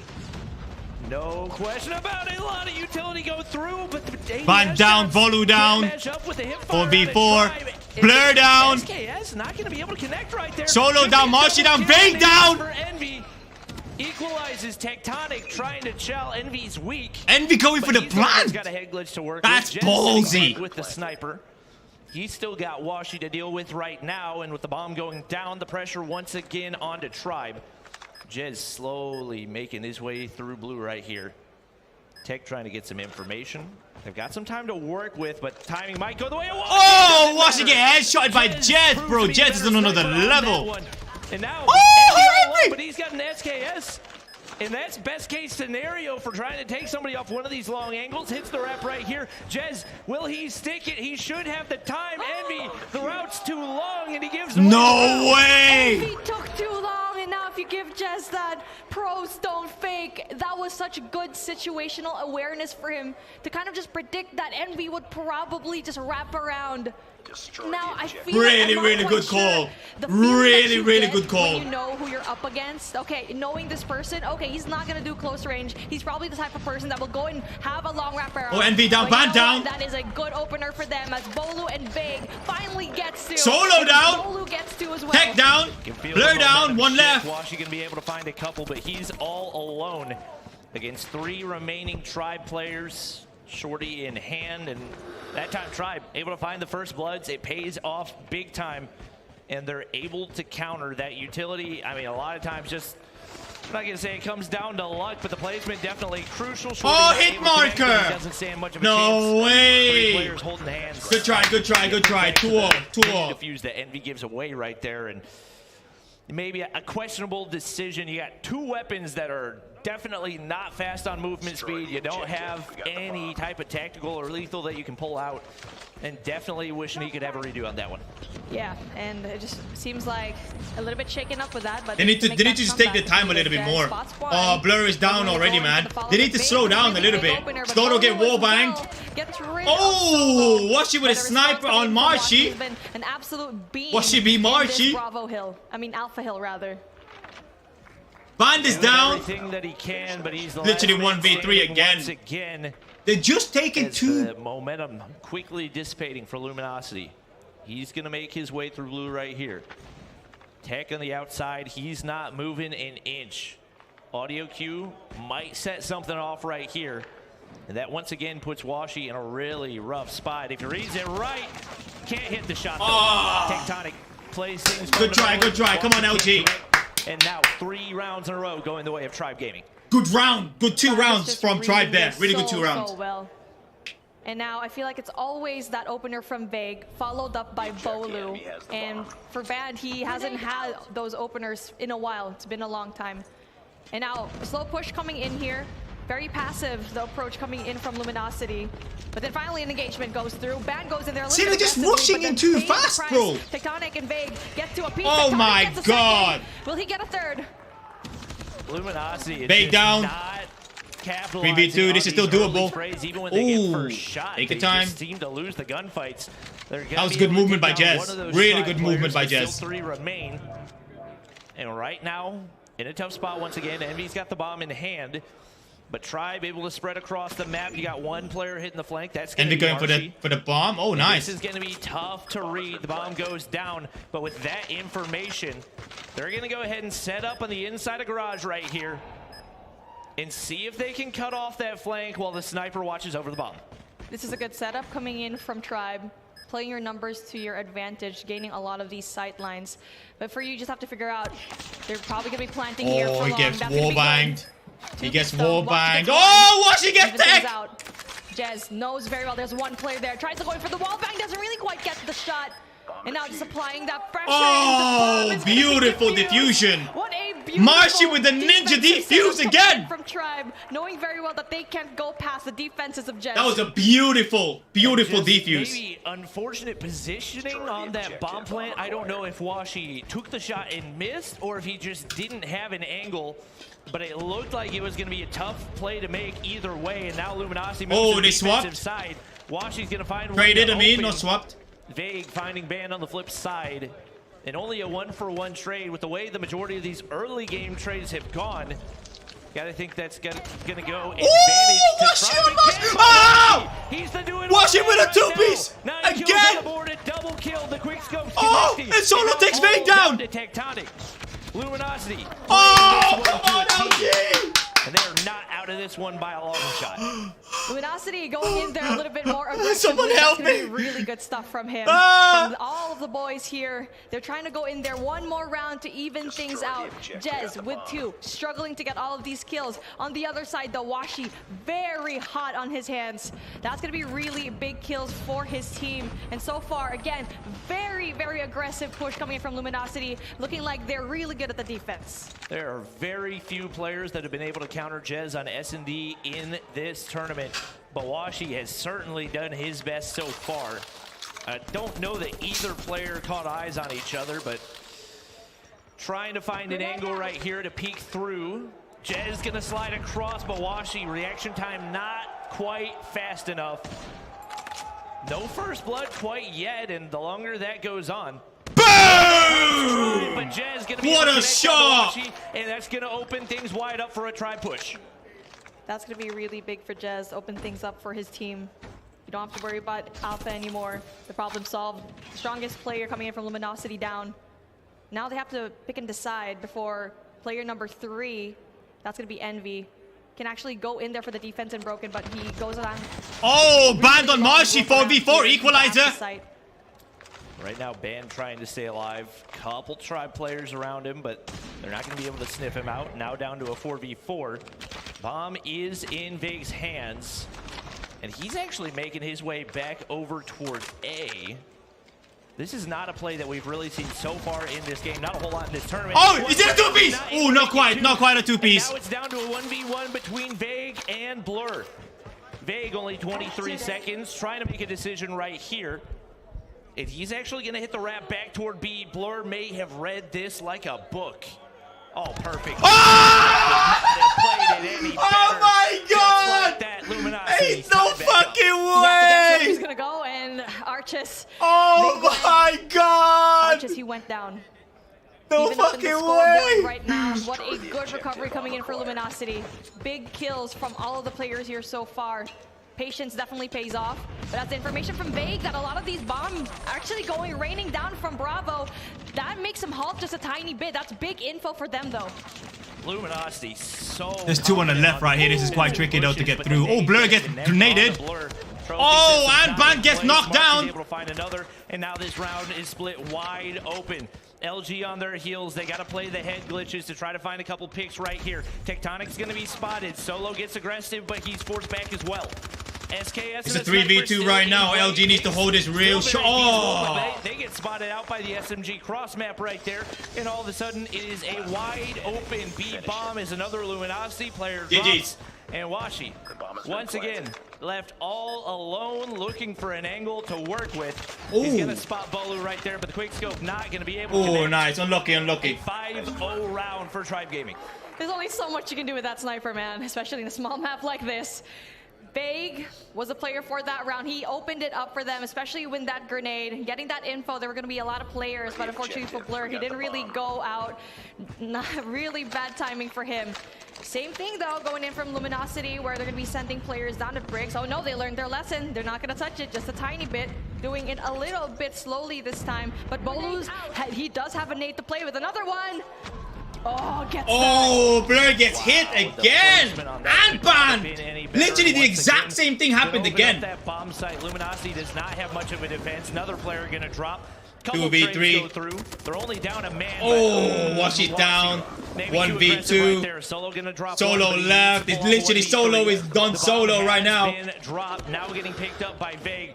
And Shorty's got to be perfect right here for Solo. And he can't connect on either shot right there. Ooh. Now Tribe, only 1 round away from taking the lead. Oh my goodness. At this point, you're thinking, for Luminosity, are you putting down your trophy systems in the same spot? Because twice in a row, in 2 rounds ago, it's the same thing happening here. It's all just nades all across the board.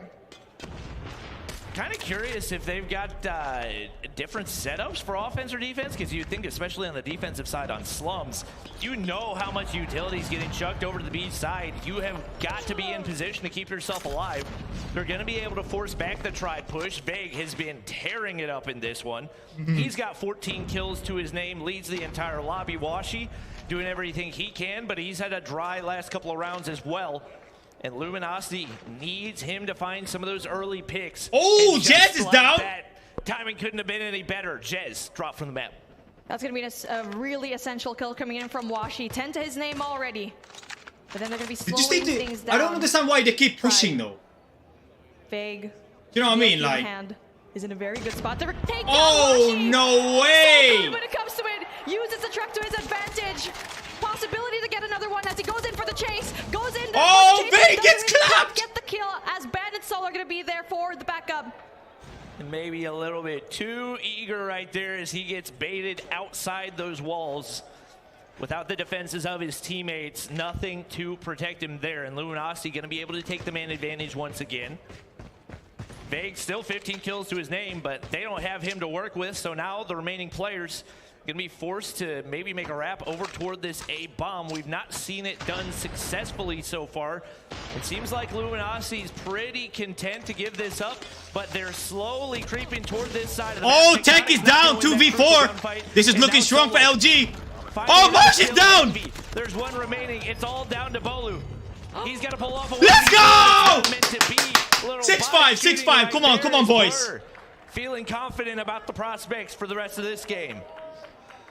Tribe is having a hard time closing this one out. Luminosity's creeping in the distance. Just one more round in between them.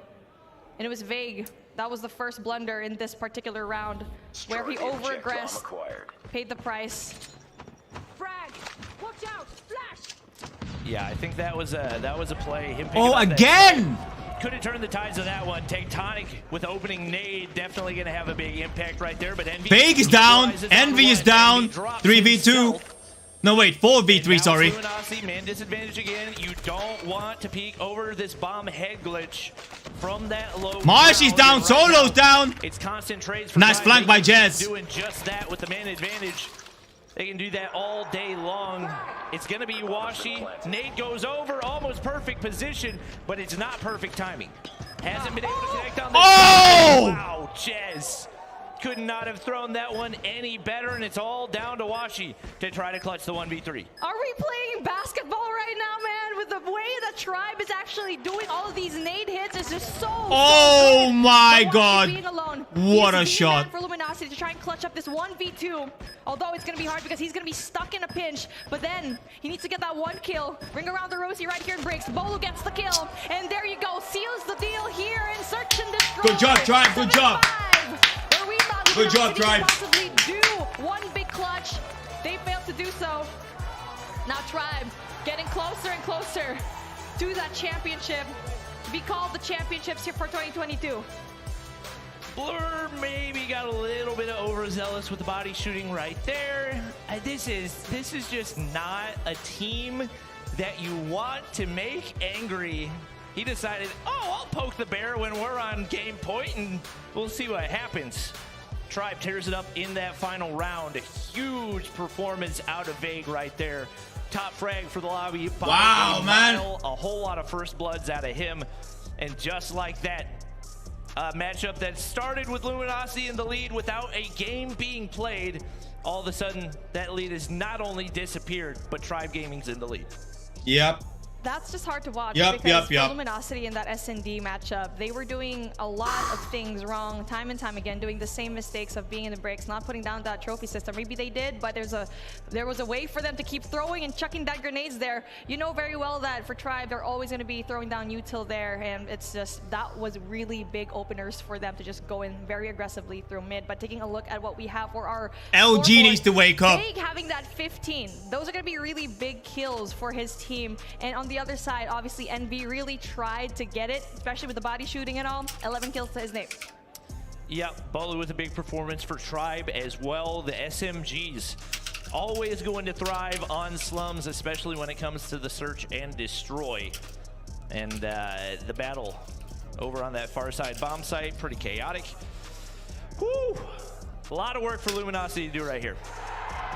My goodness. Raid control. Really quick matchup. And then as history repeats itself, Luminosity goes down yet again here in slums. And again, for S&D, Tribe seems like they're going to be reigning supreme. As we see all of these things put together, Pretty good start coming in from Tribe, but obviously it's just not over yet as we have one more map of control. But obviously we want to see every single action pull through. Degon, bring it away.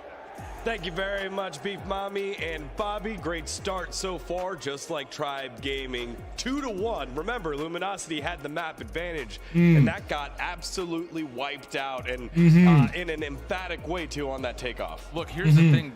All of these map mode combos in some form were played in Stage 4, whether it was the Winners Finals or the Grand Finals. Both of these two maps initially favored Luminosity off of those gameplays that we had seen from a couple of months ago. But here this weekend, Tribe is fixing all of the things that they were even slightly stepping away from during Stage 4, and now all of a sudden you're in a position to really control this series layout. Yeah, I mean, hey, you're fair shout for what happened back in Stage 4, but it's a different meta. We're here on land, man. And Argentina won? Oh, no freaking way. Especially through the majority of this takeoff hardpoint map number 1. I mean, between Tech and Marshy, I don't know which POV was more fun to watch. Marshy was just everywhere. Tech was locking down those longer lines. 4-3? Jesus. On these flanks. GG's Argentina. The thing that's really curious, and Bobby brought this up, and he was right, by the way, it was a 250-27 on that winner's final opening hardpoint before Luminosity would bounce back. The thing is, you don't expect to see that kind of a performance at a World Championship Grand Final. So the fact that Tribe is able to really put the pain on towards LG early in the series, I think says a lot about, again, them being in final form. You know, LG just felt super cut out of it here on takeoff. You kind of wonder, hey, like, you know, where are you getting the spark from? You know, where's Band stepping up from? Where's Blur stepping up?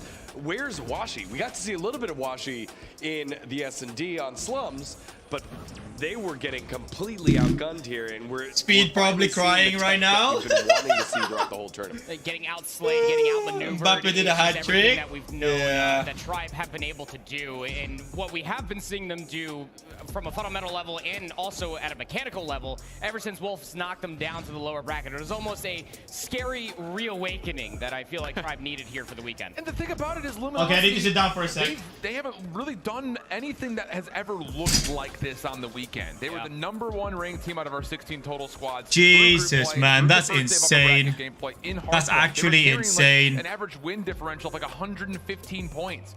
For them to even barely get to 100 points, I'd color me surprised. Yeah, and it was a last push there that made it respectable because they didn't get to the triple digits until the wow, I can't believe it. And it was kind of confusing too because when that map started out, I think they opened up with the first 5 or 6 kills. They got themselves like 14 points. Mbappe golden boot, cool. Nice. And then they get completely shut out. Yeah, Mbappe golden boot apparently. And okay.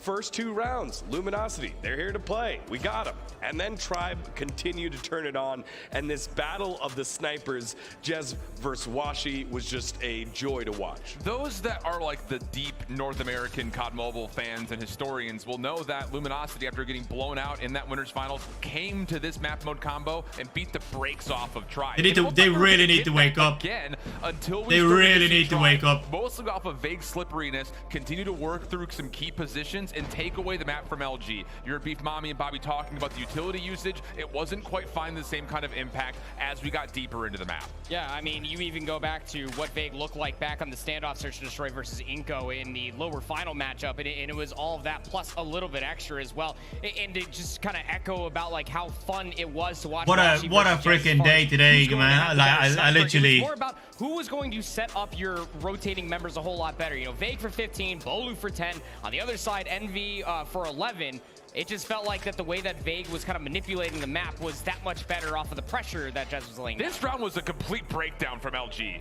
There's zero reason that you don't have 2 players peeking at the same time to confirm shots to land. The fact that the sniper missed twice, the AR that was around the corner isn't able to get any shots off, that's a complete misstep. Oh, that's such a beautiful shot, man. Seeing this map big shot there was just absolutely gorgeous. Now, feels like Luminosity is reeling just a little bit. Tribes seem to be rolling, business as usual. And I'll say both these teams seem relatively calm. We've seen pop-offs from both of them, right? Whether it was waving goodbye to the other so team, good, man. off the headset after absolutely insane. Both of them just seem really I guess, controlled, although it's 2-1 for Tribe. Yeah, it's strictly business, right? I mean, they have faced off against each other before, but here at the end of the day, you know, you have $700,000 for first place as well. You have to come in and play your game. Strictly business coming in for Tribe. They know what they have to do. Yeah, it really is. Man, like tectonic. At the beginning of this entire event, this was the expectation that Tribe was going to make it to a grand final.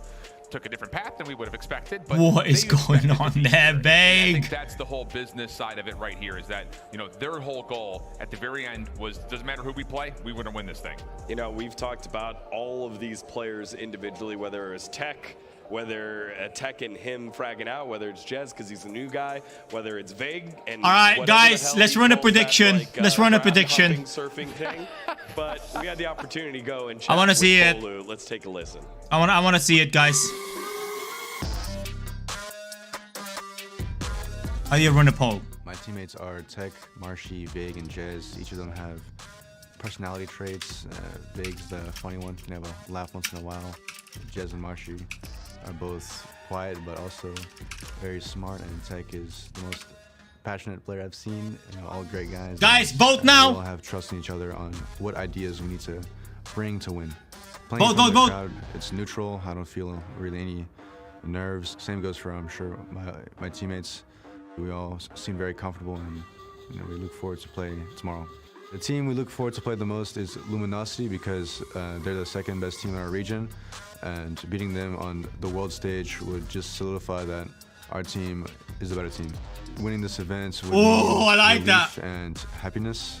The best moments is a few seconds after winning, and that's something that I think everyone on the team can cherish forever. Being a top 8 team in the world means a lot, but for our team, we obviously want to be the best in the world and win this tournament, so that's our goal, and we'll do what it takes to accomplish that. All right, well, Tribe Gaming, again, very, very close to... Yo, people are saying 67% LG, god damn! For Tribe, from being Western champs to world champs. You know, we basically, you know, best in the world, as we've now solidified the West is the best in COD Mobile. But Luminosity still have something to say about that, right? And it's going to require some individual efforts, and you've seen it all the time throughout any sort of competition, team competition.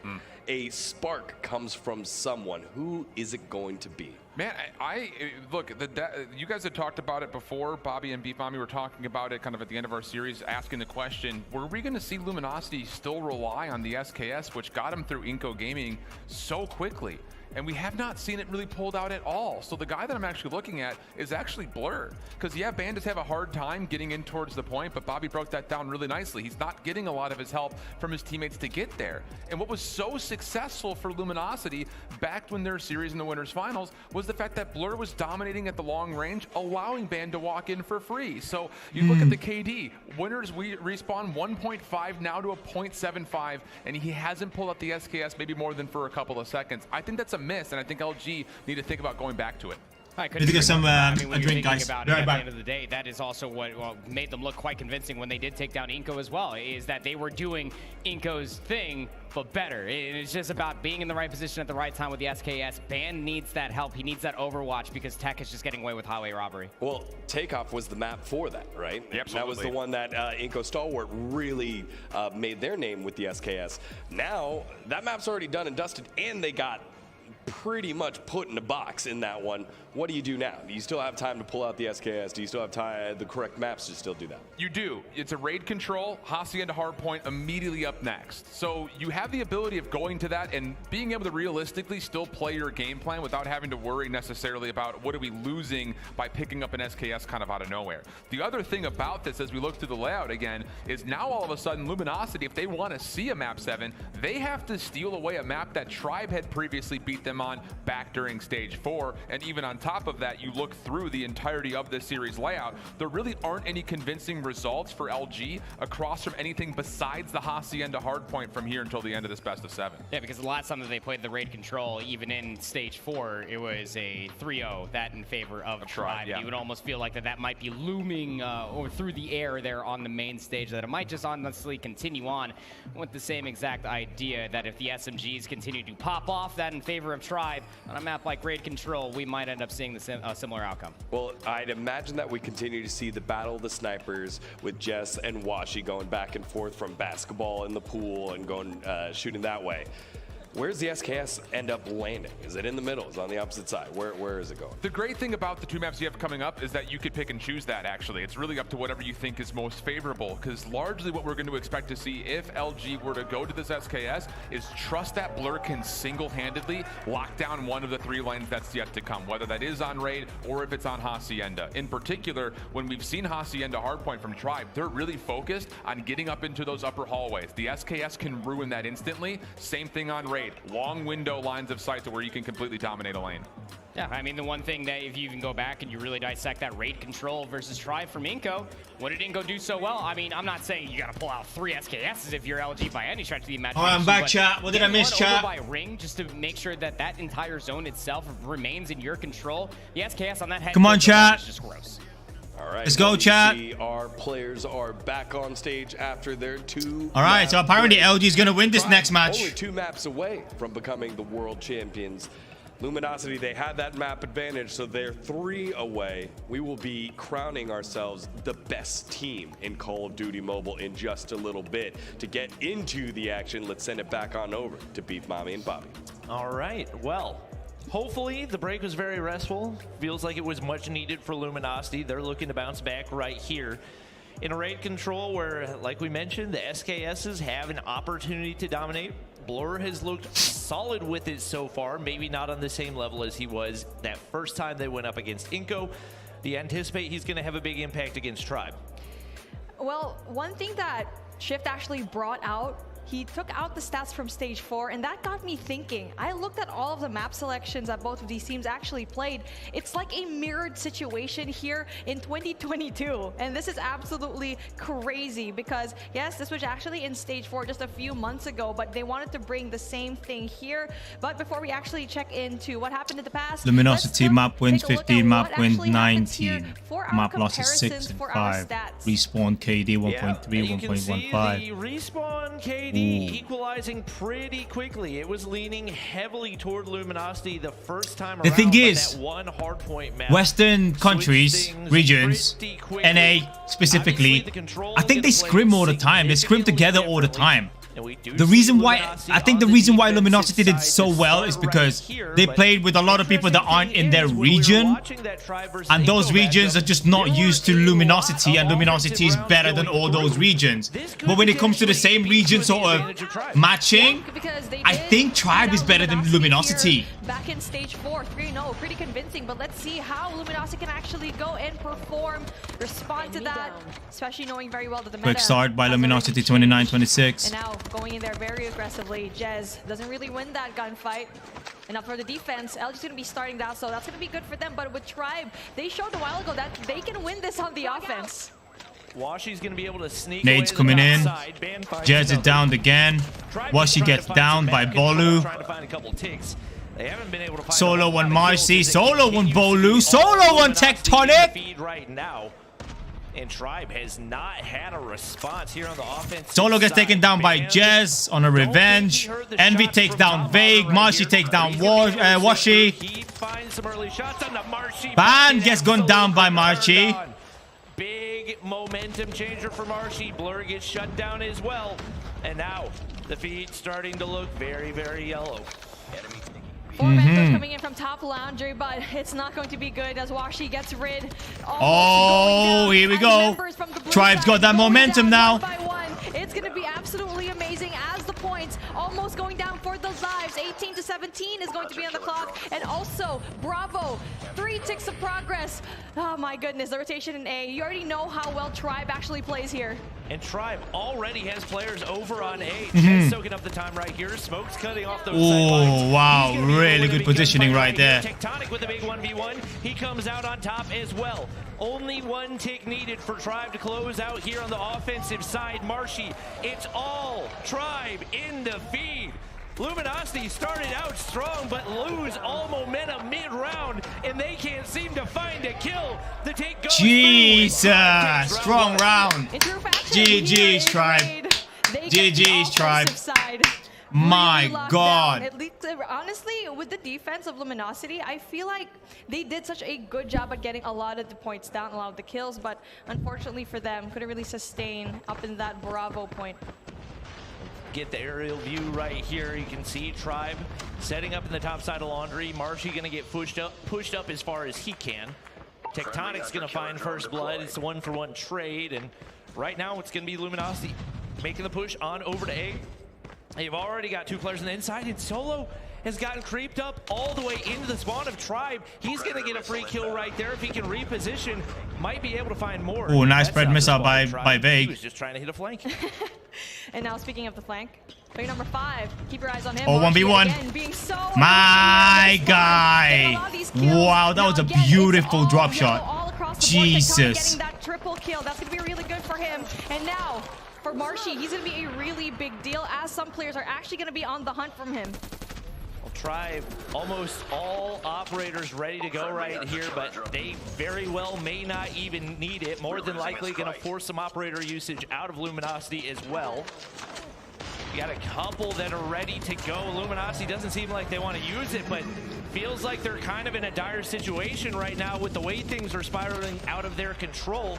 They find themselves down 12 lives, and to be honest, maybe it's best to save because I'm not sure the operators will even save you right here with how big this life gap is. Now minus 14. Tribe has been nearly untouched in this round of control. And Vay gonna do his Jesus! He does exactly that. And probably maximum 11 seconds. You get somebody hopping on the This is an absolute fucking domination right here, guys. Oh my goodness. Luminosity always being backed up in a corner, and that presence in their spawn is always going to be huge. Bolo gets one more, brings it down to 4 lives, 11 seconds left. Gets one more. Getting ticks of progress in Bravo as well. But then with 1 life, that's definitely going to be impossible. Oh my God. Bolu seals the deal, and now 2-0 here, Bobby. It's tough to spot the glimmer of hope for Luminosity right now. Control is Tribe's game. Been getting oh yeah? For the majority of this matchup. Spots of the S&D looks bright. But here in the control, they just haven't been able to win gunfights. And you gotta wonder once again, does Tribe just have this mental edge over Luminosity where Tribe had a hard time adjusting to Wolves, but LG never. They just have the advantage. Tribe winning the majority of the gunfights off the start once again. They get 4 players stacked onto A, and that progression is taking through quickly. Finally, Envy gonna get the better of him on a gunfight. Vay looking to spawn trap with the Purifier, but there's nobody spawning over here. Washi gonna be able to push through. They take the operator out of the equation. And now an opportunity for Luminosity to regain as they start to fill up the feed. Okay, that's good. Slow things down. And a really big gunfight being won up against Vague that had a Purifier in hand. That is big. Denying that spawn trap. But Tectonic goes in there. A little bit of a running catch here as cat and mouse. Solo. Nice 1v1 there. On a Washi it down Vague as well. Blood takes down by Marshy. Defense will have an easier time, but takes some progress already in B. Only 1 more remaining. Right now, lives are even. Tribe have not yet fully captured an objective. Tectonic doing everything he can to ward off the flooding Luminosity players. And looking to maybe throw a look over toward A, but they don't realize Solo's tucked away in that corner once again. Playing the cheekiest of spots. He's going to try to hide inside that smoke. And able to stay alive for now. Solo's going to be able to find another onto Bolu. That's going to be a crucial kill to keep Tribe pushed back. And the clock continues to tick. Oh my God, the movement on that. Jesus. Solo doing the one-man show down below Modern right there. He literally stopped 3 players from pushing into Alpha, and they just hunted down for him. That was just 1 player. Good because he got 1 kill, and also excellent because he was able to stop the push, delaying Alpha even more. With 14 seconds left on the clock, he played them pretty well. Not just that, 13 lives to 7, and now all wow, nice. Go full rush into that Bravo, but that was golden. They're just so far away. Well, we were looking for the glimmer of hope for Luminosity, and it is definitely here. Could potentially be the turning point for them as they finally take a round. We know that it's incredibly feasible to take a defense, or rather an offensive round as well. We saw Tribe and Inco go back and forth with it earlier on. But right now, you got to look at the operator usage. 3 ready for Tribe, 2 good to go for Luminosity. A couple streaks ready as well.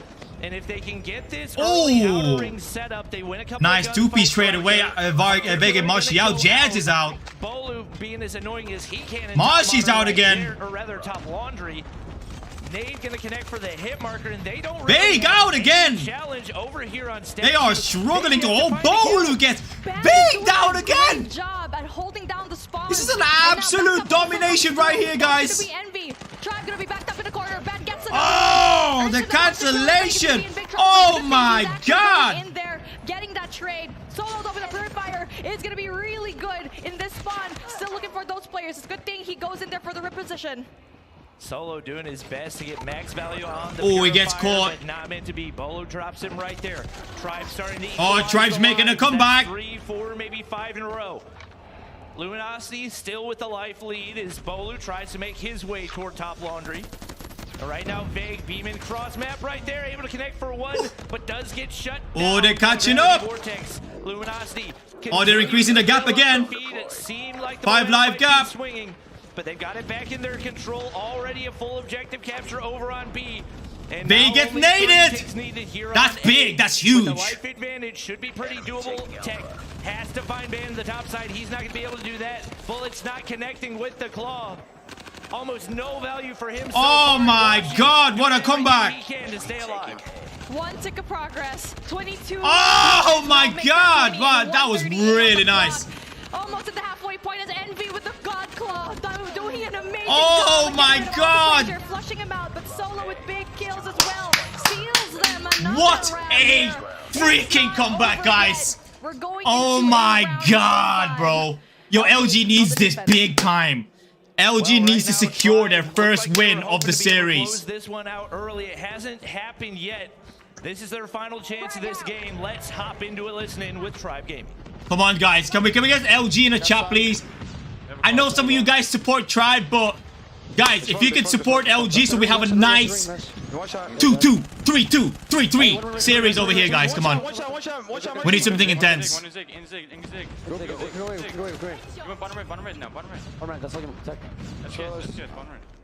Pillars. Going back to right.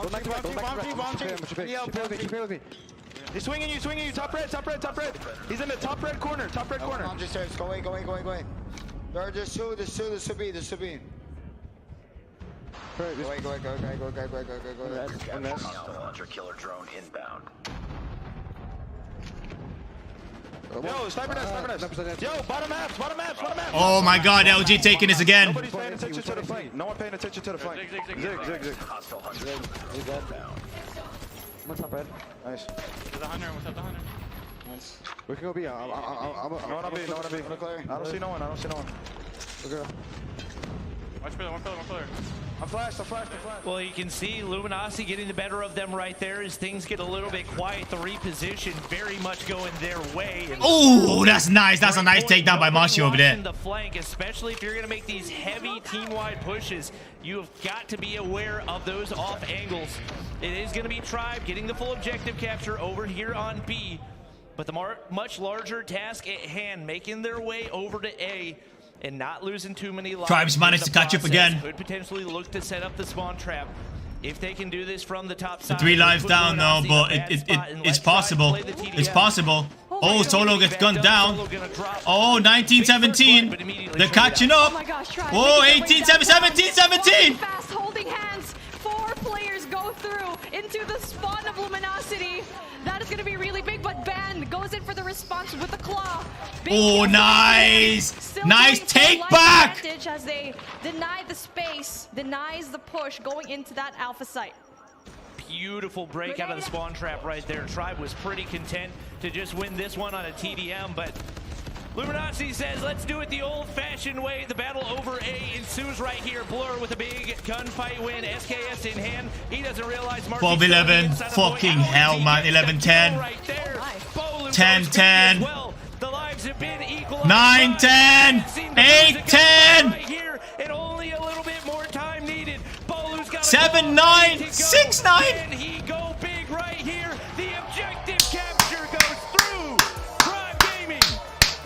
Jesus Christ. My goodness. What a fight, though, coming in from Luminosity.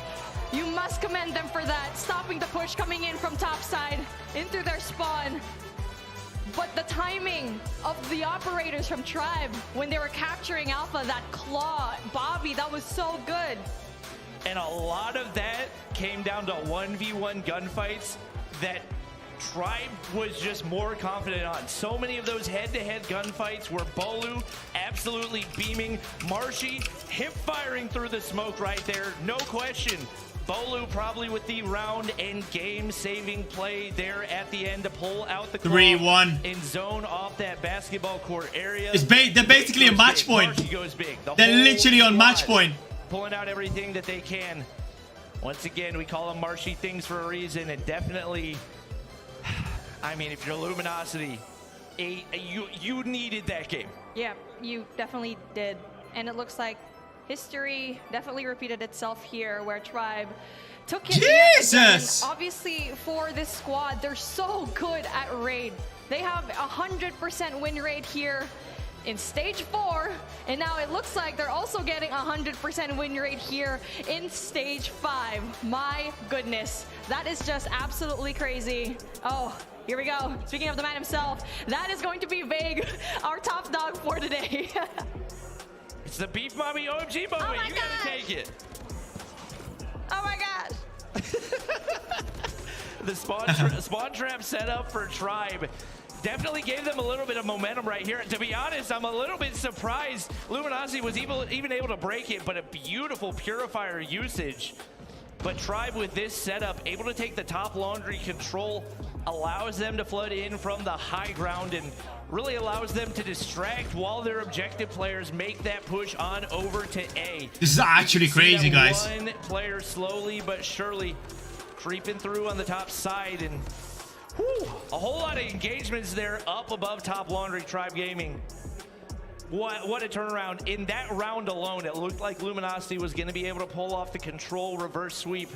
Tribe Gaming says not today. Yeah. And wow, what a freaking streak, man. Something like that. Honestly, what a freaking streak so far. That can actually pull numbers like that. Another team that was able to do that, though, as well, but obviously they're going to be out of the competition.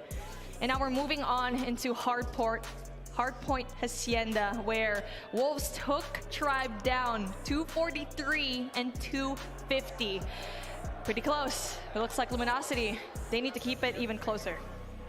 And if you're Luminosity, if there is one map in this entire map pool that you feel confident about, one W needed, yeah, the Hacienda Hardpoint. You know that Tribe couldn't take down Wolves. You know that you took down Wolves on this same map mode combo. Like, this is best case scenario, and obviously it's do or die right now as well. So the difference of $420,000 on the line, but more importantly, the glory of being crowned the kings of Call of Duty Mobile right here. You can see once again, such a solid start for Tribe.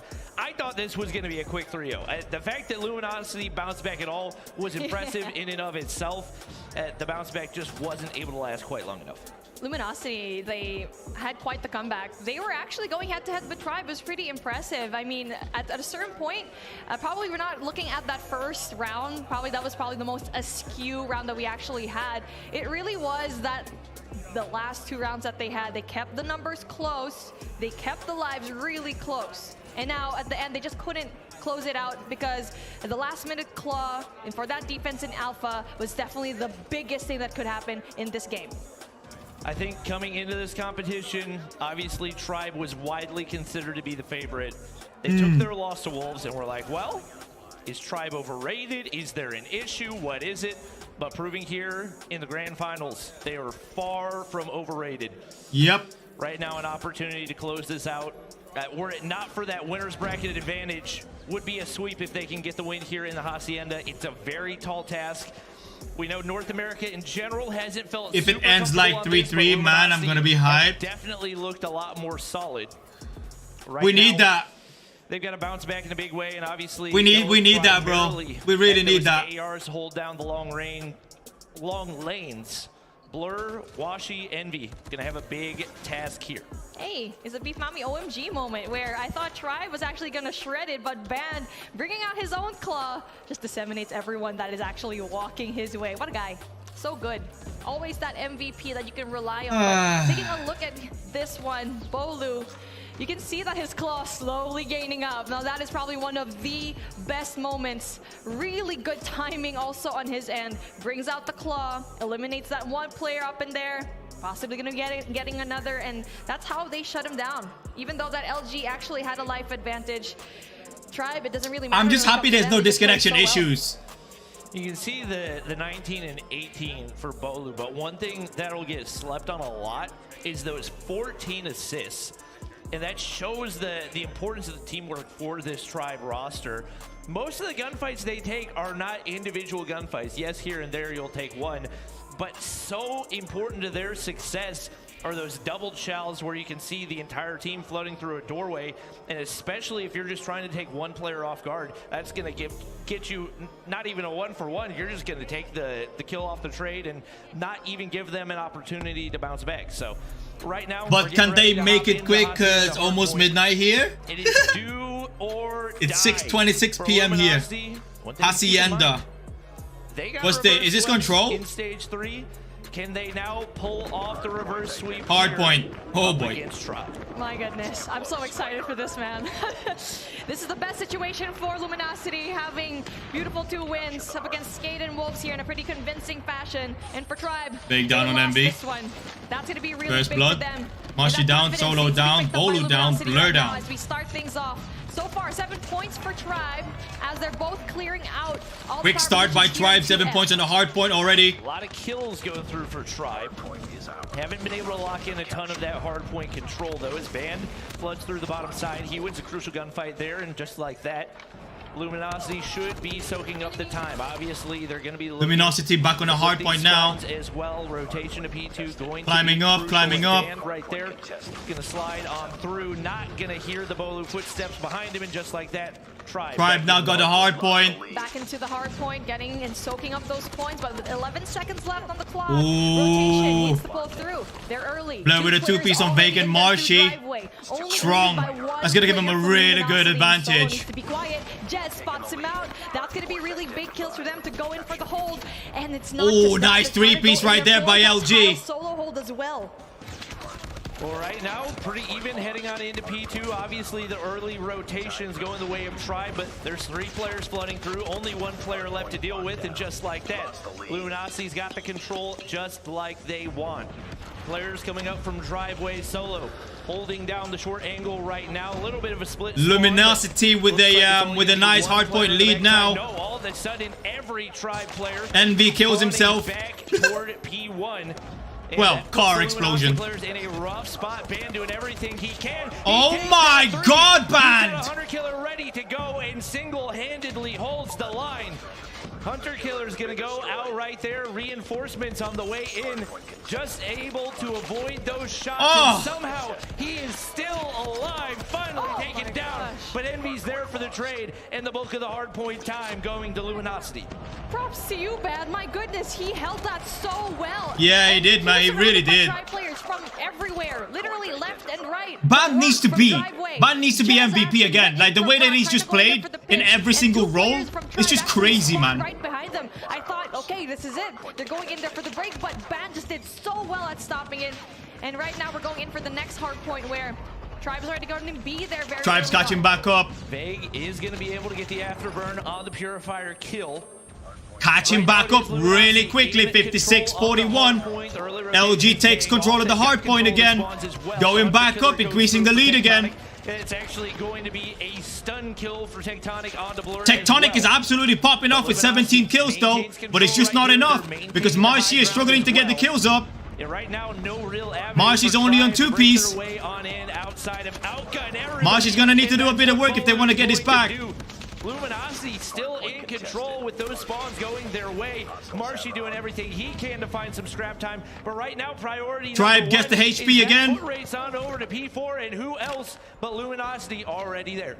Tribe though, they're running Bolu, knowing very well that there's going to be one player right there. 1v1. Solo with a head, he definitely wins those gunfights, and the rest of this team. Oh, Jez manages to get a shot on Washi. Very low HP. As well. And now for Tribe, they're going to have to catch up, and it's going to be a long Luminosity time, climbing down Hardpoint lead still. Help his team, but Envy yet again. Still got, oh my god, Envy with a 2-piece on Jez and Vague. That's huge. Also winning the gunfights inside.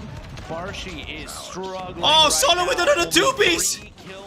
3-piece now for LG. 3 in a row. 4 in a row. Envy back on Bolu. Marshy stops the streak.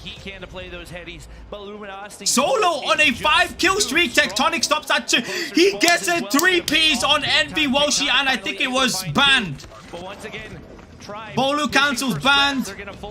Oh my god, bro. We'll just take a couple of kills. Solo's got full streaks to work with right now. And Tribe not even going to be able to pick up the scrap time on this one either. They've got no Tribe still working their way up. P1, and they are just absolutely scrambling to find some hardpoint time. Rock is supposed to be a point that is actually heavily contested as well. It's so open. 57-point lead here, guys. They just soaked up a lot of the points. Bobby, this Envy and Washi with a 2-piece on Tribe. 3 streak now for LG on Tribe. Hold is going to be really good into P1 as well. One person's going to be there. Oh my god, bro. They're just absolutely taking control of this game. One person's actually going to be Tectonic with a 3-piece. That is going to be that one person, Envy, trying to stop the push coming in here into F. And this has got to be frustrating if you're Tectonic. You are on 28, nearly 30 kills right now, and nobody on your team has even half of what you have. Yeah, absolutely. That's what I'm saying, man. AR dominance is not something that's easy to master. Luminosity is going to get the hard point cleared, and once again, they do have spawns for P2 right now. It does look like Tribe going to be rotating early on this one, and maybe for the first time, an opportunity to lock in a big chunk of time, which they haven't been able to find so far. New hard point. Solo and Ban takes down Marshu, and Bolu makes way. Oh my god. Is this going to be another, oh my god, another LG. Oh my god, the early rotation was absolutely for nothing because Tribe managed to, LG managed to clear the way through the hard point. Now at 149.81. You had a really good play a while ago. You had that good intention into rotating very early. Oh my god, Tribe with a 3-piece on Solo, Blur, and Band. Envy takes out Vague though. They do soak up a lot of the points. They're catching back up. Tribe's going back up. Tribe's holding the hard point. Coming in for Luminosity. Huge break for Tribe to be able to make their way back. Yeah, this is a really good break. Oh my god, bro. Bolu is popping. Oh. 2 in 15. He and Jez, the only players positive right now. Oh, they're actually, they're very quickly catching up right now, guys. Luminosity have not made it easy. They say never mind. No way. Is Luminosity choking again, bro? Boom. That nade, not quite able to connect. Trophy system is there. And now Tectonic on this wide angle, a big. Oh, now tries making a way through the hard point. Man, Big Tectonic and Jez gets taken down. Marshy gets taken down. In there early into the rotation. LG now has rotation secured for the hard point. Starts to get the points again, increasing that lead again. And actually, both teams went in there for the early rotate, and it kind of like the same situation. Oh my god, is that bad? 3-piece? Right behind them, but as Call of Duty has it, bad with another Hunter Strike.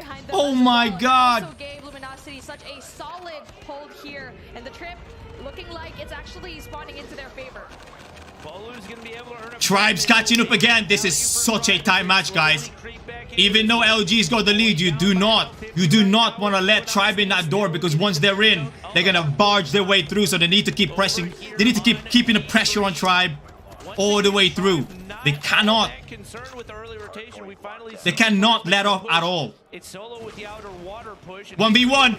Oh, Solo couldn't quite get it. What a beam out of Bolu right there. Big. Yeah, Bolu with a nice movement, bro. Very nice movement. Right here. And now waiting for somebody to hop to that. Tectonic with a 2-piece on Bolu and Ban. Washi take down Bolu. Maybe not the best idea. He does get taken down. Driving the inside of the hard point, but a nice little. Oh, Envy with a 2-piece on Jez and Fake. And another one on Bolu. He's on full streaks. Oh my god, he's gonna clear it out. my days. But the information is still key. 3 players rushing through from Tribe, going in from the back. Oh my god, Solo with a Purifier 2-piece. That's going to be really big usage when it comes to this operator. He's going in there for the chase. Marshy's going to be in a little bit of a trouble, but there you go. He actually gets that kill. Well, right now, that's about as good of a hill as you can ask for if you're Luminosity, and they find themselves now in an 80-point lead. It was do or die. Come on! To do for a little bit longer right here, assuming they can close. Guys, you cannot let them have a 3-streak kill. There you go. Break it, Blur. Good boy. Just gotta play fundamentally sound, and you can't. Yeah, Solo. Blur, another one. Solo again.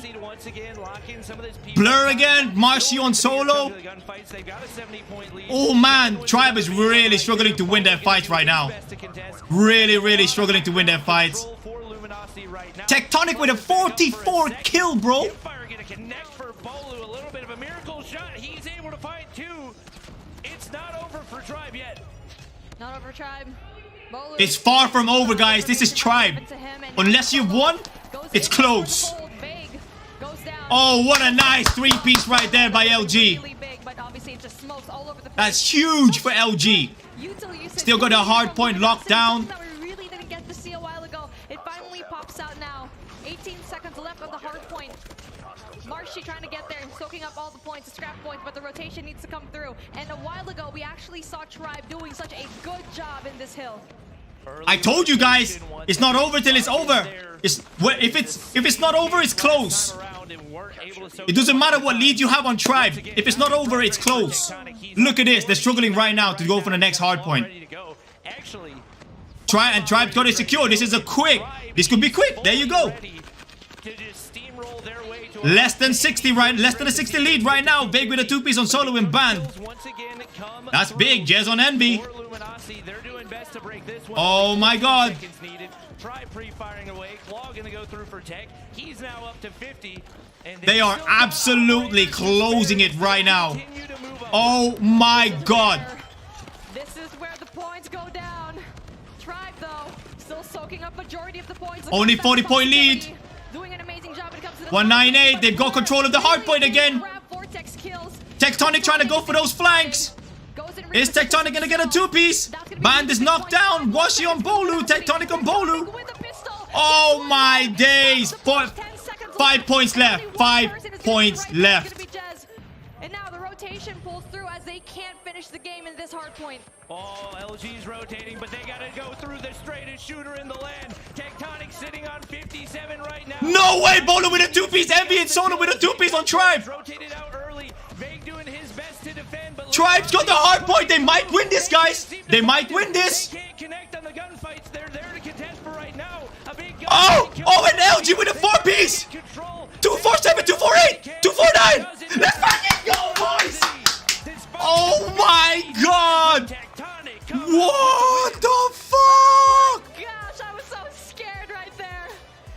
Luminosity, an amazing Hardpoint matchup, and it just proves how well they are. We already hyped it before this match. They're so good at that Hacienda map here in Hardpoint. They did beat Wolves, and now they beat Tribe.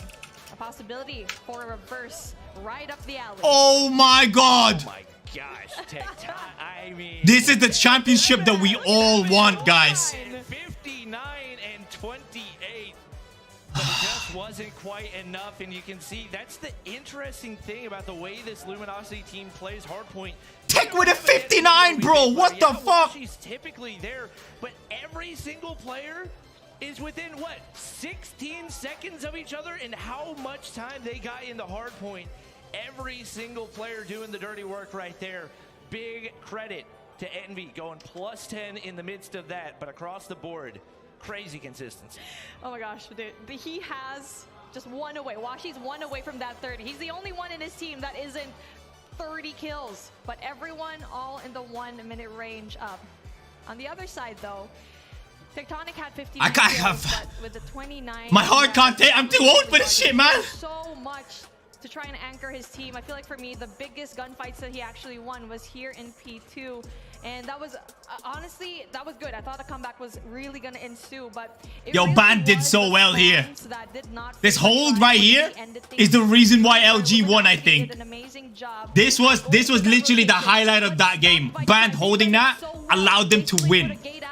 You're not allowed to go in here. They're the security guards. Yeah, you're not allowed here. But the spawn's not in their favor. Based on how close that ended up being, you gotta think what the fuck? solo hold out of Band on P2 could have potentially been the difference in the game for Luminosity. That keeps them in this. And obviously, like, overall, the match has felt like it's been very one-sided, but coming into this, Luminosity gets an extra map. There's only one map separating these two, and we could potentially have ourselves a Game 7. I'm definitely impressed. I mean, that is the showdown that we like to see. This is the Grand Championship. We've been waiting for 3 years with this one, so a Game 7 not completely off the table as we see one more lifeline coming in from Luminosity. Really impressive stuff here. But as we see, if they do 3-3, I do party in the street for real. Yo, I'm gonna stream it outside. Watch me. Just a tiny bit, and we're going back into the standoff map where Tribe Gaming did such an amazing job here a while ago. Yeah, I mean, that's the win is good news. Standoff, search and destroy. Guys, please stay. Please stay. I'm gonna go for a pee. Please stay. Said, we haven't seen how these two face up against each other. The slum search and destroy was far from a blowout. Incredibly winnable and plays much differently from standoff, search and destroy as well. So going into this one, obviously you got to give the edge to Tribe, but once again, backs up against the wall. That tends to change the energy for a team, and Luminosity a chance right here to once again extend the series. For Luminosity, this is the time to redeem themselves from their game a while ago up against Inco, because they had such a great lead, but unfortunately dropped it at the very end. And now for Tribe, it's just gonna show how consistent you are with the maps that you've been playing so far, because the maps that they chose, pretty good, pretty solid choices here. And for Luminosity, that choice of Hacienda Hardpoint is definitely gonna be really smart on their end. Oh, apparently in stage 4. Holy shit. Standoff on S&D versus Luminosity in the grand finals, 7-3. So you got to think at every turn, the mental edge has to go to Tribe in this one. Once again, the one thing for Luminosity, their backs are up against the wall. They've shown they're resilient. They've shown that they're not going to get down just because Tribe has played so very well today. Tribe is strong in standoff. The window at this point, there's $700,000 on the line. For first place. I can't. It's like the map selection here is just kind of like a repeat of what happened, and it's just adding some more fuel to the fire. It's just showing up. Is it an exact repeat, or is it slightly different? Just honestly, I'm trying to look at it. It's just slightly different. Like the order of it is slightly different, but the map choices of Hacienda and Takeoff being chosen for Hardpoint, same. Wow. Yeah, exactly. Control, Raid will always be chosen by per Tribe. So again, it's really impressive to see the copy paste here. I mean, especially for that to be the map pick for Tribe, Luminosity able to keep things close. A good sign once again. I mean, that man gave it his all, no question about it. 59 and 28. I think that is the second highest kill count we've seen all tournament, and second only to the one and only Lucasen of Inco Gaming. But that trophy, all the glory, that's what's on the line right now, along with a whole lot of cash. Luminosity need one more game in order to push this to a Game 7. We'll see what they can do here on the standoff S&D. You played it a while ago. You played it well. Time to close it out. It's more of the MGC hoodie, yes sir! Their utility pretty well early on. Yeah, actually looks better in person, to be honest. It's actually like dark blue. I don't know what they've done with the lighting on the website, but they should make it darker. I think I'm gonna give that to them as a feedback. Because it's really light on the website. They're just trying to feel it out, try to see what kind of competition that they're dealing with, calculating everything that's gonna be happening in their head mid-game, and then just crushing it out. So I feel like this is gonna be a really close matchup. Well, we got a lot to break down. We're going to send things back to our desk to get their thoughts on the matchup. Degon, who you got? Thank you very much, guys. We finally have a Luminosity sighting, y'all. They did it. They're here. Welcome to the stage. Finally made it to grand finals. I mean, hey, that one was only up there because they were able to make it through the winner's bracket, but it's nice for them to be able to show some signs of life. That Hacienda was quite convincing, if you ask me. I think the biggest thing about this LG squad is I feel like they're still missing a mark here. We've gotten some improvements from some players, but there is a little part of me that wish that the LATAM SKS strat made its way into the core of LG's gameplay. But I'm not getting that, so I'm going to look silly for a while and let you guys be. Well, why is the freaking white balance on my camera messed up? Game, right? Why has no one told me I'm like full-on white? Tectonic just took over the server. My God. And was just tearing into them. Yet we saw how the team play worked together, how everyone almost hit at least 30 kills for Luminosity, and it was a team effort and a team win there. If they're going to need to keep How much for this hoodie? I actually don't know, Zen. Go check the website. But there's 10%. There's 10% off with my code. Code ICE. 10% off. And the winners finals for Tribe against that undreamed now LG squad. So they need to be really boot camping something out here in this little break, because we know that this Tribe team is super dynamic. They love to change their looks on the fly, and LG's going to have to really come to the table with something new. And not to mention, I mean, throughout the entirety of the Hardpoint, I mean, it's uncharacteristic as it really did feel like through the first set and maybe half of the second as well. Marshy was what is that? What's he holding? It didn't even feel like that they spawned in towards the map. But I mean, Tribe is that an ice pack? Versus Search and Destroy, twice on over versus Luminosity. Or is that a stress bag or something? What is that? Not to mention, through the entirety of this specific tournament, they've been tearing it up on that specific map mode combination. Continuously. Come on, band! Marshy's flanks, every single thing about their gameplay. Or tried to win the prediction of tomorrow. The thing about this series layout is Tribe did what was required. They stole away one of LG's maps that we kind of attributed to being a favorite towards them. Now it's on LG. They have to do the exact same thing, and wouldn't you figure it's like the most stapled map mode combo for Tribe. Well, if they're going to do that, we need to find Blur. Like, I think back on Control after 3 rounds of Control was sitting on, was it 9 kills? Yeah. 9 kills only? I think lower than that. It was like 7. Yeah, it was like 7. Yeah, he's not having a tournament to remember. A final. Someone needs to be up there fucking screaming at them, saying, come on guys, we got this. This is the last game. They need to be upping everyone. Like, if I was there, if I was their coach, or if I was their IGL in the actual game, I'd be lifting everyone up, man. Like, guys, we got this. Because right now, everyone's nervous. Get that shit out, bro. Take that nervousness out. Let's get excited for this game so we're confident. We don't want to go into a game nervous. We want to go into a game excited. Come on. Every day is something that I love and why I'm here and why this squad is together. And even though we may not look directly at Tech in this upcoming Search and Destroy, let's just play devil's advocate. Say that LG find a way to steal away the map. He could be the major X factor towards winning a championship on the Summit. You can't do that? What do you mean you can't do that? If I was banned, I'd be there. Yo, guys, we got this. What's on him? Let's not be nervous. It's the last game. Let's just enjoy it. Let's be excited about it, and let's fucking kill it, guys. Do you see the series? Someone in the team needs to do that shit. Somewhere. Oh, okay. All right. We'll find it later. Oh, look. It's popping up our screen right now. So we'll hop into it pretty soon. But yeah, you guys talked about the importance of Tectonic in this lineup.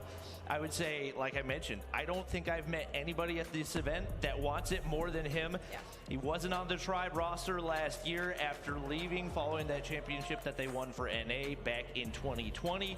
And this is his opportunity. If Luminosity win, I want to see you in this org. Look, I just want Luminosity to win. Wow. The opening snipe gonna go to Solo. Oh. Not quite what I expected. Oh, we started. Okay. It seems like the snipers this year of Luminosity. Oh, 4v3 already. Honestly, times big 10. start. Washi and Solo doing an amazing job at giving that information, getting that. Bolu's down. Getting that as well. Body shots coming in from. Stop this, man! Stop it right now! All right. Little fire under their bellies, eh? Blur's gonna get way pushed up. Tech peeks on over, instantly obliterated. Or maybe they need that. Maybe they need that confidence. Maybe they need that confidence. I don't know, man. But cockiness just never goes down well, man. It just really doesn't ever go down well. Seeing the same thing right here. The question is, can they maintain that? Well, you can't really tell what's going to happen now because kind of like what you mentioned already, I'm just going to mirror. They're doing so well, but it's just they kind of falter when it comes to the defense now. And so I'm really excited to see what is actually going to happen and how they're going to offer it. 3-1-1 split coming in from LG, getting that information as Blur gets that really big. You interviewed Ban. You should have told him to hype the team. I should have. I should have, man. Goes down. The nade's not cooked enough. Fuck, I should have. I thought surely that was going to connect, but Marshy must have snuck away just in time. Maybe a little bit of cover to help out. The bomb does go down, and right now, Band content to just peek past the barrels right here and get as much info as he can. He spots one, but obliterated by Tectonic. There's still snipers left to defend, but he's not going to be able to connect. Oh boy, this is bad. Yeah, this is bad. Washi forced back into mid-street. Marshy can't quite find the roaming LG players. Vig's going to be able to find another, but 5v2. They're planting. Marshy gets down. Boiler goes with a defuse. GG's. GG's, guys. GG's. Ban going down early on into that round. That is going to be the momentum that Tribe took to just flood inside. And now Washi couldn't do anything, especially with that sniper. He tried to get that one pick, but unfortunately for him, he couldn't go away in time, and they just went down very Come on, LG, fast. please, please, please, LG. Please, LG. 3 going into grannies, 1 backed up into gas. Oh my god! Washi. That is gonna be Jesus really Christ! How are these guys so good? Everyone else from Tribe is actually gonna be pushed back into spawn. I mean, that was the Washi that we saw off the start of the last game and then slowed things down, wasn't able to find those angles, wasn't able to get the timing for the picks. The fact that they've got a player down already right here, a good sign for them. Band gonna pre-fire the angle. Blur, a big 1v1 gunfight on the inside of gas station that he's not able to win. And now Tribe looking to... Oh, Marshy's down. Shut down. Players in the top side of blue. Tech gonna drop down right Oh, one-on-one. 2v2. 2v1. Oh my god! Come on, LG. Luminosity once again. Oh man, that was a kind of a scrappy end for Luminosity. Yes, they were being traded out pretty fairly, and that's what you expect actually from Tribe, knowing very well that they can perform. And now we're finally going into our 4th round. Luminosity up by 1 though. Still not a lot of points to play with in the smokes. Gonna be blocking out the sidelines. That's gonna be really big for Tribe, not having to worry about the snipes of Washi. A lot of utility going out for both sides. Tribe knows that LG likes this aggressive push. They're going to do some stun checks right there, but not enough to get a kill.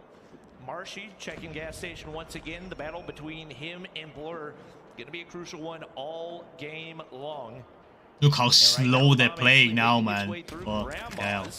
Trophy system going to get taken down by Jez. Marshy continues to hop to try to find information. Oh, this is the first fight. Couldn't quite get it. Marshy couldn't quite get it. He's gonna go for the nade. This could... Misses. That bowler is down by Envy. Warbang. Jez goes down by Washi.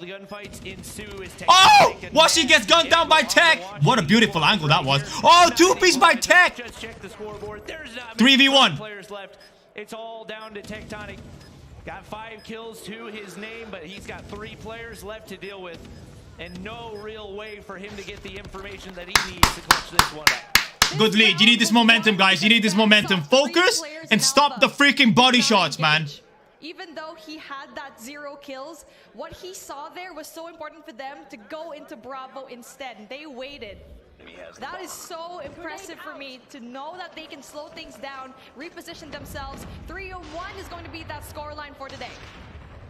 And I'm not sure we've seen a team look this solid offensively up against Tribe. We've seen some good defensive teams, but oh, oh, Vague with a 2-piece. Oh, 1 left. 1 guy left. They need to just step back a little bit. Well, bomb's gonna go down. The Washi, there's only so much you can do, especially up against Tribe. And that fast break, that's going to be really good. You kind of expect it to be that way because they were so passive in that last round, and so the only natural thing to do is to be very Good try, bro, good try. Blue seals it down.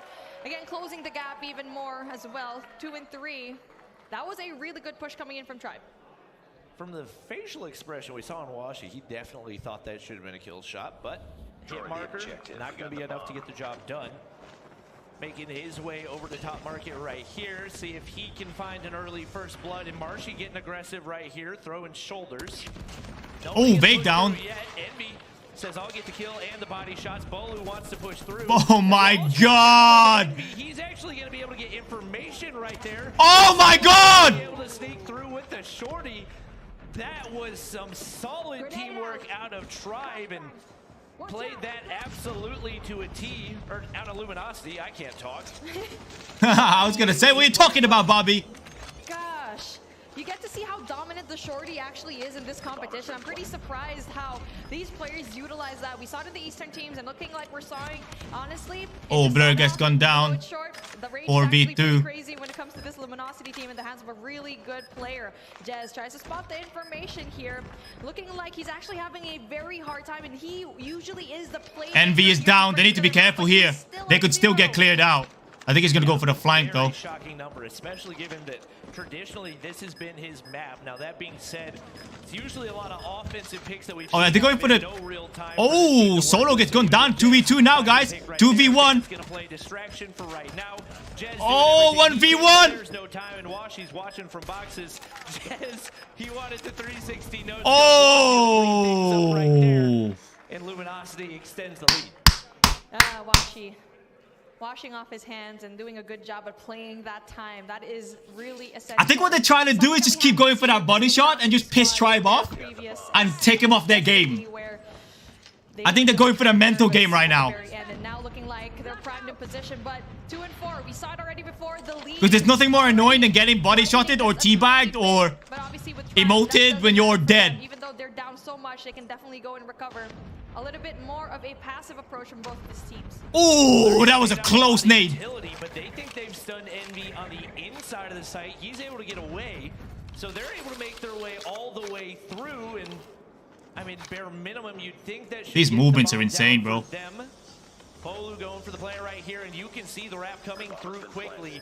3 players on the flank right now for Luminosity. Question is, when do they want to make the push? And Tech might have the read for this if he can get the timing. Oh, nice flank on Band. Beautiful flank on Band. Down the push of Luminosity, and now the blood pressure starts to rise just a bit. Tectonic down, Envy down. Oh, Vague down.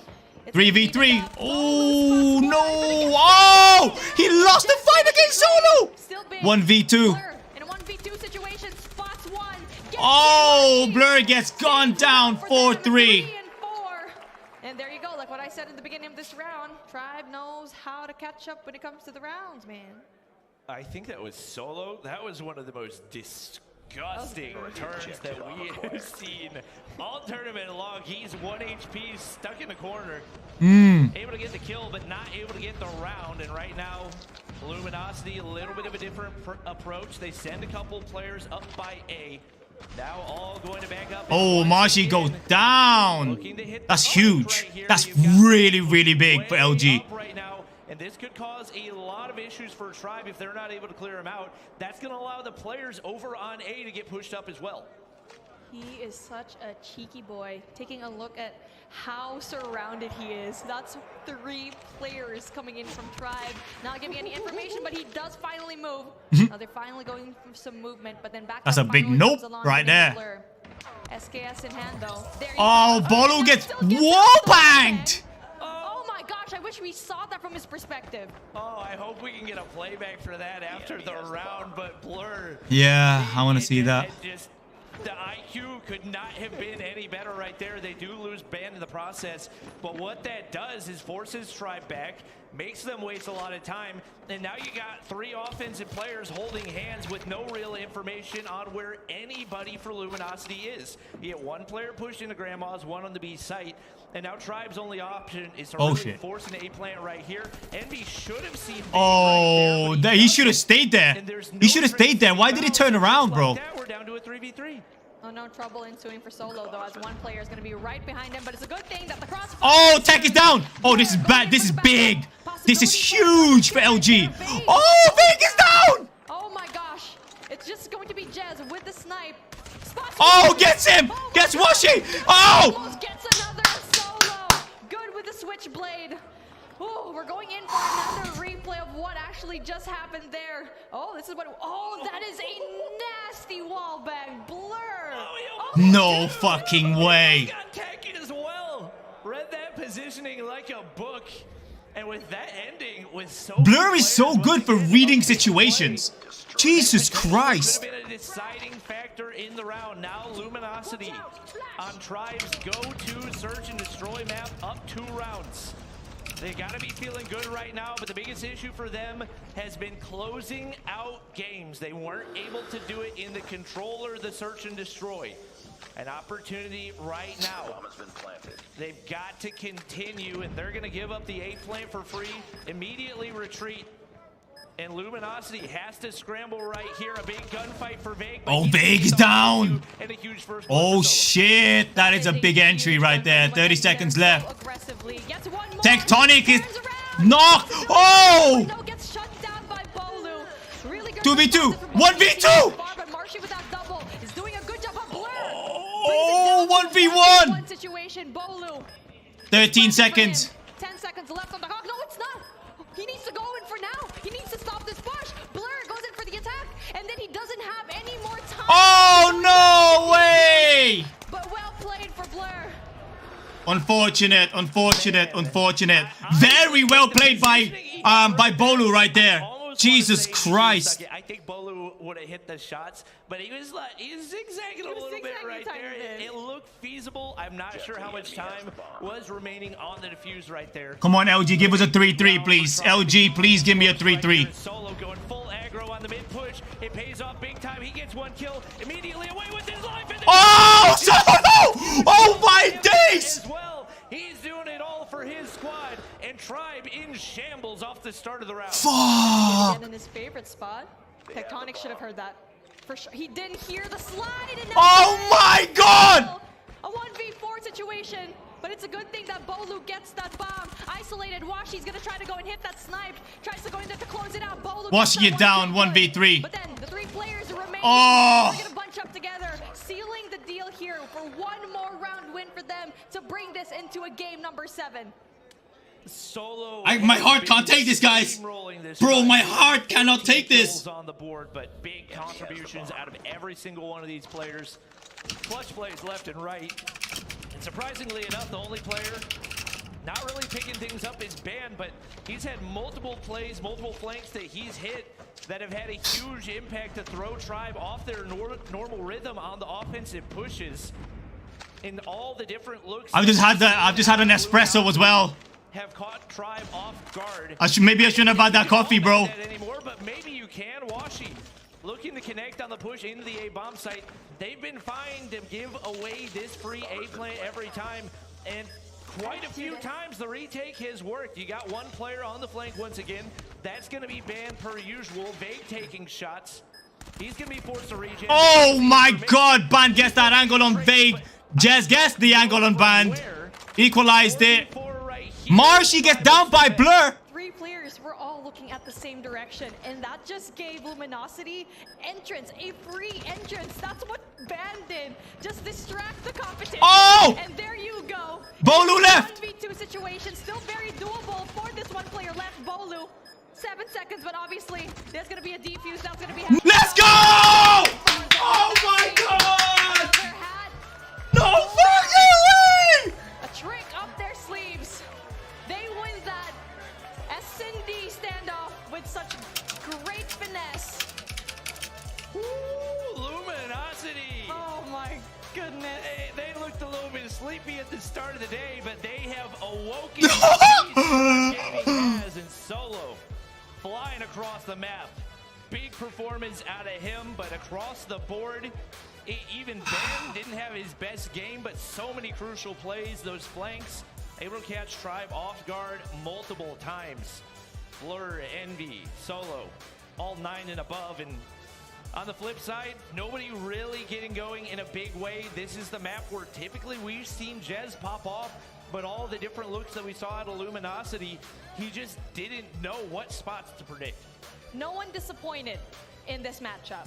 And yes, Marshy with 6, he got big kills. Banned with just a mere 4 where he usually frags out. He made really essential plays by being #1 the flank and giving that information, but also Ban needs to get MVP or I'm suing Activision. And as we're going into our highlights, let's see the brilliance that is Luminosity in this S&D. You know, we saw some nice shots out of Washi, but there was a shockingly little amount of sniper appearance in this one. It was all about the SMGs, and Solo was just flying everywhere that he could. Envy making some big plays, Blur with some crucial wall bangs. In all those positions, the ones that you don't typically see in the setups on this map, I think especially the defense out of Blur in that gas station side, super crucial. Solo with maybe the turn of the tournament. Oh yeah, 3-3 in football. Yeah. Gunfight across the board. Hey, dude, the only time that Tribe tried to make an answer off of bans. This is not fucking happening, guys. This is actually, how is this actually happening, bro? 2 players of Tribe and Tectonic almost going down. Oh my goodness. Honestly, this is the part where I thought Tribe was gonna finally make a comeback. Yeah, it seemed like the momentum was swinging. Blur, great attempt on this one, but it was just too well played by Tribe. Bolu knows that all he has to do is play time. He's got the box to work with. I'll push out. I'll give you the kill. As long as we get the round, that is the only thing that matters. But after this one, it was all Luminosity. I mean, every single time, they were fine to give up a 5-man retake, or a free plant on A for the 5-man retake. This is literally the craziest coincidence I've ever seen in my life. Oh, look at this! Okay. Luminosity feeling some mojo heading into map 7. Well played by Bolu, though. He couldn't really stick that kill to stop the plan, even though that Luminosity had the numbers advantage. That's really good presence of mind right there. But again, it's just not enough, especially very hard having the weapon of choice that he just had right there. And so this is gonna be one of the best grand finals our last map in Summit. In gaming. This is gotta be one of the best grand finals in the whole of esports. And you're going up against a Solo that's absolutely guns a-blazing with that R9. Yeah, I'm curious to see if that gets pulled out. I forgot that he was a player that had been doing that. To be honest, he hasn't super popped off with it whenever we've seen it, but there were times in stage 4 where he went absolutely crazy, and Tribe didn't have much of a counter. The times that it did happen, typically Jez pulled my out, freaking heart cannot take this, man. Not quite sure what to expect out of this one, but with the way the SMGs have been frying for Luminosity these last couple of games, I feel like they do have a slightly more aggressive playstyle that could work to their advantage. Biggest thing is being patient at that same time and not getting over aggressive on the defensive side. Last time the Tribe just had a really bad time in Summit here because Wolves gave them 250 and 233 because the Wolves just absolutely abused that KRM. With that being said, though, Luminosity has a player that can definitely shred with a shotgun, but will he pop off in this close quarter comeback? 3-3 is going to be our scoreline.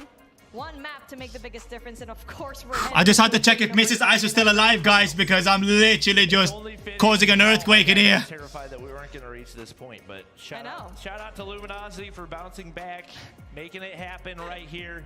In our first ever COD Mobile World Championship final, we get a Game 7. It's going to be Control. Not the usual game mode for a Game 7, but we still love it. Looks like that man, Dan, ice in his veins. He is ready to go for the final map.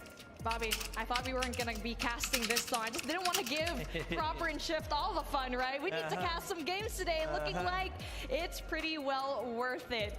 And now as we're slowly getting into our Control Summit, we've seen teams kind of snowball out of control. I mean, I'm not trying to be punny here in Summit because obviously there's a lot of snow. Hello, it's very cold now, December, Christmas time. And speaking of Christmas time, obviously both of these teams want to win that cash money. This is where legends are made. Game 7s. It's all on the line. It's do or die for both of these teams. All the glory. Let's get it. Summit Control. Heavy topside push for Luminosity. Oh, Control? Oh, shoot. He's going to be able to get that frag onto Envy and open things up. It's a 1-for-1 trade, but they're looking to set up a spawn trap early. He's going to be careful. Not a whole lot of range on that Switchblade. Forced back. And one player on the top side is going to be banned. A lot of kills going the way of Luminosity early. They're going to get a lot of early A control as well. That's going to be a really good push for that A control. LG. Tribe coming in now. Oh, Vague. Oh, 3-piece by LG. Know that this guy is absolutely cracked when it comes to those respawns, especially when you shrink down the map. And now, really good. Wow, they've already taken A. Now they're gonna grab B.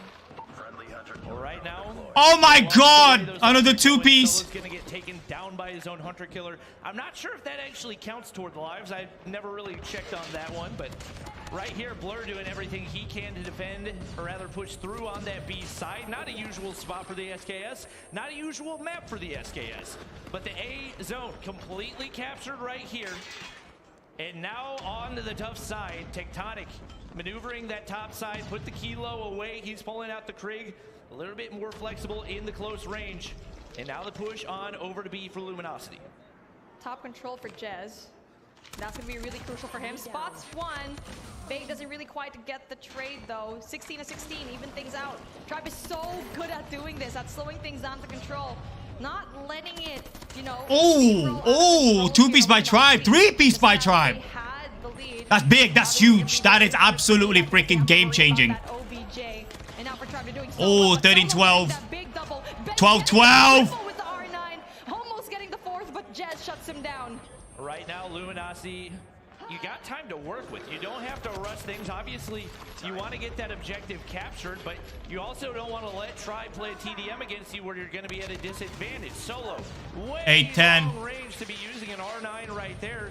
They're going to be forced back and no kills. Oh, Tribe's taking control of everything now. Oh, and Luminosity goes with a cancellation. 8-7. Control going the way of Luminosity right here. They're set up in a really good position. Question is, will they have the lives? They're throwing a lot away. Why are you pushing through? Why are they pushing? They've got a freaking point. Like that, a 5-life lead for Tribe Gaming. They've literally got the point. Why are they pushing? 2 ticks of objective and a big task for Bruh. He's not able to make Why it. would you push that? Tribe takes round 1.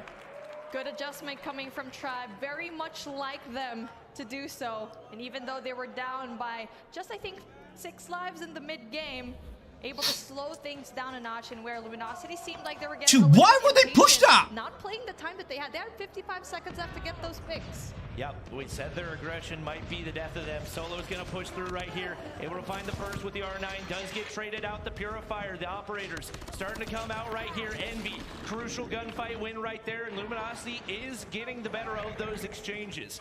Gotta pay attention to the operators as well. Vague pushing through with his Purifier. Does get traded out right there. Luminosity still having the edge. Likely looking to snowball as much as they Oh, Band win his fight. Oh, 2-piece by Band. That one.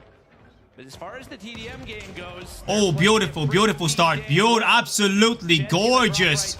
Control by Band. Starting to build a little bit for Luminosity. Absolutely fantastic. Hold by Band right there. But with 4 seconds left on the clock, that's going to be difficult. Oh, we're gonna have a 1v1 right here. Or not. Oh, Blur and MB. MB gets taken down though. Trying to block that moment. Good lead by Luminosity right here. 5-life lead. Marshy with a 2-piece on solo one. I don't know who that was. It looks like Luminosity's Tribe's catching up. The spawn trap. One player gonna get taken down. Marshy's got some streaks to work with. And not a whole oh, wow. Vague with a nice strafe right there. Solo and Blur 2-piece. Oh, 3-piece now on Tribe. Usage of those operators. This is big. Luminosity has opted to use the majority of theirs. They've only got 2 left. Oh, Solo going off with that Purifier. Another one. Those could pay dividends, as it does look like Blur has an EMP system, if I'm looking at that correctly. Here we go again. Now they're gonna. Oh, let's go. Equalizer. For that to be had, but Luminosity takes a big round right there. The big issue at hand, if you're Luminosity and you're gonna get the win, you've got to find an offensive round somewhere.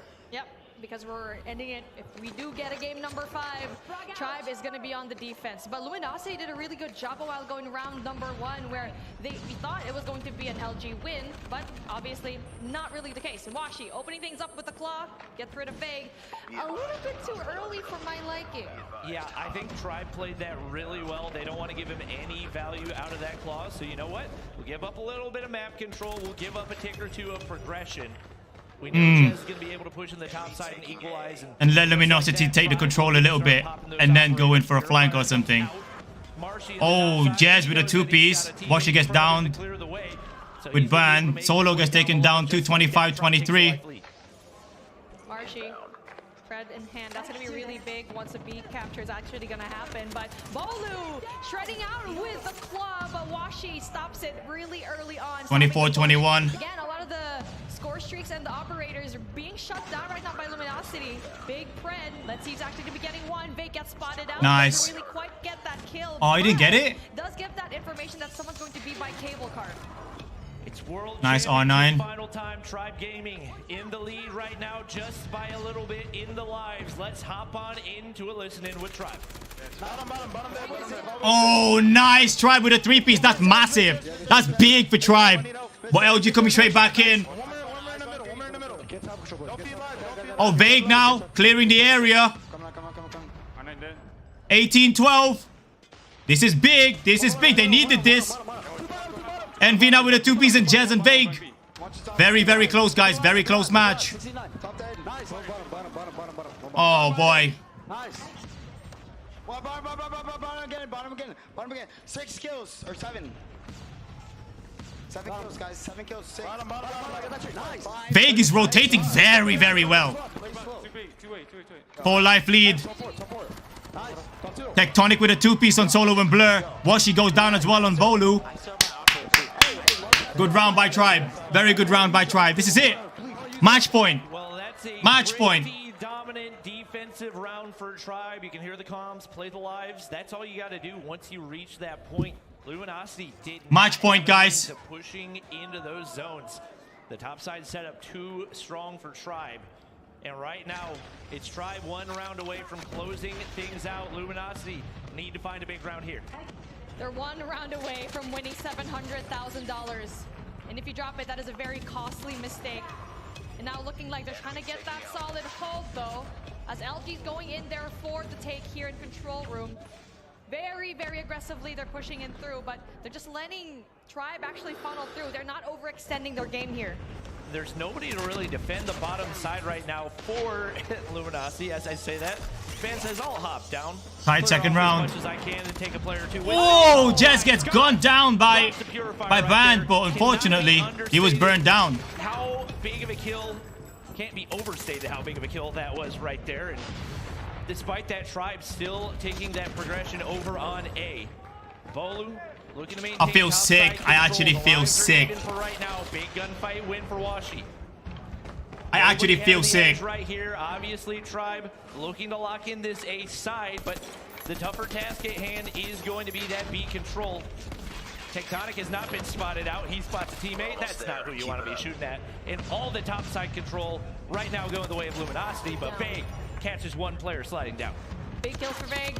Almost getting that 18th, and Solo going on his 19th. 2 operators ready for Luminosity. 4 going in for Tribe. They can seal it down here. It's going to be the timing of your operators and also your score streaks. That is going to be the name of the game. 32 seconds left on the clock. 1 tick of progress each. That is going to be really difficult because the super solid hold.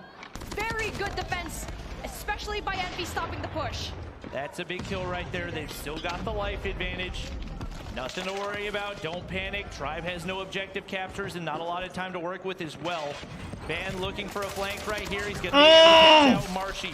Once again, the lives continue to go the way of Luminosity. And they have an opportunity here, barring a miracle from Tribe, to close things out. And ladies and gentlemen, it's only right that we go to Game 7, Round 5. This is what we deserve. A nail-biting situation where in the beginning, Luminosity looked so solid when it comes to the attack. Can they do the same here? It's definitely a little bit easier for Tribe in the defense. All they need to do is just be patient. How did we get to this stage, guys? It's going to be crucial. First blood yet to be found. It's a 1-for-1 trade. Another Luminosity member going to drop. The operator's starting to come out. Both players had them stacked up for a while. Vague going to be able to find 2. Not opting to set up the spawn trap. Going to play things a little bit more passive. And the kills continue to go the way of Tribe Gaming. Oh, Tribe They're bringing out the big guns early game already. They just want to end this right now. But then taking a look at that, only 2 members left from their team having their operators. 1 from solo also for LG. And that's going to be really difficult. Ben takes out the claw. Doesn't really quite get any information. Finally gets 1, but doesn't really quite sustain. Fuck. LG, get it back, bro. LG, get it back, bro. Come on. Big kills right there. We're going to hop into a quick listen in with Luminosity. Oh, shit. Come on, guys. Keep going. There's one dead. We need to get top control. Yeah, let's get top. There's 1 P2, 1 P4, P4. Super one shot. One shot forever. One stairs. We have to control. The lives are dwindling. The time is dwindling. All seems to be lost for Luminosity as Tribe has dominated the final round. Only 7 seconds remain right here. Luminosity able to hop the objective, but it doesn't seem to matter at this point. Only 7 lives remain. 13 separating the 2.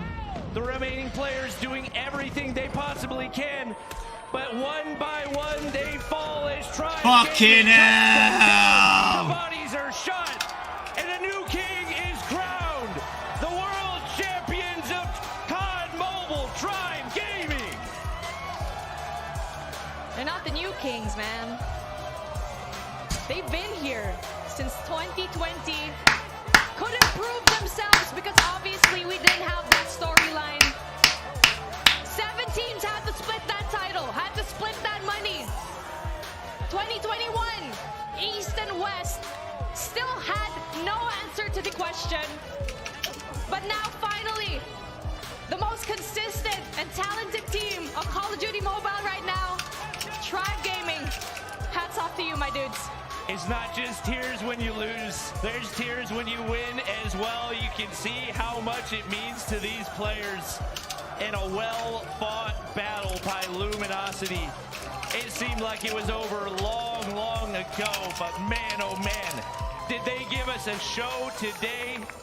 Every single one of these players deserving of this stage, and congratulations once again to Tribe Gaming, the world champions. That was such a powerful shot-up image going down the stairs. Fucking hell, that was actually insane. What a way to go out. Honestly, what a way to go out. He helped out. What a way to go out. Champions of the day. And as you can see, the trophy shining and the smiles of these boys giving hope. This is more than just a game. This is life-changing for these 5 guys, for this organization, Tribe Gaming, looking absolutely supreme in mobile gaming. And you can see Bolu holding up the 2 fingers. Now he and Marshy, the only 2 COD Mobile players in the world to be Stage 5 champions twice. They will hoist the trophy right here. Oh, maybe a little bit heavier than he expected it to be. It's actually very light. Maybe they have a different one this year. I thought it was light as well, but wow. The crowd, the Tribe crowd has definitely showed out today. And you can feel the energy in here as a new, kind of new world champion is crowned. The new official The world new champion. official, yeah. That was always kind of like the, who's gonna be the winner? Oh, this is so fucking wholesome, man. This is so nice. Definitely proved it today. Imagine the crowd in person, guys. A beautiful, heroic lower bracket run. The most games any team has ever played. And I keep repeating it, the most resilient team that we've seen here so far. They're used to the upper bracket run. They're so used to being called the championship. They're tested today. And they bring home the trophy and they prove everyone wrong. But a lot being said, we casted such a great series. D-Gun, take it away. Tribe, congratulations. Thank you very much, Beef Mommy and Bobby. One more time, congratulations to your world champion, Tribe Gaming! Oh my god, that is just absolutely insane. All right, Marshall, let's start with you, brother. Obviously, this means a lot to you, but can you try to put it into words? I guess. Thank you. Jez, you're the new player on the Marshy block. doing Marshy Obviously, things. You know, you've stepped up in huge situations. What does this championship mean for you? I mean, it's just a whole new milestone, you know, just to see what's up next. Yeah. Bowling, you were asking this whole weekend, interview me, interview me. Well, now we get to do it as world champions. How's it feel? It feels amazing, man. Honestly, I don't know really what to say, but I think we as a team deserve this the most. We put in the most effort at any other team to make it this far. The best tournament of our lives. The first team to win from the losers bracket from the first match. And overall, the best team I've teamed with in history of codmobile, in my opinion. And I would like to thank the crowd, obviously, for watching. The YouTube chat, thank you guys for supporting. My family back home watching. My best friend Miles for watching. And yeah, hope everyone enjoyed watching our match down to the wire. And honestly, everyone made Mighty, thank you so much for coming through, bro. I really appreciate you guys. I appreciate you guys being here. I love you guys. Vague, I want to ask you about that loss early on in that quarterfinals. What did the team do? How did they respond? Honestly, if you don't know, Tribe has like a reputation of always bringing it back from the lower brackets or loser bracket. Pretty sure it even happened in like the previous series and shit. Oh, I won't get fined. It's fine. Tribe will cover it. They'll reimburse you. But no, you might have a little bit of money to cover it. Yeah. Nah, so coming from that, it was really good. And going into our next match, we had a good feeling into it because we were facing Stamina. We know how they play. We knew how they were. Our main goal were only to like face LG and have our eyes going up against them in the grand finals because that's what we predicted, and that's what happened. Obviously, it was a close match, but at the end of the day, we won, and that just proves that West is the best and East is ass. Wow. Now, Tech. No way! In the biggest moments here for the squad, I wanted to know, why is it when the moments are biggest, you come up huge? I think it's more so just like a pressure thing, you know? Like it's always fun having pressure and, you know, all the tension is high. A lot of people get nervous, but I'm gonna be honest, to me, I've lived 3 years for this, and I'm glad that it's finally happening. Yo, do we have any mods in chat? Can you ban that Omen, please? Is over. Tribe Gaming, the best team. Go Tribe! Your 2022 World Champion.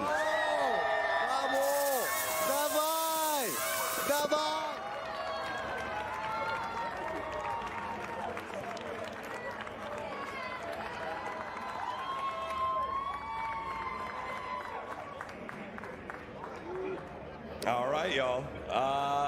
That was a hell of an ending. Of course it was going to go all 7 maps. Of course it was going to go all 5 rounds. I mean, you called it right there, Bobby. I mean, I was questioning it for a little bit. Off the start, it looked pretty straightforward, but huge shout out to Luminosity once again. Obviously second place, but a well-earned second place for those guys. They gave it everything that they had, and they absolutely gave us a show in this matchup. Beef Mommy, I kind of wanted to get your thoughts here as we close out the 2022 season. Well, I did hear that the East was, I don't think I can say it, man. He's correct, though. They're very sass. They're sass. Okay? Sass! I said it yesterday. We ended the broadcast where I said the West really showed up. They're looking like in very tip-top shape, so... Yo, this is crazy that they're broadcasting this. Congratulations, Tribe.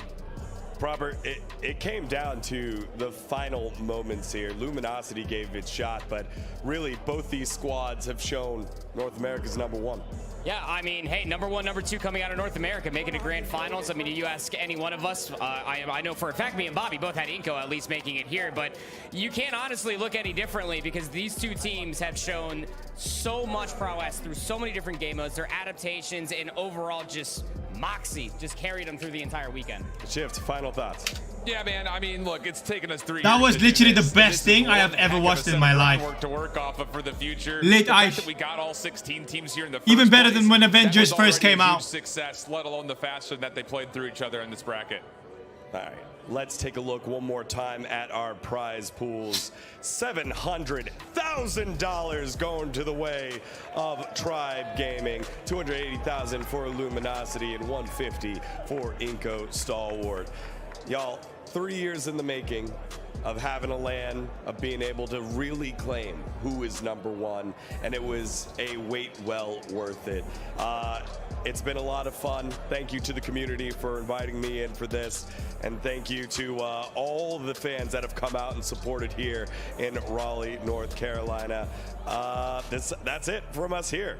I think we've had a hell of a weekend and everything that's needed to be said. Big W to Luminosity. Yeah, they did really well. I thought they were gonna get beat.